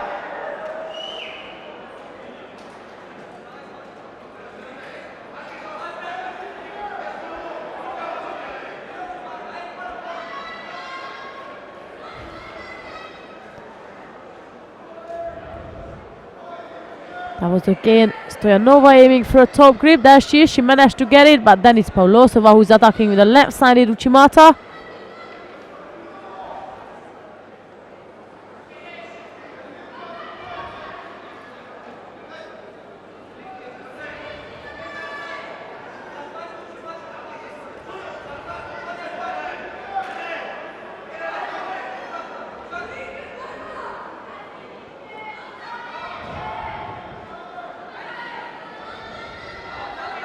Penalty for the Bulgarians so far. That's now Stoyanova. Attack with the right side, Uchimata.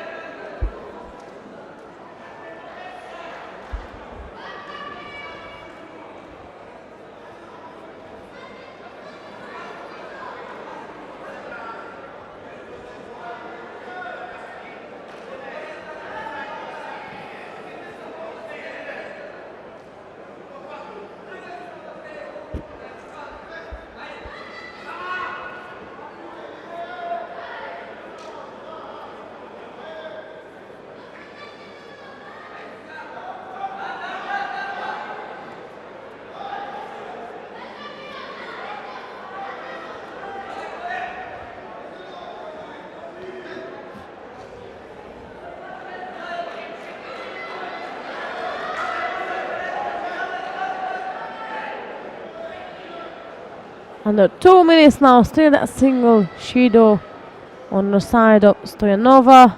So that's a lead for the Czech Republic girl. There she's diving in another left side. Uchimata lost control over the grip, and there is Stoyanova claiming her arm on the way down.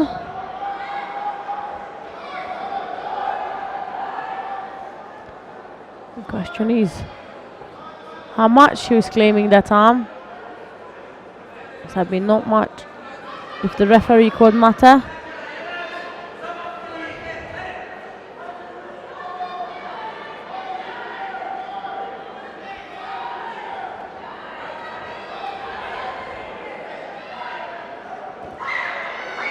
That was Stoyanova aiming for right-sided Uchimata, coming back for Kochigari. Pavlosova counter-attacked her, both landing on the side. So no score. Last minute and 5 seconds left to go.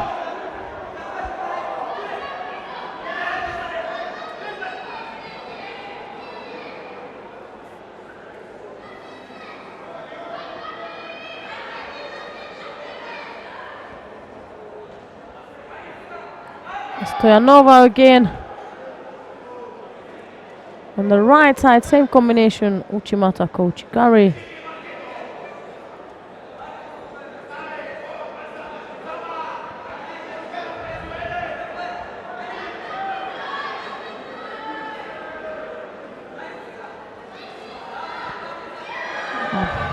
Stoyanova hooked on for a Kosodogake. But Pavlosova just has to step inside, lift up her feet. Lift up her feet. And there is a Vasari on her side. She was leading by Shido, but now here is a Vasari, slightly more secured. And there is another one. One of those left Uchimatas. 20 seconds left to go.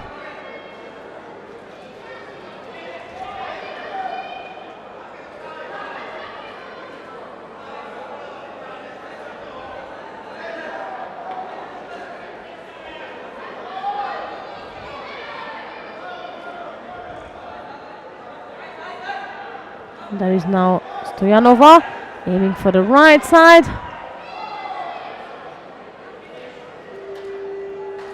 with the contest ending. That's a bronze medal for the Czech Republic and also for Markéta Pavlozova, who just won the bronze in the over 70 kilogram category.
Coming up next is the final. Until you're watching the highlight, I'll announce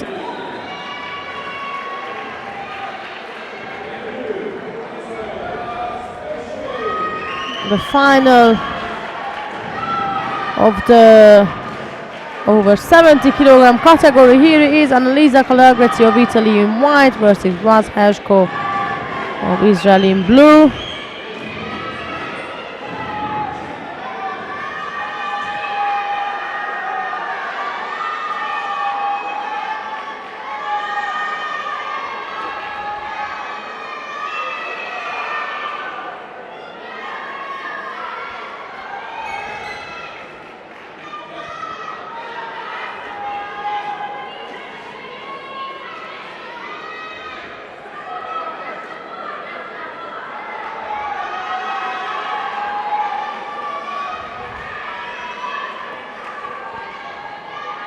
Raz decided to, Heshko decided to keep a distance from Calagrezzi.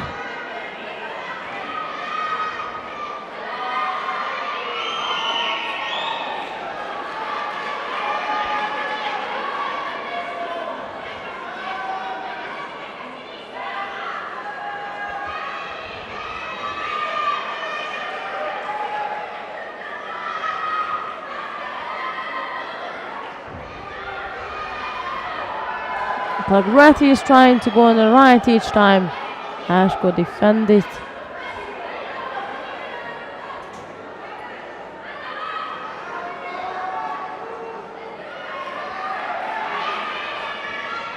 Heshko picks up the first penalty. And that is Calagrezzi again. Almost managed to take down the Israelian.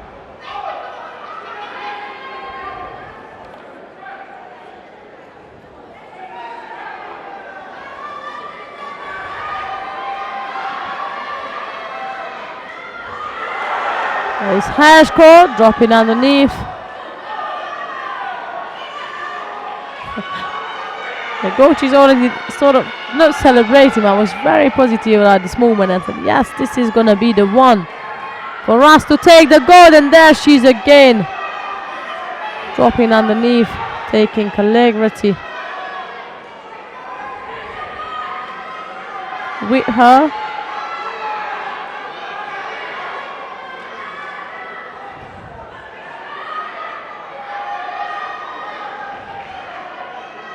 Now it's a much better controlled grip from Heshko. But now she's down by Ishido, so she's gonna have to pull that through. And these attacks are good attacks. This is something which exactly Calagrezzi will have to watch out for, so the Ishido each.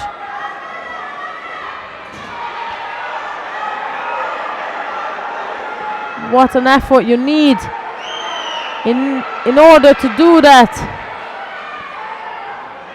What Heshko was just trying to do.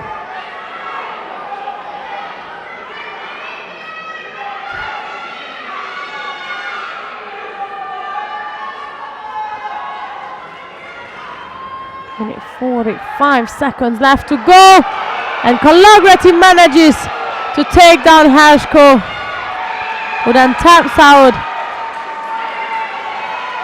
Let's hope she didn't get injured badly, but that's another Italian gold.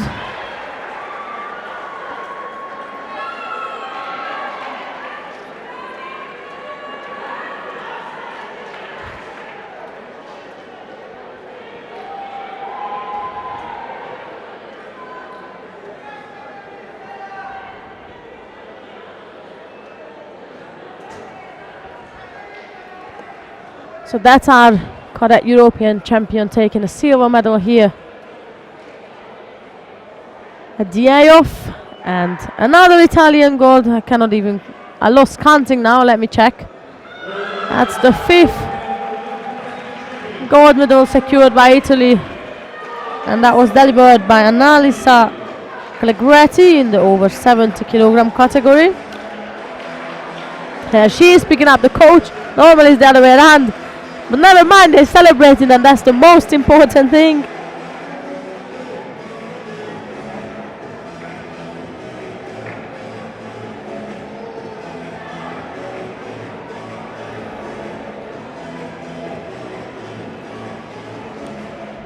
After the celebration and the highlight, and once everything is prepared and ready to go, we are going to begin the medal ceremony of the under 90 kilogram category.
So here we are with the medal ceremony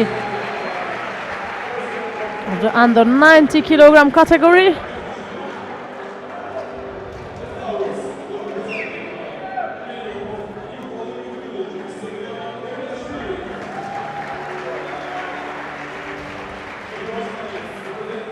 The medals are presented by the president of the Georgian Judo Federation, David Kekwishvili.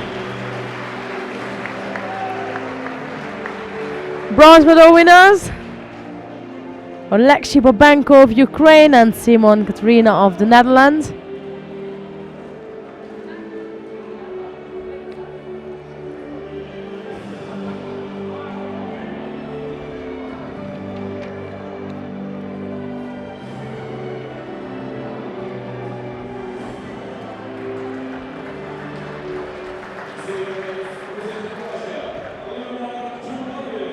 Second place and silver medalist Alimar Chumaev of Russia.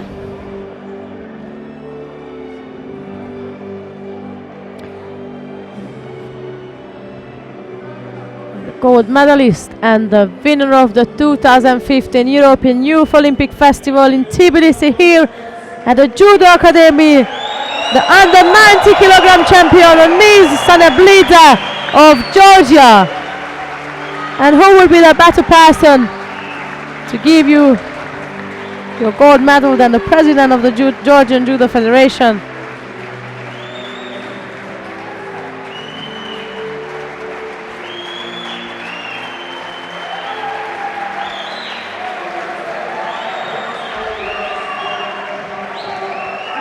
So we're going to stand for the national anthem of Georgia.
So that's the end of our first medal ceremony today, and after the official picture has been taken and all the videos and all the media stuff has to be done, we're gonna move to the over 90 kilogram categories bronze medal contest.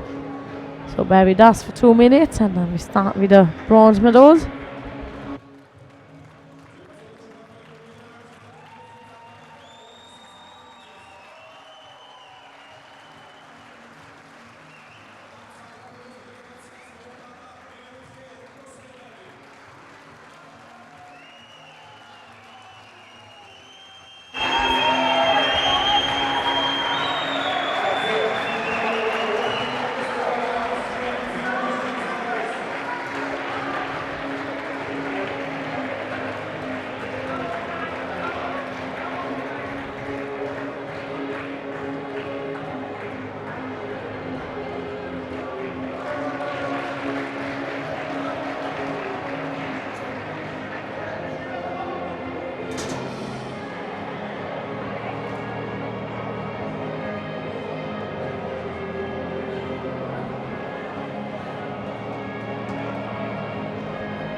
Coming up next, the bronze medal contest, the first bronze medal contest of the over 90 kilogram category, where we will see Jahor Kukrabenko of Belarus versus Alexander Shmanovic of Bosnia-Herzegovina.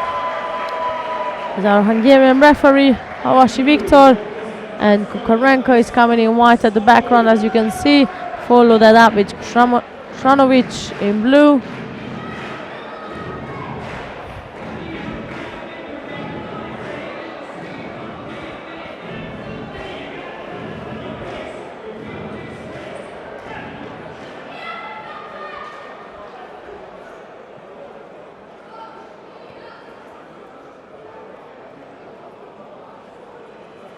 Shmanovic has a strong right-sided grip.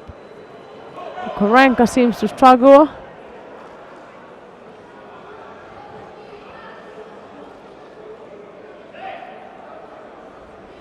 The Bosnian fighter starts off with a Yuko lead right at the beginning.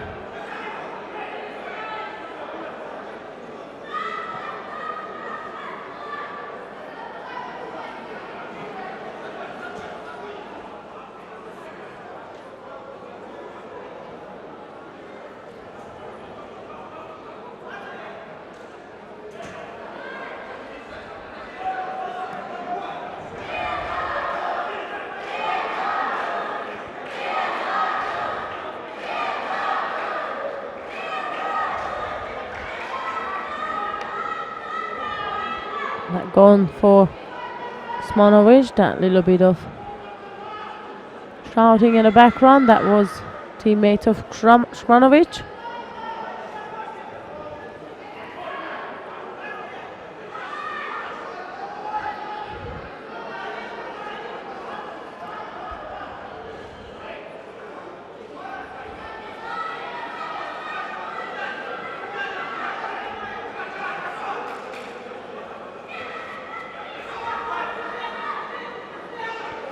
Much better controlled grip from Korenka, managed to pin the sleeve, the right hand of Shmanovic down, and just as his opponent ripped his hands away, he dropped underneath the left side, he dropped Senaga. Couldn't drive his opponent through for a score.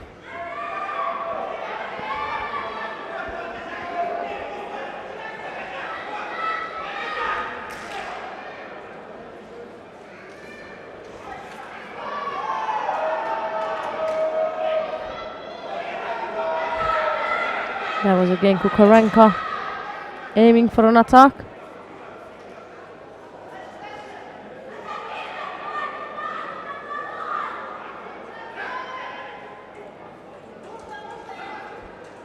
With control over the grip again by Kukarenka, who storms in for an attack on the left side.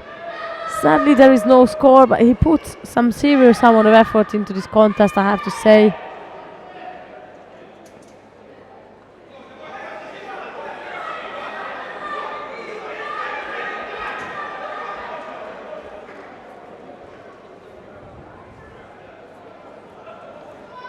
Time the Bosnian guy decided to go on the right side.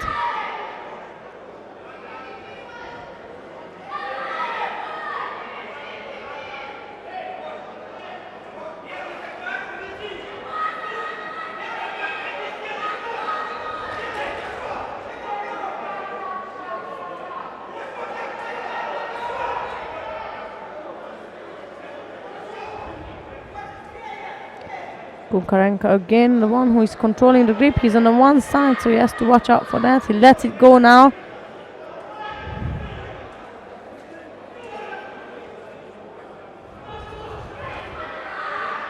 Again, pretending to go right, dropping down to left as he comes back up. His opponent tried to storm in on the right.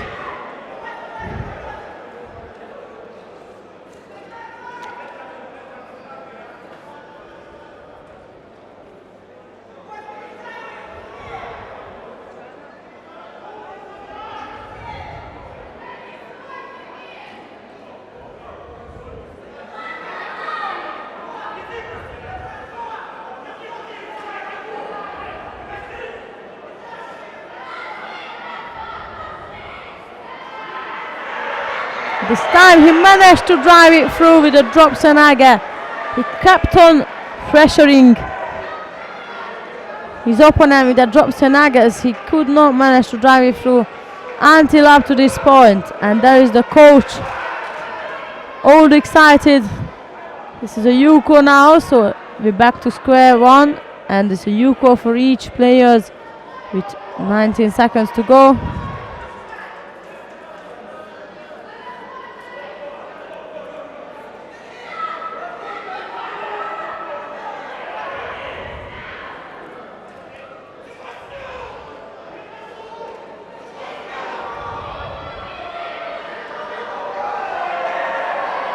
It's a penalty for the Belarusian guy. And there he is. He said, I'm not going to lose this contest. I'm here to win this. And there he is. Kukarenka claiming a bronze medal for Belarus.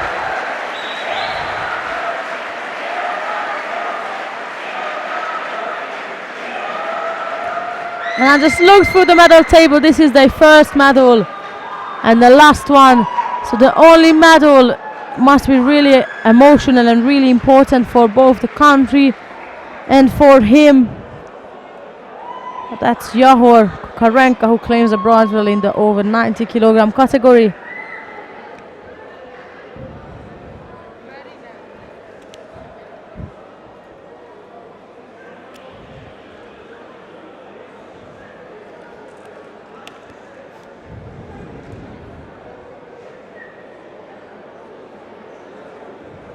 The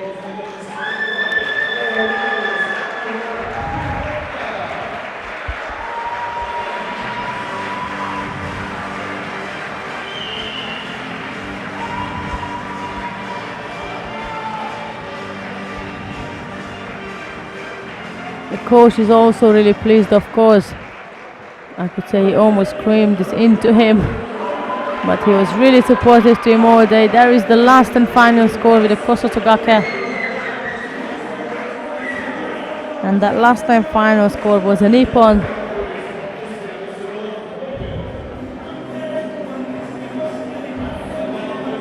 This is what the nerves and the emotion can bring out of you. Right, coming up next is the second Moscow contest of the over 90s. Rustam Kotiev of Azerbaijan versus Gela Zelishvili of Georgia.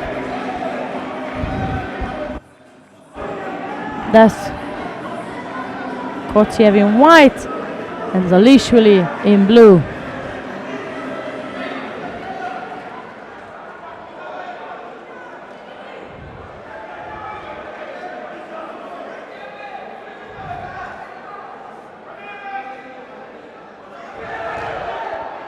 I said it also to Gariatan from the Georgian fighter.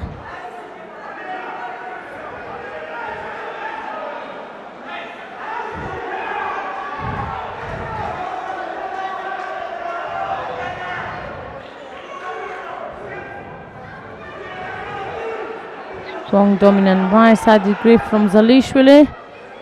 He had that since the beginning of the day. Every single contest he secured this strong right-sided grip. The question is what he's got for us from that position. Right side is standing Senaga.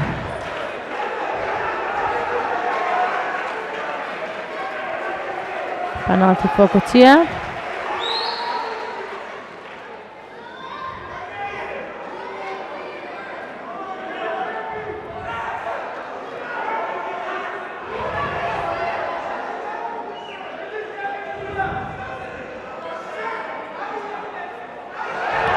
Nice piece of Ashiwaza work.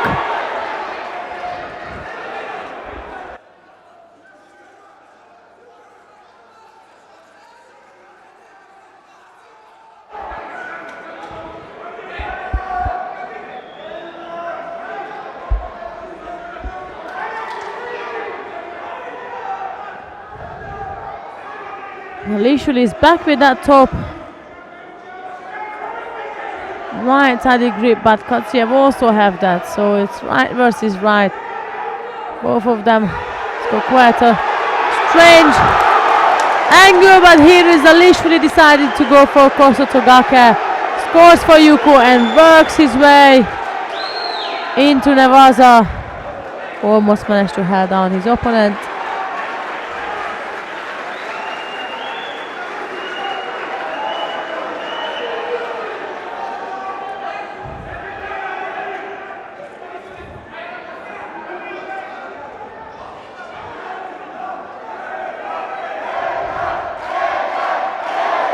He is right side also to Gary now.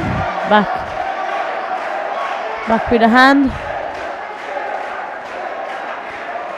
And he goes again over the top. And that will be the second penalty for Kotiev.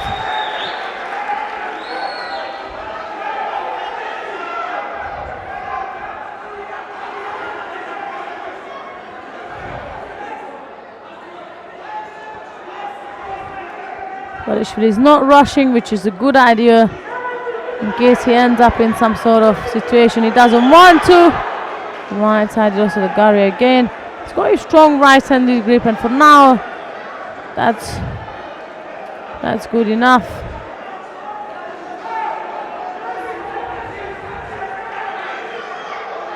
Kotiev pained his side a bit. There is Kotiev now throwing his right arm over the top.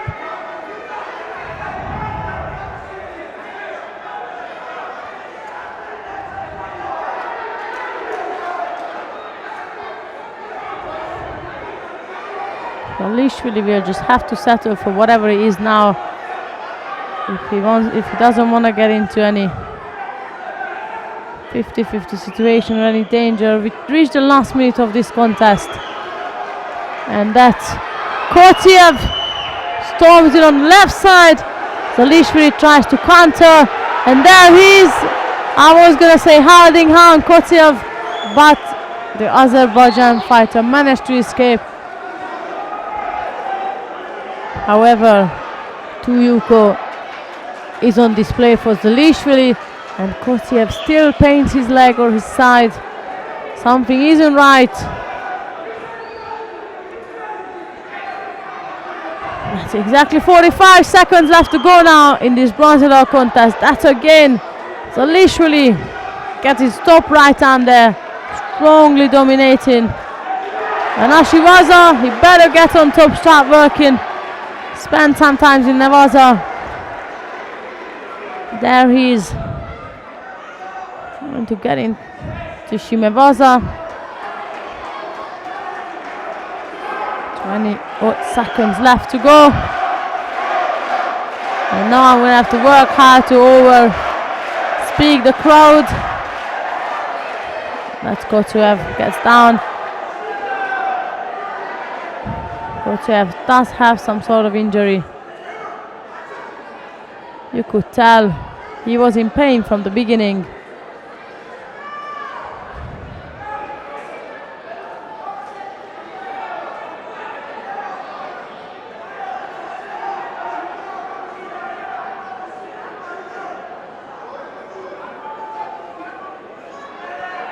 Nine seconds to go. There's our little hero. Kotiev stands back up, carries on fighting.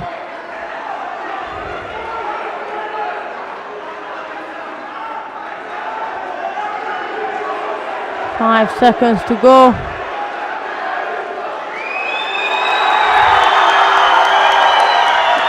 Then the bronze medal contest, and then you can see Zalishvili indeed is not satisfied. For him it is only a bronze medal, but he came here to win the gold.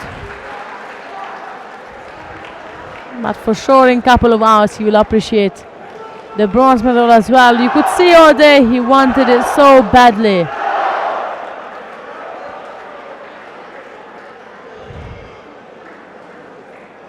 And here he is with the medal, with another bronze medal collected for Georgia. So that's the winner of the second bronze medal on the over 90 kilogram categories, Gela Zalishvili of Georgia.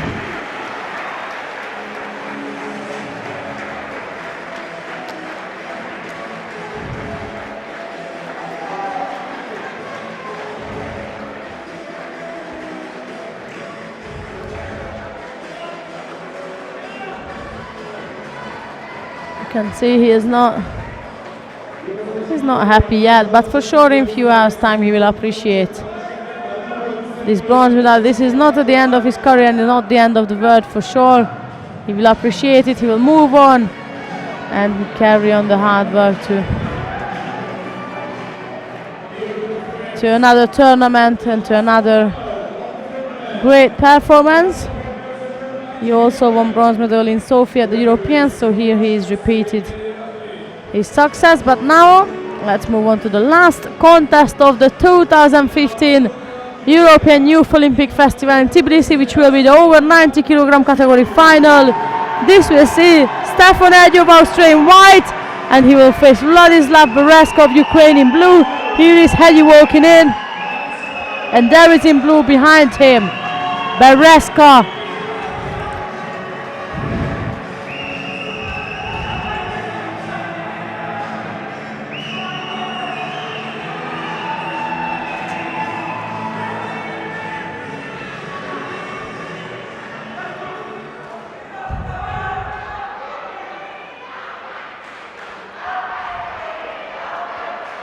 Hedi starts off with a strong left-sided grip.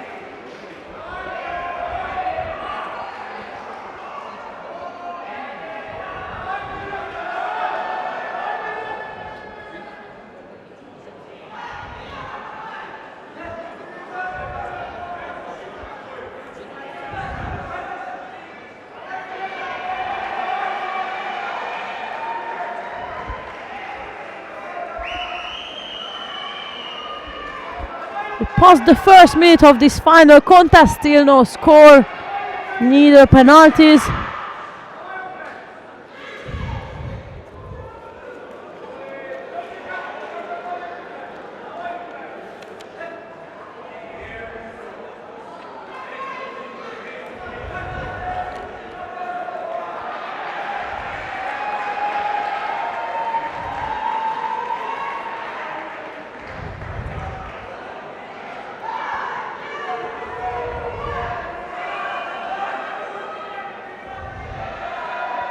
That's Bereska initiated some sort of takedown.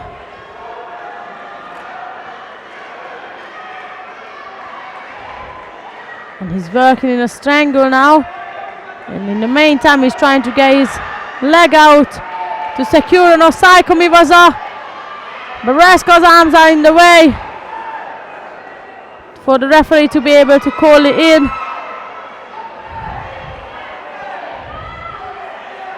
There is Haji now switch. He said, I can't take your arms away in front of me to hold you down. That's it. I'm going to take your arm away then.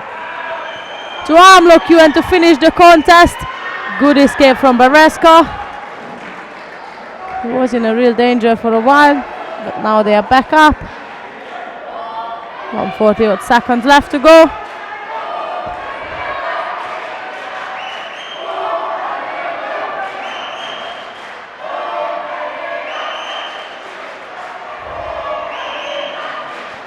Haji seems to be the one pretty confident on the mat. If you look at his gripping, he's calm, he's confident. He's installing the grip, he's waiting for the right moment. He pushed on to Bereska, who then decided to attack.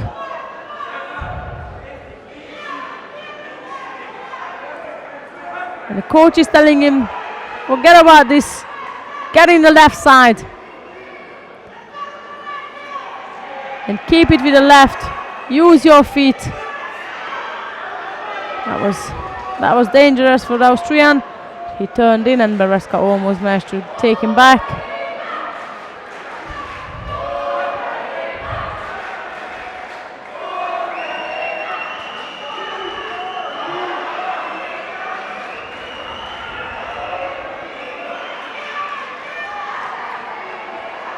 .40 seconds left to go. Still no score, neither any penalties.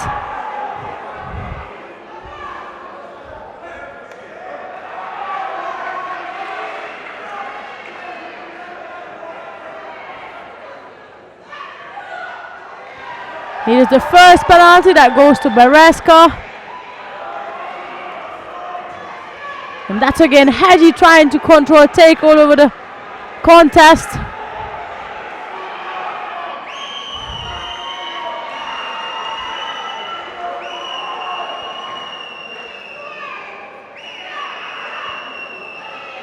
Not much left for the Austrian to claim.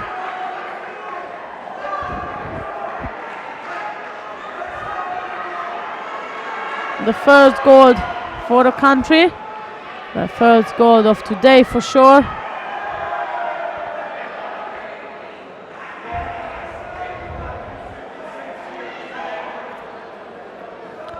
.5 seconds left when Bereska picks up a second penalty. Haji just have to back up now to be able to claim the gold medal of the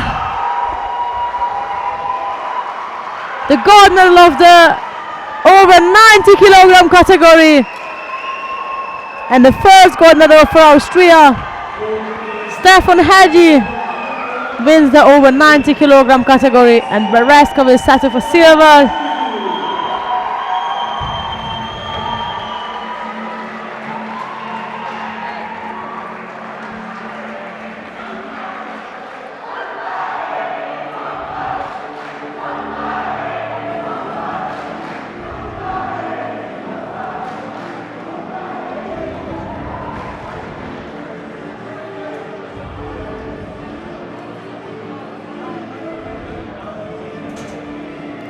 Haji was the number 1 seeded. He missed out on a medal in Sofia at the Cadet Europeans. I'm sure he's well satisfied now to win the 2015 European Youth Olympic Festival. Bear with me for a minute and then we begin the medal ceremony of the over 70 kilogram category.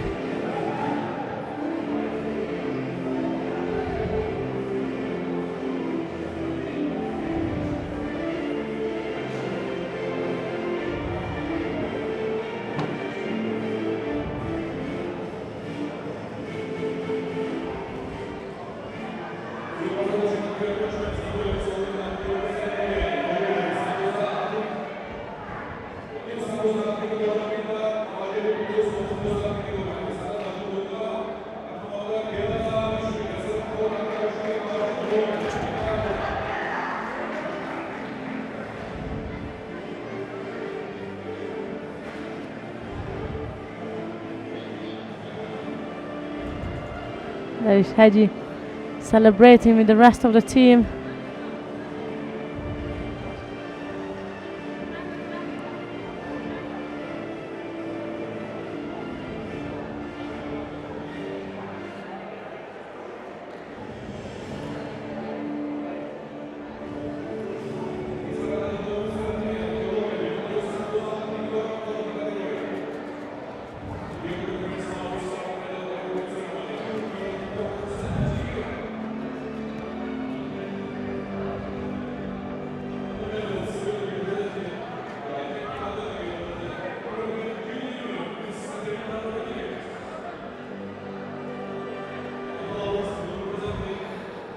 So here we are with the medal ceremony of the over 70 kilogram category.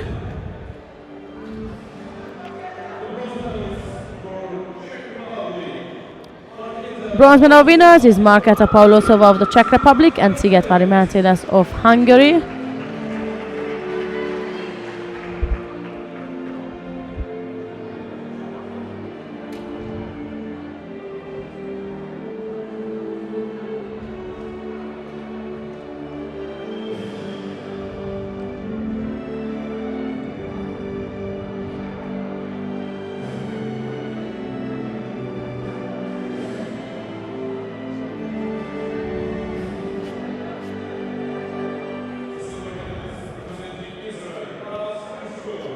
And by the way, the medals are presented by the sports director of the European Judo Union, Ms. Katerina Rodriguez. Here is our silver medalist from Israel, that's Raz Hershko.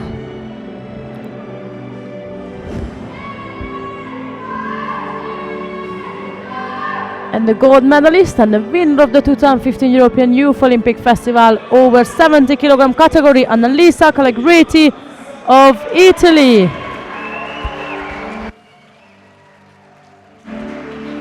So please enjoy the national anthem of Italy shortly.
So here we are with the medalist of the over 70 kilogram category, and here is the Italian team, the very successful Italian team, I have to say, full of gold medalists, silver, bronze, you name it, they won it. As in fact, until we are waiting for the next medal ceremony, let's just check the final list of the medal table. Here we have Italy, led from day one. They were leading the medal table, and here they are finishing on top with 5 gold medals, a silver and 2 bronzes. Second place claimed by Georgia, 4 gold, 5 bronzes, and here is Azerbaijan on the third place with 2 gold medals, a silver and 2 bronzes. So that's the top 3 countries. As I said, Italy just wiped away everybody, 5 gold. And as yesterday, my colleague agrees with me today again. She's from Italy, so of course she would agree. She just gave me a little wink, right? Of course Italy will swipe away everyone. Right, so this is the final top 3 countries of the 2015 AOF. And until we are waiting, I also would like to tell you that the next competition next weekend will be the Cadet World Championship in Bosnia-Herzegovina in Sarajevo. During the weekend you can also have a look at the juniors. They are currently competing in Berlin in Germany, so that's what we got left for you tomorrow.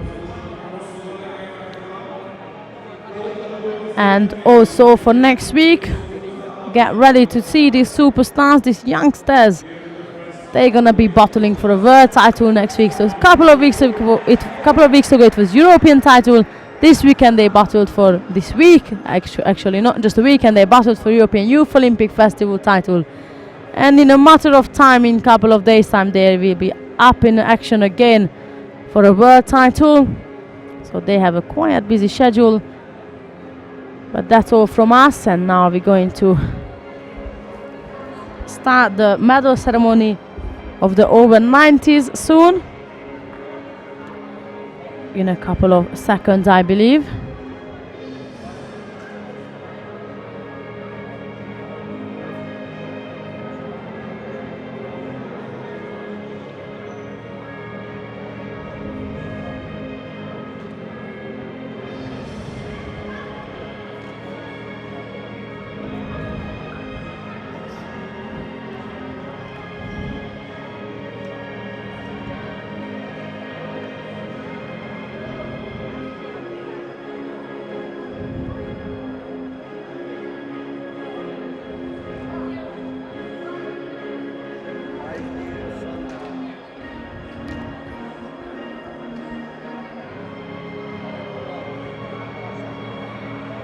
We are just waiting for the medal ceremonies, and then after that, if you wish to go now, then same as every day, I would like to thank you for your attention and really appreciate that. Really hope you enjoyed it.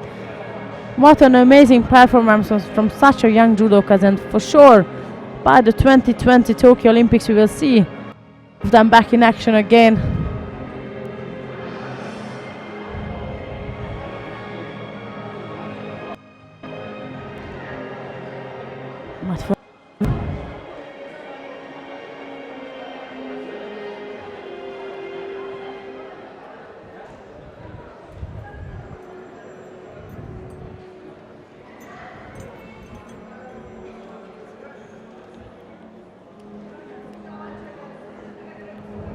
I just had a chance to congratulate Sana Blidzas. He walked past by me, very shy, very calm, but really sometimes youngsters can carry away, but he's not one of them. He won it, he stays calm, and it's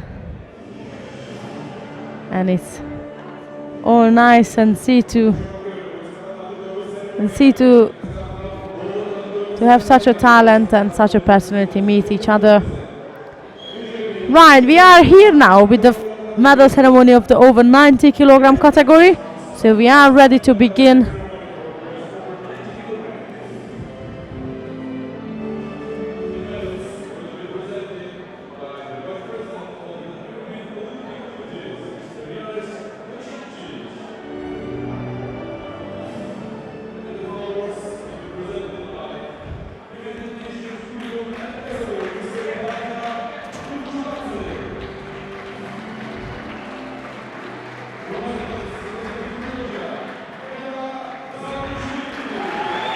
bronze medalist. One of the bronze medalists is Gela Zalishvili of Georgia, and the second one will go to Yahor Kukarenko of Belarus. There is Zalishvili.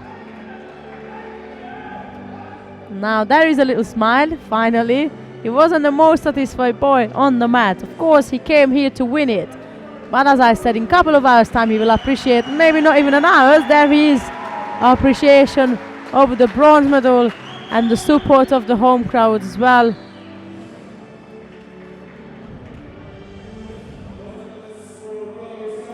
So he's our second bronze medalist, Yahor Kukarenko of Belarus.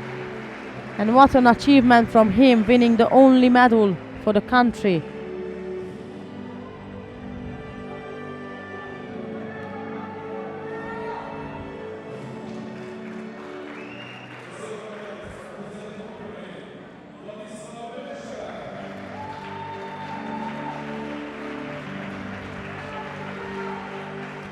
Second place and silver medalist, Vladislav Beresko of Ukraine.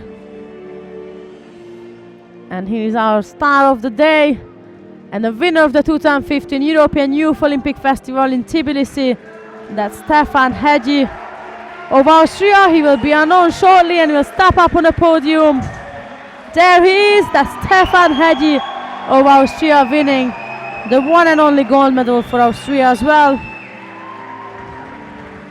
That means our final national anthem will be the Austrian national anthem.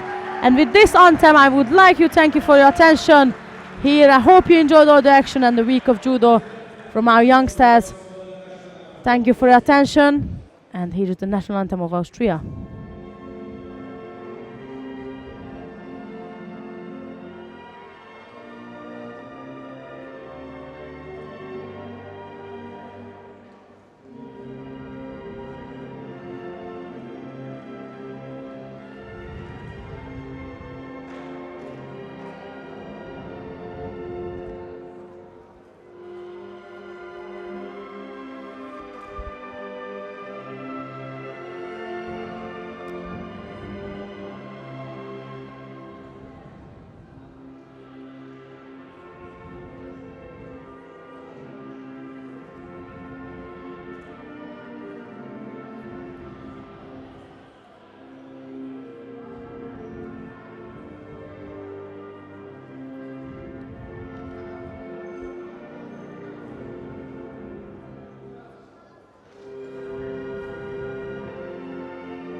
So this is all the live stream and live action from us here from Tbilisi, the 2015 European Youth Olympic Festival.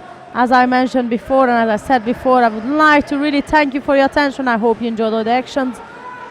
And tomorrow there is Junior Berlin on if you wish to watch that or follow the actions. But for next week we have the World Championships for our youngsters, Cadet World Championships. So that's where we will see them in action again.